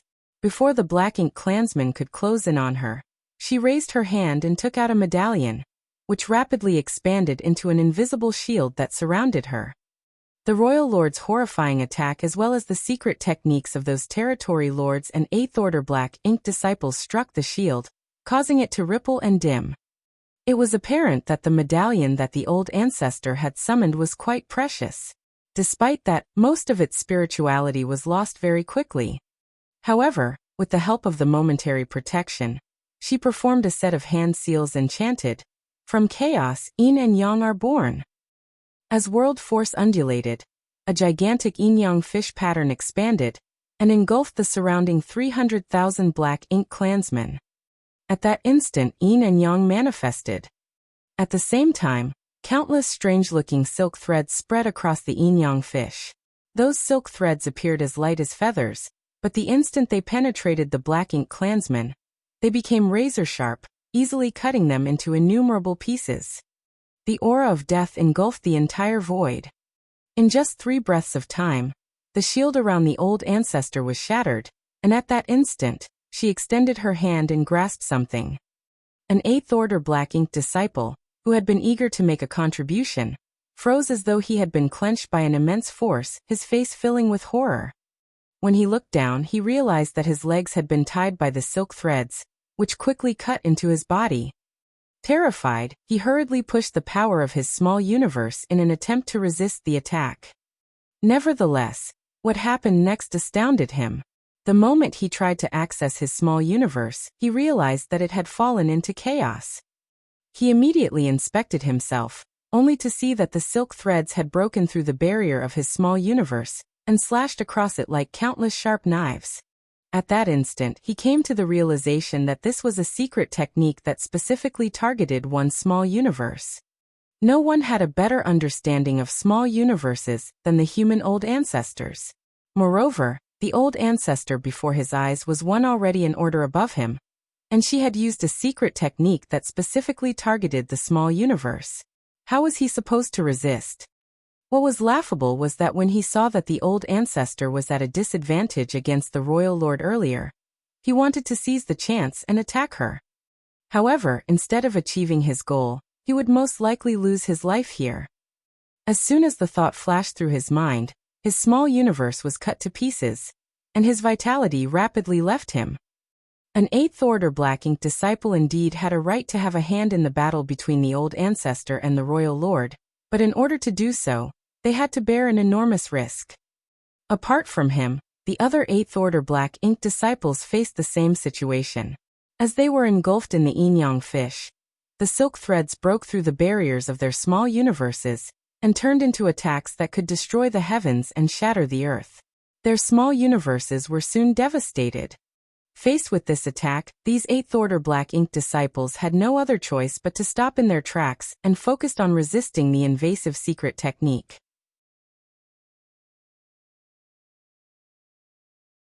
The territory lords didn't have small universes, so they wouldn't be targeted by the secret technique, but naturally the profound secret technique that the old ancestor had cast wouldn't only work on small universes. Those silk threads were plenty destructive in their own right. The territory lords were soon wounded as their black blood scattered around the void.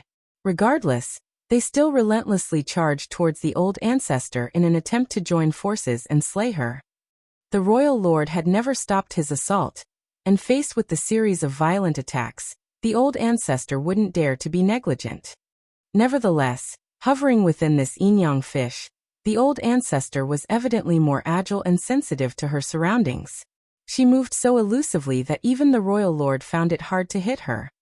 10 breaths after the yin-yang fish appeared, countless Black Ink clansmen had lost their lives, while all the territory lords were wounded, and the 8th Order Black Ink disciples were struggling to save themselves. However, with the absolute advantage in numbers on their side, these powerful Black Ink clansmen eventually joined forces with the royal lord and besieged the old ancestor. Just then, the old ancestor, who was wearing mourning robes, flashed a cunning smile. The next instant, she sank into the yin-yang fish and disappeared. The secret technique that the royal lord sent out completely missed its target. Stunned, he soon turned to look in a different direction and widened his eyes. That was the left side of the royal city, where 70% of the Black Ink clan army was located.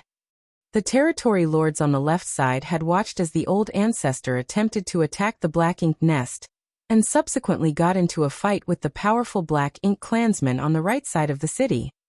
Although they wanted to help out, they could only remain in place as the human soldiers were still creeping closer to the royal city. They couldn't do anything else other than stand their ground. Little did they know that their inaction would soon bring them trouble.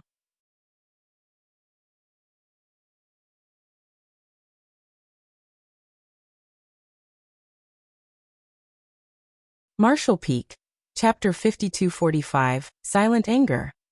The moment old ancestor Xiao Xiao appeared among the Black Ink clansmen who were located on the left side of the royal city, the territory lords and the 8th Order Black Ink disciples were horrified.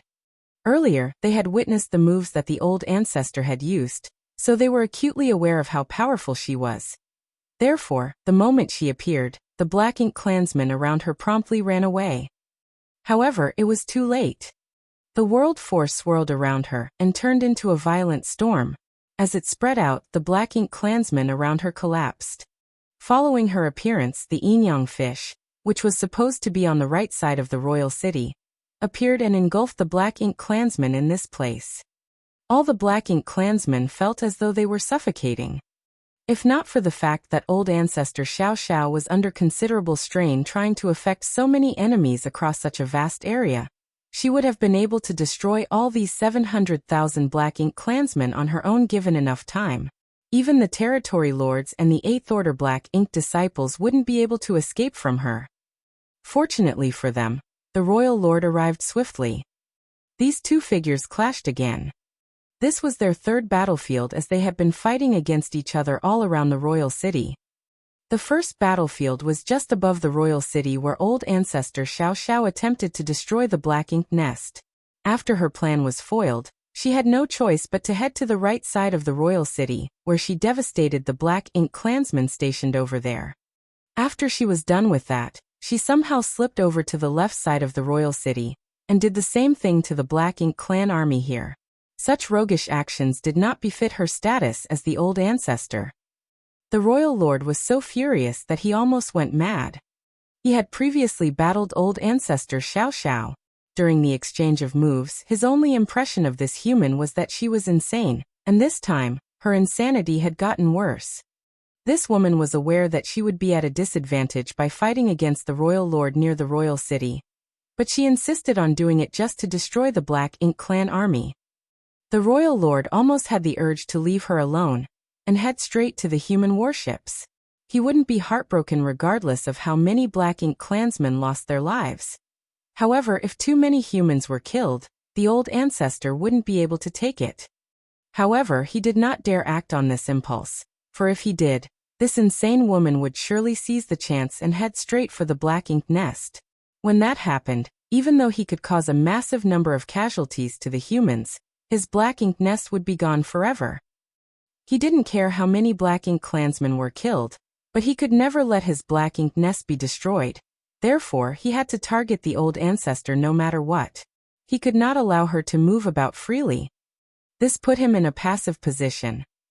Only 30% of the Black Ink clansmen were located on the right flank of the royal city, tasked with stopping the weaponized universe worlds from impacting the royal city, so it didn't require a lot of people. 30% would be enough. On the other hand, 70% of the Black Ink clansmen were stationed on the left side of the royal city, which was more than 2 times the number on the right. It was only natural that there were also more territory lords and 8th Order Black Ink disciples around here. Now that old ancestor Xiao Xiao had shifted from the right side to the left side, the territory lords and the 8th Order Black Ink disciples on the left side certainly wouldn't sit back and do nothing.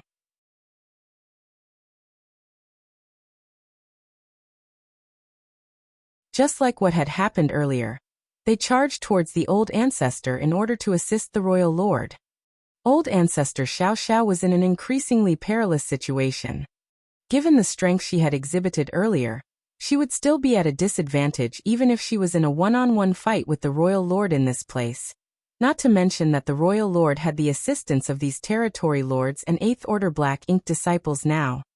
Barely 30 breaths of time later, the yin-yang fish, which had come with the old ancestor, shattered and returned to chaos. This was a sign that the old ancestor no longer had sufficient energy to sustain her secret technique. She had to focus on dealing with the royal lord and the powerful Black Ink clansmen who had besieged her. However, she no longer had enough power to fend off all their attacks, which broke through her defenses and struck her seemingly frail figure, causing the light around her to flicker. Seeing that, the territory lords and the 8th Order Black Ink disciples exerted more power with their attacks in an attempt to aid the royal lord in taking down the old ancestor once and for all. Nevertheless, it wasn't easy to defeat a 9th Order old ancestor. The moment the yin-yang fish fell apart, the void seemed to shake a little, and as the tremor spread, a shockwave was sent across the entire battlefield. All the Black Ink disciples temporarily fell into a dazed state. The powerful Black Ink clansmen were less impacted, but they still became sluggish for a moment. The old ancestor charged through the Black Ink army and broke through their blockade before dashing towards the depths of the void. After a brief moment of hesitation, the royal lord decided to chase after her. Just a moment later, the noise of the battle between these two most powerful masters was heard coming from the distance. The Black Ink clansmen, who were originally in an orderly formation, were all scattered and bruised now. After old ancestor Xiao Xiao kicked up a storm, not only was their battle formation broken, but many of them had also lost their lives. The lives of the Black Ink clansmen below the feudal lords didn't matter. However, it was heart-wrenching to know that a number of Black Ink clansmen above the feudal lords were killed. Even some of the 8th Order Black Ink disciples had lost their lives. Just now, 2 of them were killed by the old ancestor, and including the one from the right flank, she had slain 3 8th Order Black Ink disciples in total. Such casualties should never have happened. Regardless of how powerful the old ancestor was, as long as the Black Ink clansmen coordinated properly, and with the restraint from the royal lord, the old ancestor would never have achieved such results. However, the royal lord wasn't concerned about the life or death of his subordinates at all.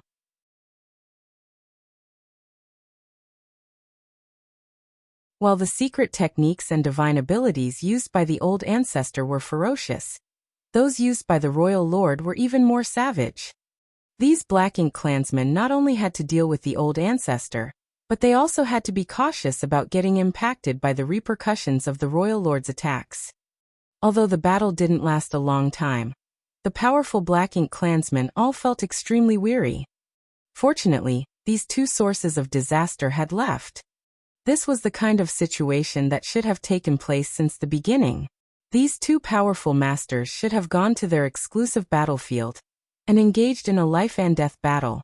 Why did they drag the less powerful ones into their clash? However, before the Black Ink clan could take a breath, they were faced with a new crisis. The fleet of human warships was now closing in. Xiang Shan's towering figure stood at the bow of a battalion-class warship at the front of the fleet, and with a solemn expression, he reached out and summoned a hideous-looking saber that was taller than he was. He pointed the tip of the blade forward and ordered, "Kill." At that instant, lights of secret techniques and artifacts flashed across the fleet of warships behind Xiangshan and rained down fire on the royal city. Every human soldier of every squad on every warship silently took action at this moment. In this silent atmosphere, all of them infused their world force into the arrays and artifacts as they vent their burning fury on the Black Ink clan. The humans were enraged. They had witnessed what had happened to the old ancestor, and although they understood that everything she had done was to create a chance for them to launch an attack, when they saw that she had to deal with so many powerful Black Ink clansmen on her own while they were unable to help, they inevitably blamed themselves for not being strong enough. It wasn't until they got close to the royal city that they could vent their suppressed frustrations. This was technically their first real battle since the East-West Army departed from Wind and Cloud Pass, so they had to succeed at all costs. For this battle, they had been patiently waiting and getting prepared for the past several decades. The Black Ink clansmen still hadn't regained their senses from the earlier chaos when they were engulfed from the heaven-destroying and earth-shattering attacks. Although Che Kong had already detected it, and he had been giving orders, the Black Ink clan couldn't form an effective resistance as their army was currently still in chaos. The powers of the secret techniques and the artifacts devastated the Black Ink clan. Every attack was equivalent to an all-out move of a 7th Order Open Heaven Realm Master. Every warship could send out 2 to 3 such attacks at once, so with some 2,000 warships around, it was akin to 5,000 7th Order Open Heaven Realm Masters making a move all at once. The sight was truly magnificent. The Black Ink clansmen in the periphery were unable to resist such attacks. Engulfed in the colorful lights, they were eternally laid to rest.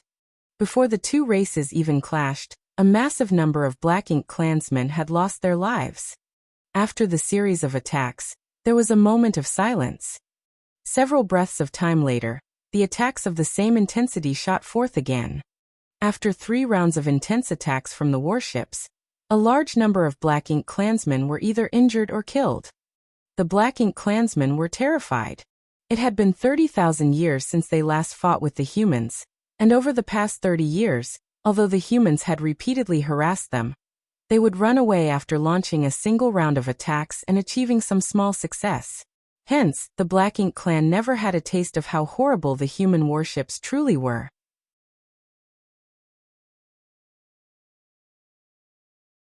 It wasn't until this day that they realized the humans were truly powerful. Faced with the continuous attacks, many Black Ink clansmen were consigned to oblivion without even the chance to resist. With the help of the arrays and artifacts on the warships, the humans were able to launch attacks on the enemy while the Black Ink clan was unable to respond on the spot. That way, most of the Black Ink clansmen were powerless to counterattack as they were struck by the barrage. Although the territory lords and the feudal lords did counterattack, the 8th Order Open Heaven Realm Masters certainly wouldn't sit back and allow the Black Ink clan to make a scene. While the fleet of warships was still creeping closer to the royal city, the powerful masters from the two races exchanged moves from a distance. The battlefield on the left side of the royal city was bustling with noise, while on the right side of the royal city, the Black Ink clansmen who had just endured the battle between the old ancestor and the royal lord felt quite conflicted. This couldn't be helped, as the humans had greatly changed their tactics this time. In the past, when the humans launched a round of attacks on them, the universe worlds would arrive at the same time. But this time, while the human soldiers had clashed with the Black Ink clansmen on the left, the universe world still hadn't arrived at the right side. This forced 30% of the Black Ink clan army to remain idle, as they had to stay there to prevent the universe worlds from destroying the royal city. They could only watch as their clansmen on the left side were attacked, while there was nothing they could do to help. This was apparently the plan that the humans had come up with. A moment later, the human warships had already closed to just 1 million kilometers from the royal city. At such a distance, the two armies could now engage in close quarters combat. The continuous attacks from those warships finally stopped. This couldn't be helped, as the cultivators responsible for controlling the offensive arrays and artifacts on the warships were basically 5th Order and 6th Order Open Heaven Realm Masters. Although they were fairly strong, and they could cast 7th Order attacks with the help of the arrays and artifacts, their heritage wasn't nearly as deep as real 7th Order Open Heaven Realm Masters. They couldn't possibly exert themselves to activate the powers of the arrays and artifacts continuously for an extended period of time. After such a long barrage, they had to slow down and restore their strength.